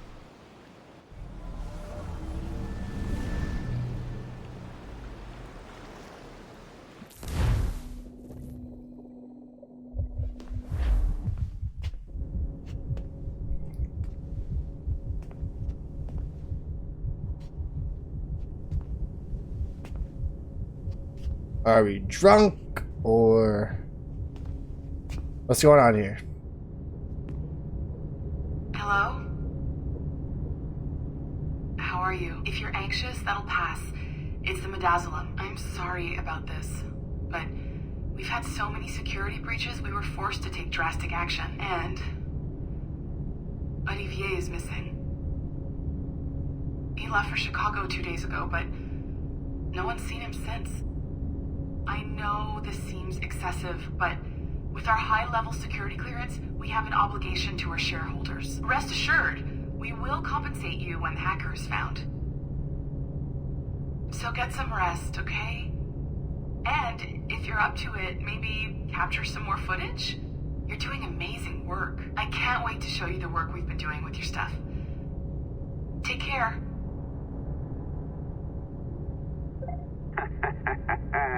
So, they tossed you in the bunker. Nice. Those Templars upstairs aren't taking any chances. I think we need to erase all the dirt they might have on you. Did you hear that?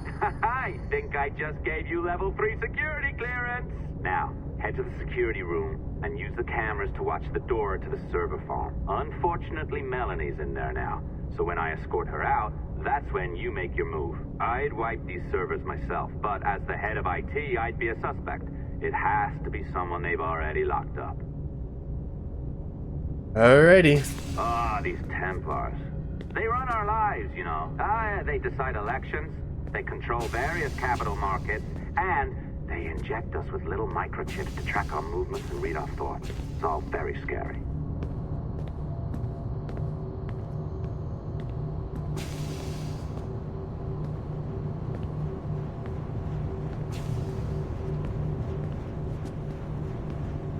Okay, this way, is it? Alright, listen, I'm entering the server room now. When you see us leave, get in there.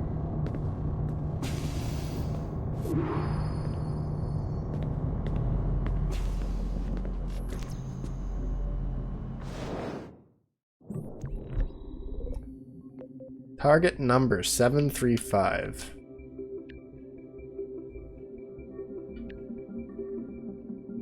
And how do I make things happen? Oh. I was just pushing shit, you know? I didn't mean to do that.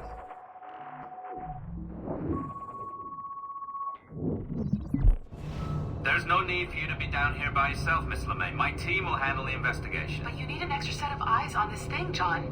We don't even know when the hackers broke in. It could take weeks to go through this data. 1, at most. Still too long. I can't keep my team locked up for a week. Legally you can. It's what they signed up for, even if they didn't read their contracts. Yes, of course. I just hate the idea. So what's the next step? My team is processing the data now. We'll start sifting through it tonight. Scout's honor. Coffee's on me, okay? Hack the cloud server. Alright, she is out of there. Is there anything else I can do? Oh, there's this camera. I guess that's something to do.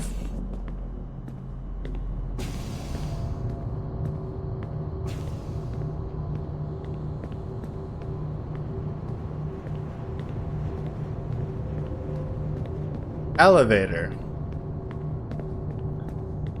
Where does this go? Probably gets you back into this room if you ever want to come back here, I suppose.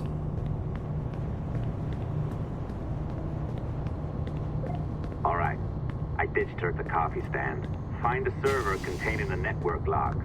Since I have a record of each and every one of your hacks, we'll just search for the timestamps on those and turn that data into something harmless.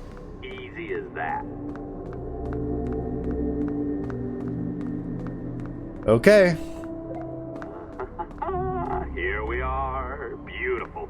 I'll update your communicator one more time. A little program I cooked up just for this purpose. There we go. I think that worked. Try it out.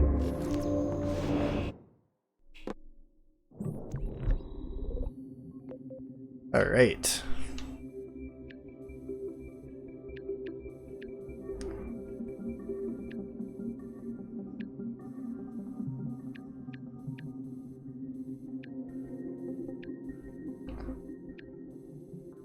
Oh, almost there.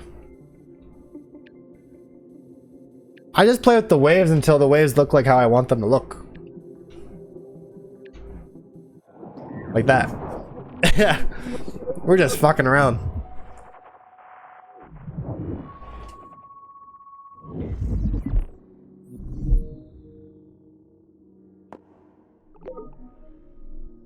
Initiate remote hacking.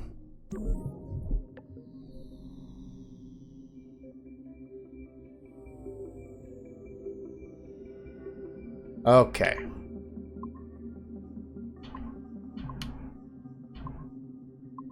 Safe. Ah. There we go.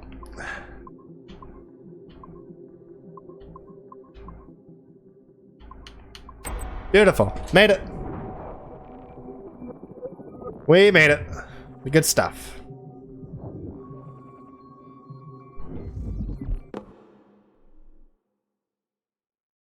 Pirates of Nightmares, internal context video. I think it's the trailer for the game. The dawn of the deadly 18th century. Or rogues and sailors band together to live their lives by the sword. With no laws or morals, no gods, and no fear. Only betrayal, mutiny, cruelty, and debauchery. There is plunder to be found on golden beaches. Will you risk life and soul to fight the Pirates of Nightmares? Benjamin Hornigold, Calico Jack, Charles Bane, and Blackbeard?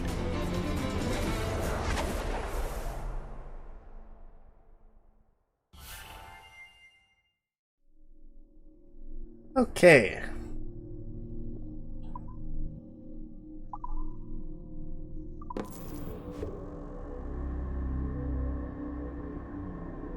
I can feel you, Cypher. Feel. But hardly touch. Signal is still too weak, and I am spread thin. Unfocused. Like static and fog. Lingering in networks and nodes. The nervous system of the world. Can you hear? Perhaps the temple was opened too soon. But this was not by choice. The cataclysm pushed all doubt aside. We bless poor Desmond, who gave his life so that you, the children of our labors, would live on, to fulfill your purpose and ours, in mine. But now is not the time. My strength is not sufficient to inhabit an organic vessel. There is more work to do. more samples to acquire, more artifacts to find before my will can obtain. What's happening? Tell me! Make me whole again, my children, my instruments. Bring me forth to fulfill your purpose. Tell me! No, no, no! Something's wrong! God damn it! She should be here! Now! Living in that goddamned head of yours! Fuck, fuck, fuck, fuck, fuck! Why did she spare you? Why are you still here? Oh, so this guy was a trick. He was a double agent for the assassins? Definitely works with Sean and Rebecca. But trying to get Juno into me? Unless he is an assassin, he's just trying to get something physical to defeat and lock up. I don't know.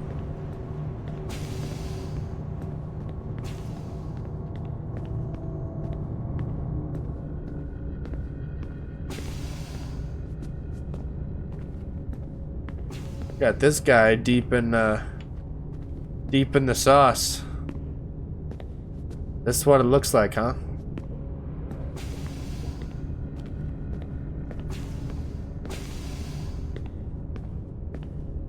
So we're kind of locked up. I can't just go roam.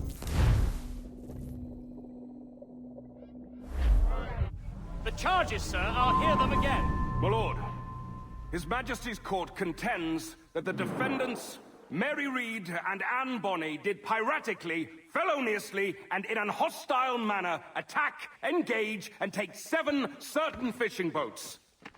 Secondly, this court contends that the defendants lurked upon the high seas and did set upon, shoot at, and take 2 certain merchant sloops, thus putting the captains and their crews in corporeal fear of their lives. Edward James Kenway, born of motley parentage in Swansea, to an English father and Welsh mother. Married at 18 to Miss Caroline Scott, now estranged. She's a beautiful woman, I am told, but not at all well these days. If you touch her, you bastard, I'll... Quite a surprise finding you here rotting in a Jamaican prison.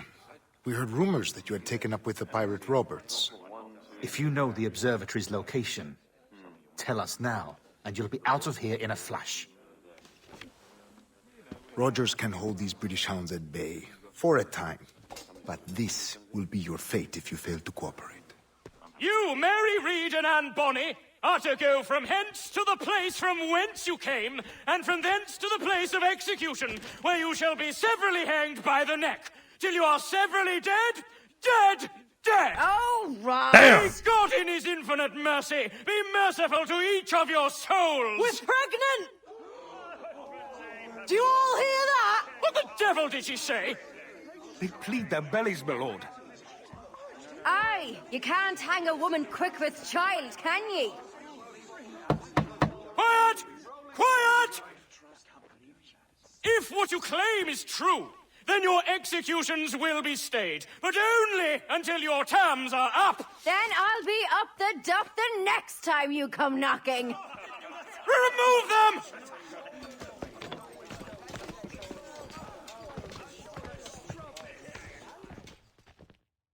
Shit. So both Assassin's Creed 3 and 4 have a prison section, huh? What's your name? Billock? Kenmore? Conway? It's Walpole, ain't it? Walpole? Where'd you get that? Well, that's the rumour going round. As dirty and daft a pirate as ever sailed these West Indies. Well, whatever his name, gotta make sure he suffers without dying. Orders from the governor.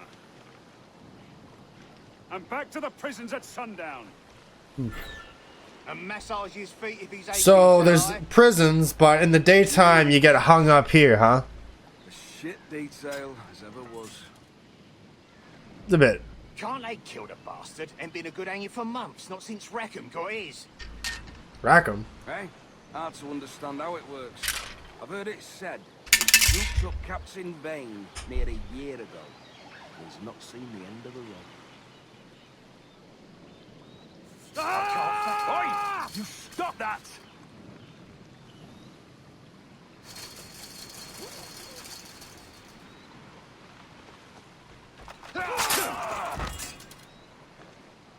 Good morning, Captain Kenway. I have a gift for you. Do not mistake my purpose here. I have come for Anne and Mary, and you owe me nothing for this. But if you would lend me your aid, I can promise you safe passage from this place. I'll need weapons. You are comfortable with this, I am told. We must hurry.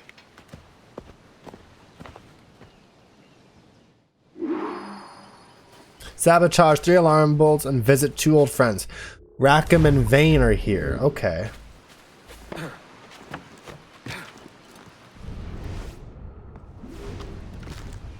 So sabotage 3 alarm bells. Rackham and Vane are here though.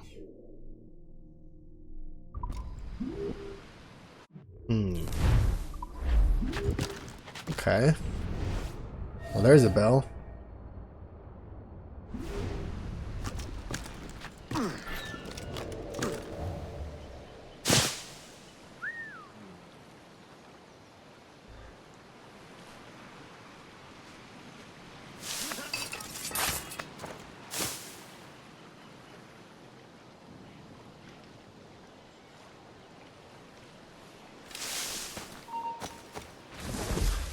Alright, to get a lay of the land, I need to find a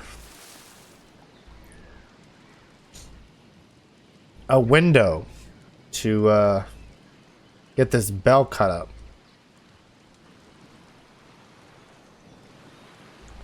Or better yet, cross like this. And get rid of some people who may notice that happen.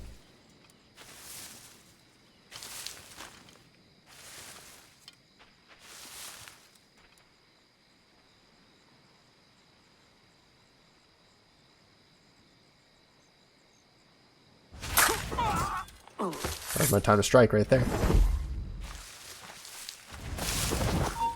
You! Interloper! Raise it! Ah! Intruder! I need some help Fuck. here! I'm just gonna reload the checkpoint, yeah?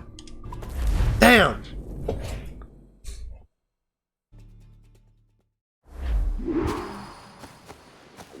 Sabotage 3 bells. Okay. I do have my blowpipe as well. Let's not forget that I have that.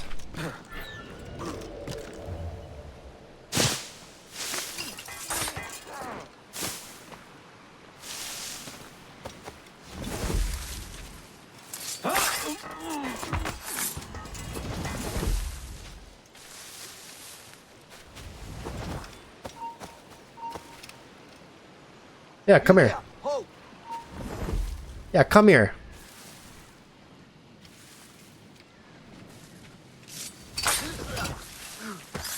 There we go.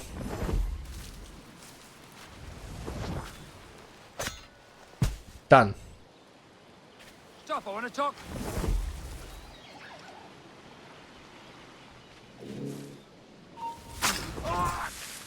Beautiful. Now, visiting old friends, I'm not so sure how we go about doing that. Must be in a cell, though.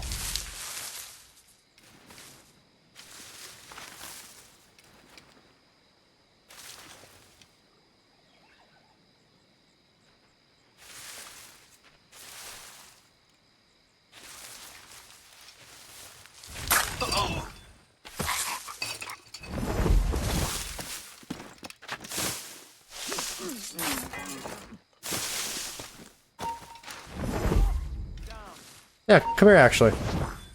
Come here. You! Halt! Easy. Just like that. Boom! Now.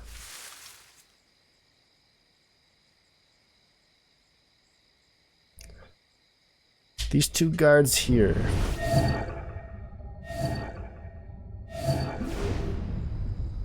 Could be problematic. Not sure how to...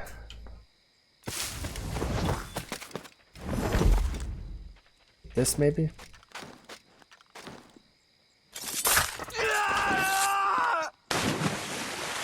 Yikes.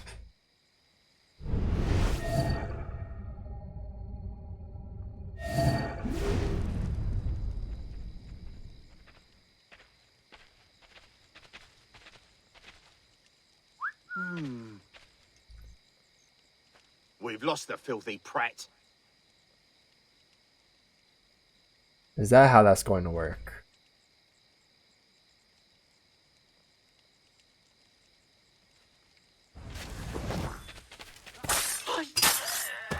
Alarm! Rouse yourselves, you dullards! Get him!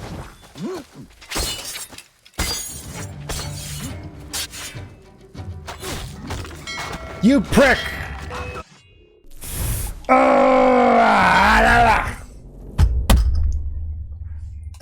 Where'd that guy come from? And I'm here again. Ah, fuck. Sabotage 3 bells, visit old friends. I don't know where to find these old friends. But it sounds like it's Vane and Rackham.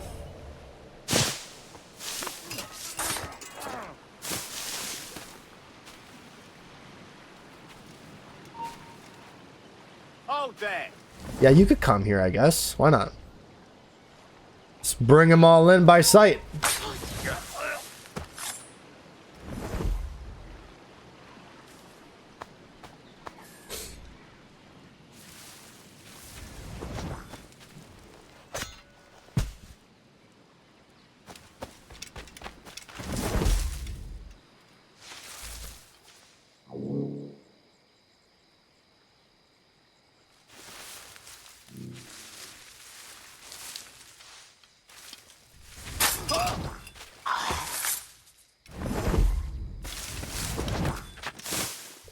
Alright, try this again.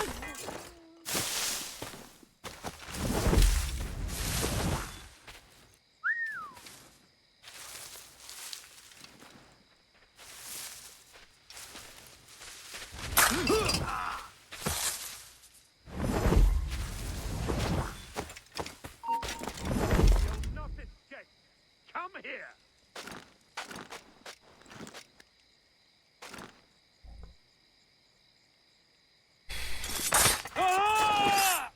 That works, sure.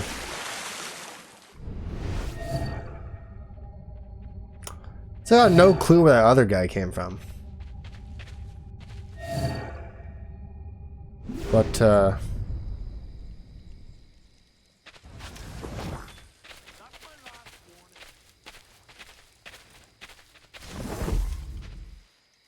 do this clean anyway.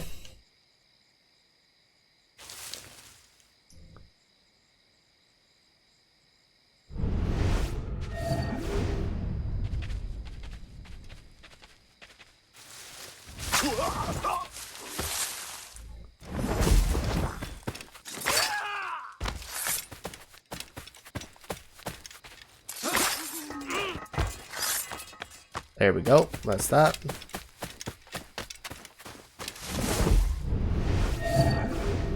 Wait for him to go away. I can cut this bell. Beautiful. Now to deal with him. Oh, there's actually...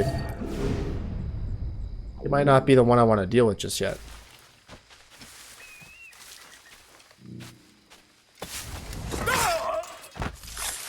That's a little better. A little aggressive, but that works.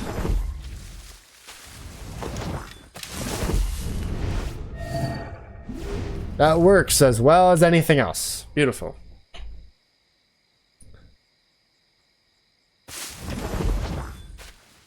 Can I lure him? Maybe? I might be able to lure him over. Stop, I tell you! Bring him here. Why not? That should work.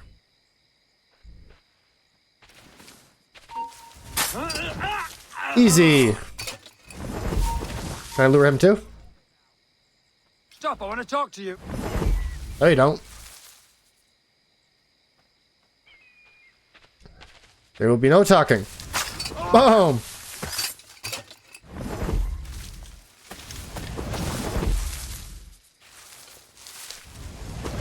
Now, in here, can I whistle someone over? Yep, perfect. That's why this was there.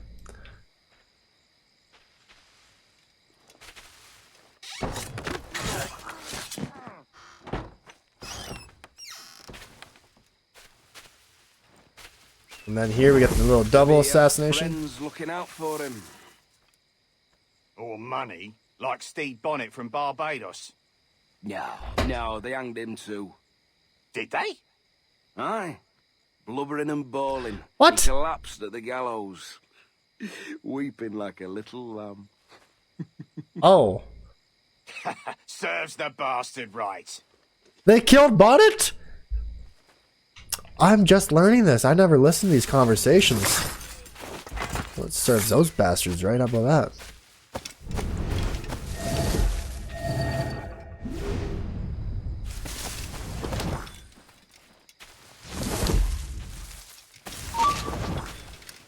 Oh.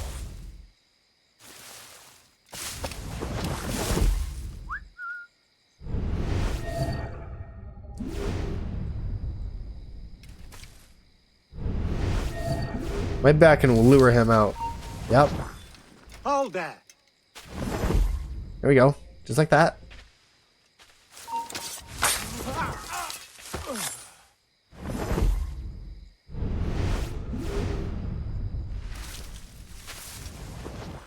That's the bell. Now, to visit old friends in the prisons, which is here.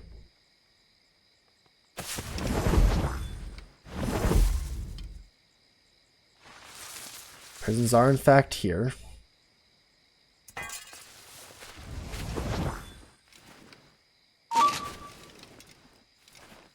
Hey, stop.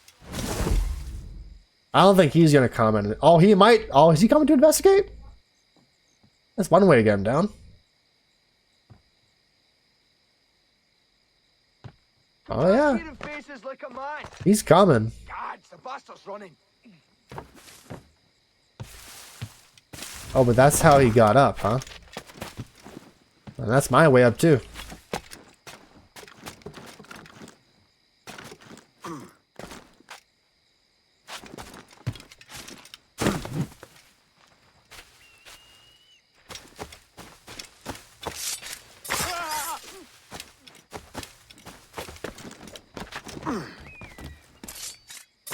I won't warn you again.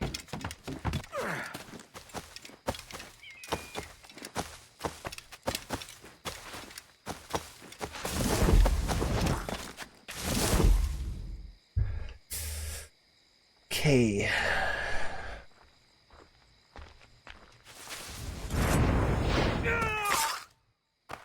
That works.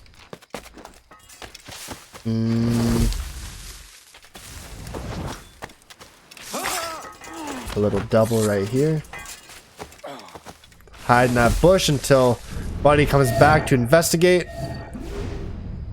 When he investigates, he'll be dead too. Pretty sour, but he's making his way there. He's losing interest though. If he turns around, I'll take him out too. We're the one. Done. Easy.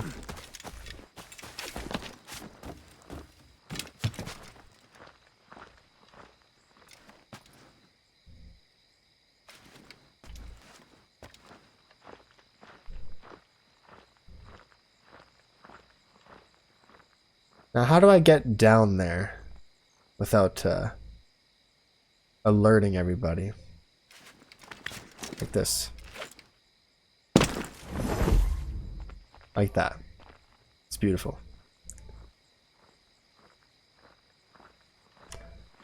I'll wait for my right moments.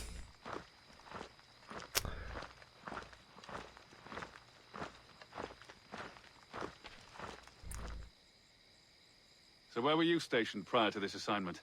Virginia. Mostly guarding the college and such at Williamsburg under Governor Spotswood.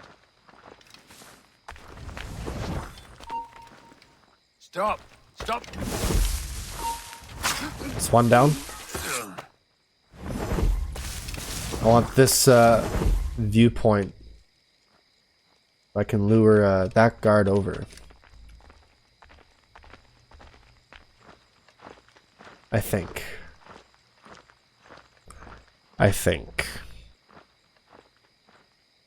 Not a word, other than rumors of pirate activity on I don't know.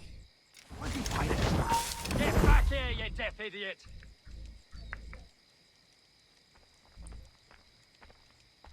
It kind of splits them up a little bit.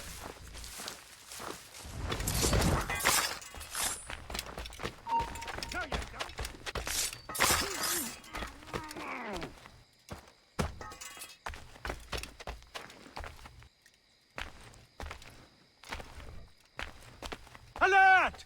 Alert! There we go. That's perfect. Now, here's a cell. Visit old friends.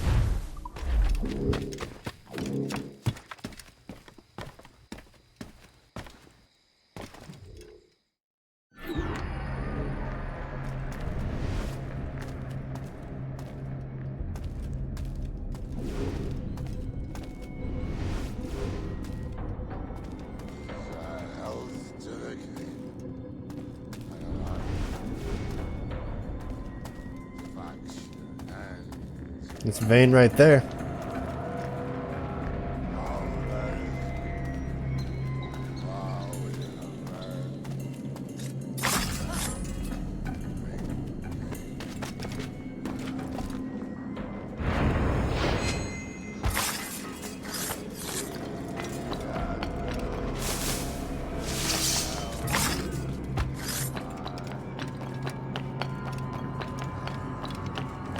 Hello, Vane.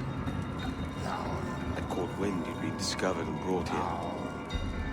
Didn't hear what happened after. Don't Best of luck to you, mate. I wish we'd parted as friends.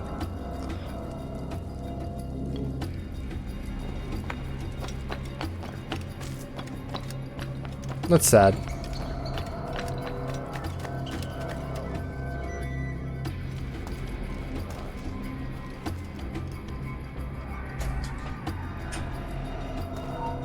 Come here. There you go. Perfect. That's how we got him right here for the kill. Ow!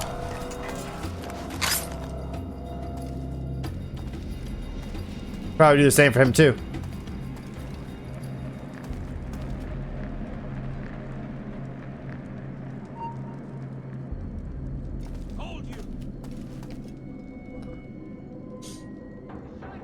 Cause you'd think I just walked around the corner. But The bastard's running! there we go.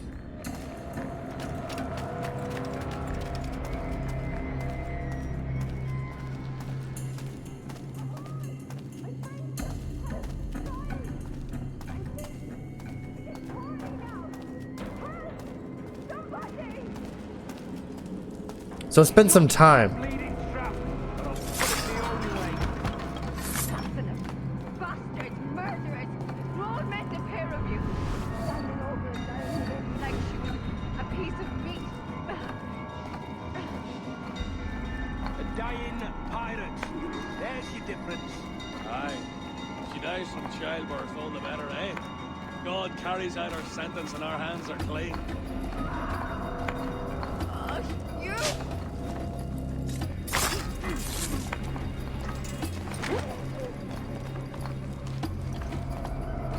Now what about Rackham? Where is Rackham? I've been looking in all these cells. I have not seen Rackham. Mary? Mary, it's me, Edward. Edward? Who's this fella? It's all right, Anne. He's a friend. What's wrong with Mary? She's ill. And her child? They took her. No idea where. Oh! Oh! Oh! I know it pains my lady, but we must be silent. Can you walk?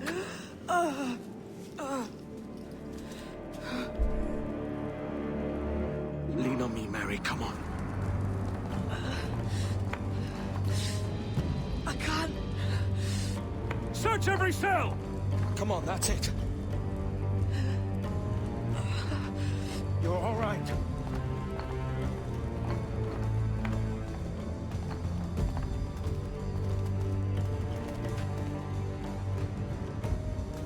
Come on, Mary.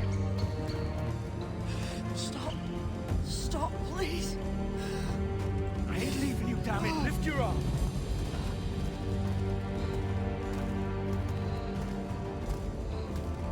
It's no good.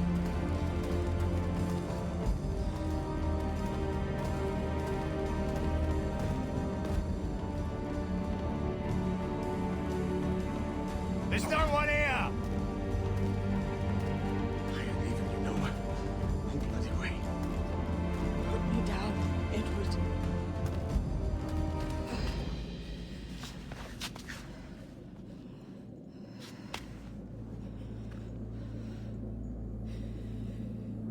Don't die on my account. Go. This is such a pain in the ass. Damn it. You should have been the one to outlast me.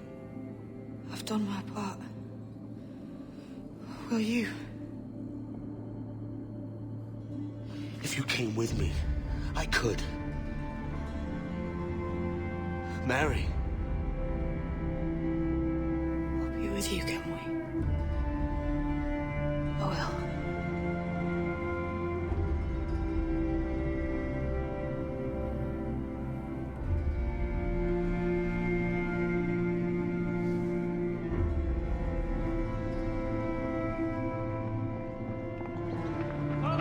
Search every nook and cranny.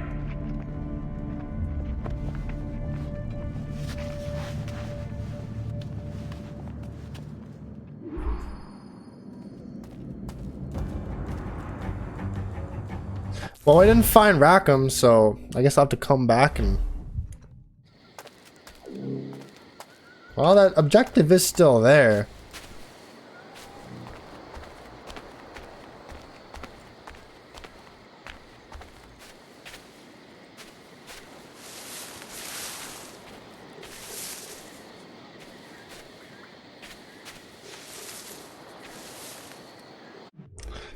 I'm gonna quickly,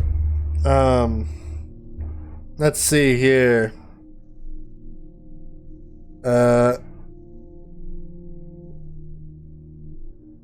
Let's see.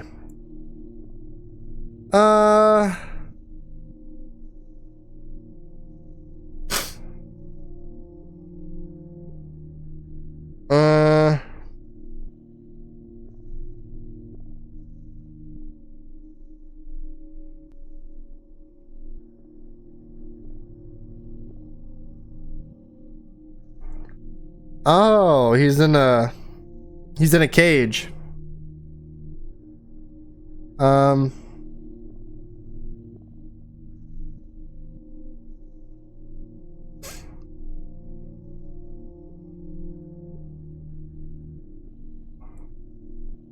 Okay, so he's still here somewhere. He's along the shore. So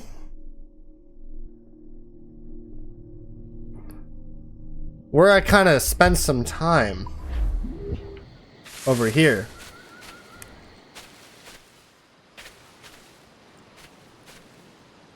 Alarm! Help me, damn it!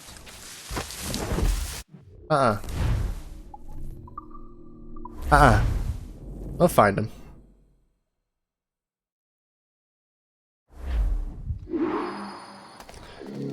We'll just have to put her down somewhere right here. This will do. He's right across from me.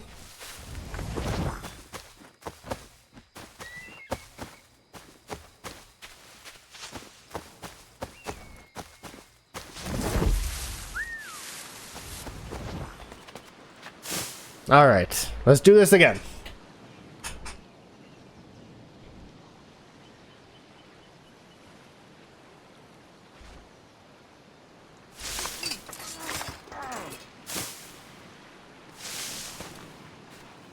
Get his attention. Come here.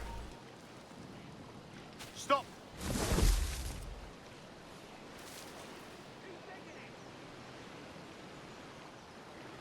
Get back here! I would have missed that. I figured he might have been in there with everyone else, but nope. He's in a cage.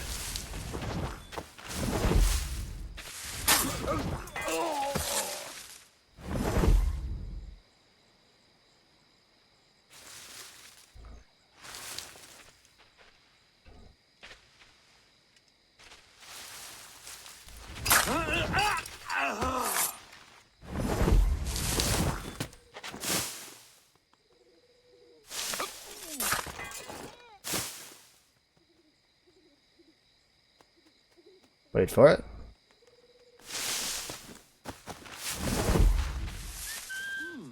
Bring him here.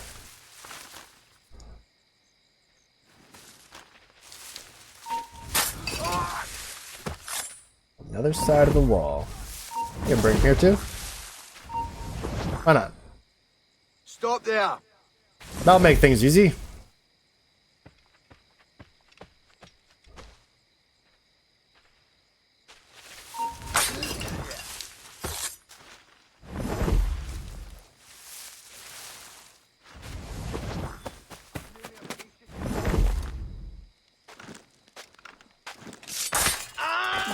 Like that.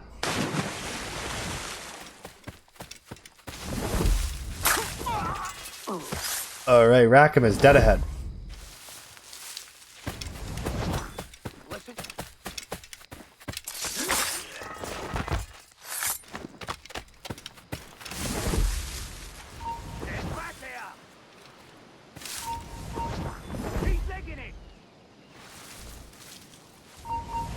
Oh, they both see me.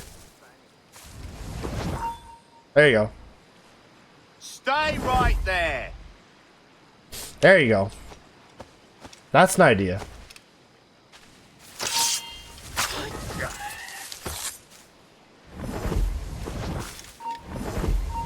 That's just one that'll see me too. Bring him here.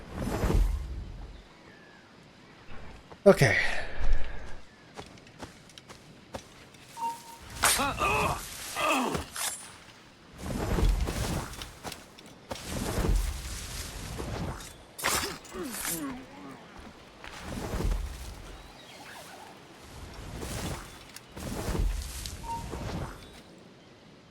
Stand still.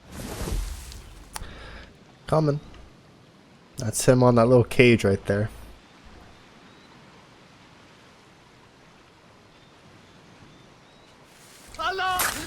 Shut the fuck up.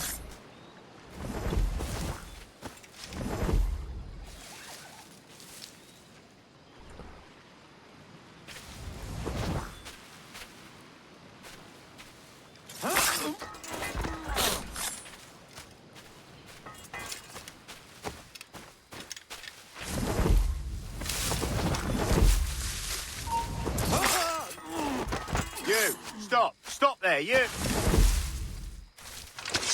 Yikes.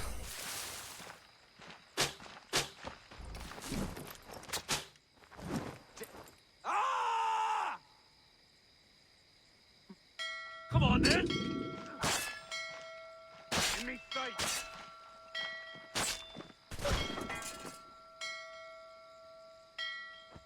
You weren't much of a friend, Jack Rackham, nor an able sailor. Oh, he's neither. dead. But you were strange and lively, and you made me laugh more than once. And that's enough to make me sorry for seeing you like this. I hope you found a lasting peace, down there among the dead. Alright. There we go. Full sync. Beautiful. Now we gotta go back and collect, You can just, like, leave her, huh? We're not gonna do that. We'll go back for her.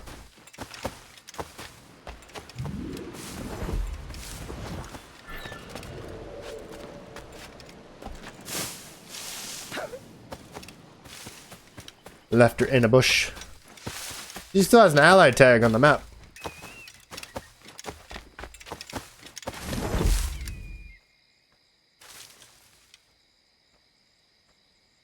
And pick up the body. Where is it? There it is. Let's go.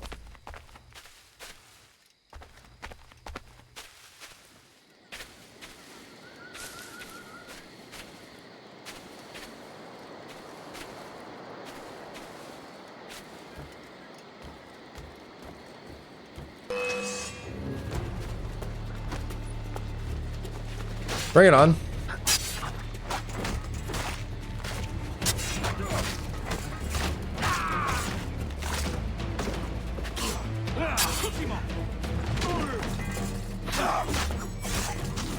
There we go.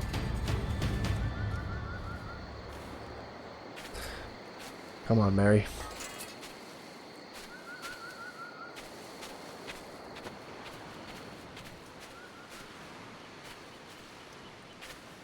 Okay. What's happened to Mary? What's wrong? Is she gone?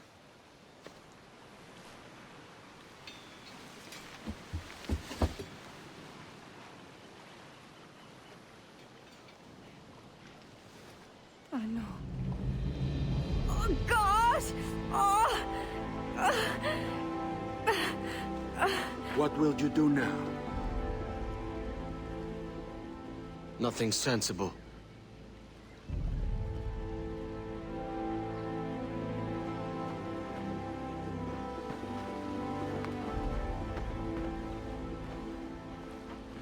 You haven't earned this, but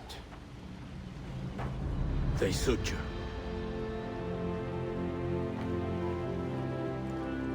Good fortune to you, Edward Kenway.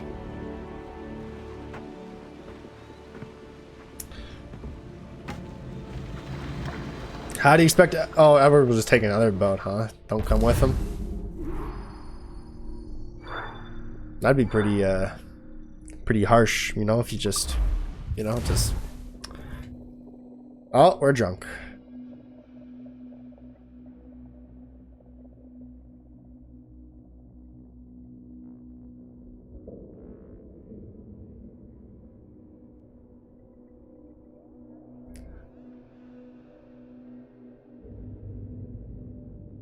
We're supposed to move, huh? This isn't a loading screen. Oh, wow. Or bring a bottle. I see some color first.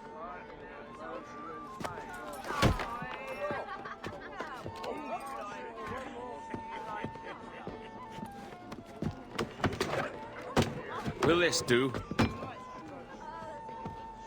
In all your years out here, you could never achieve what I've done in 1/5 the time. Because you're a good man, Edward, see? Goodness is your disease. That's my prize, Roberts.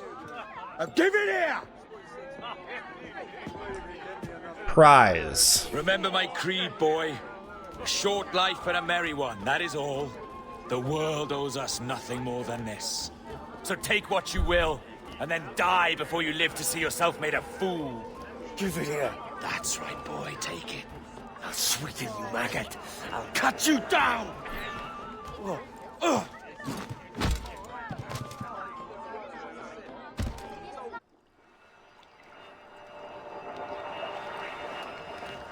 Calm, little puppy, and slink back to your kennel.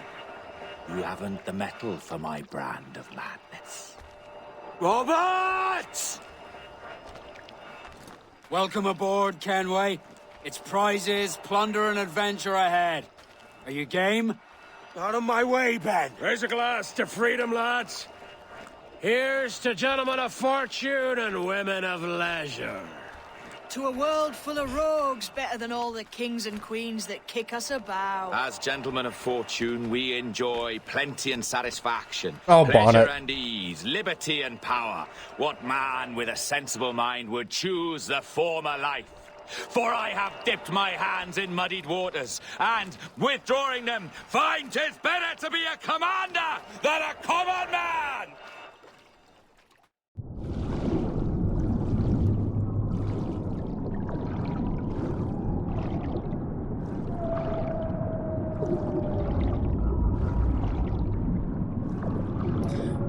Now what the fuck is this?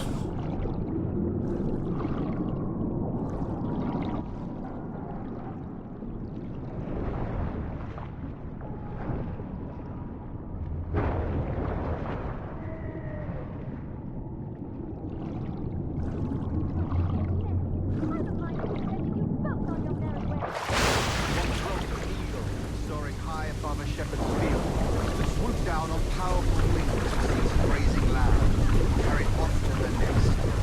Flying close by, a jackdaw saw the deed, and it filled his head with the idea that he too was just as strong and capable. So, with a great flapping and rustling of feathers, the jackdaw came down swiftly and clutched at the coat of a large ram. But when he tried to fly away, he found he could not lift the animal, for his size and strength were not up to the task. And even as the jackdaw struggled, the ram hardly noticed he was there. Nearby, just across the field, the shepherd saw the fluttering bird and was quite amused. Running up, he captured the jackdaw and clipped its wings. That evening, he gave the jackdaw to his children as a gift. "What an odd little bird this is, father," they laughed and shouted. "What do you call him?" "This is a jackdaw," the father said. "But if you should ask him, he would claim to be an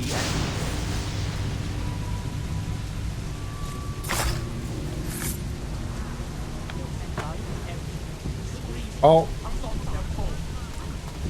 Was that a drunken murder? Oh, there he is. There he is. Now this is all just a hallucination. We got assassins hanging, Blackbeard. Is that Caroline? And Reed.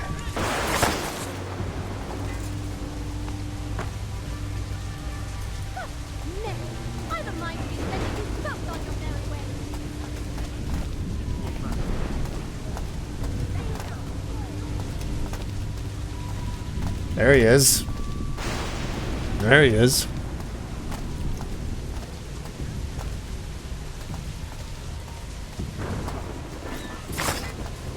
No more than 2 years! You promised me! You left! When I needed you the most! But you had me! What keeps you wondering? Do I not make you happy? I'm so close, Caroline! Please! Just let me do this! Is everything you do out spy, Edward? It's not spite that's driving me, Mary! It's courage! Courage for what, man? There's no one left in your life to care. Damn you all. I can handle this. Loud. Always tearing down when you could be building things up, or building yourself up if nothing else. Just leave me be! Change course, Edward! Change your bloody course before it's too late!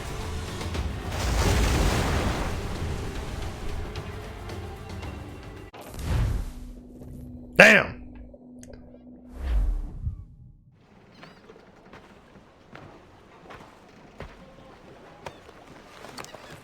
Captain Kenway! You look like a bowl of plum duff. Christ! Oh, I've got a head for 10. On your feet. You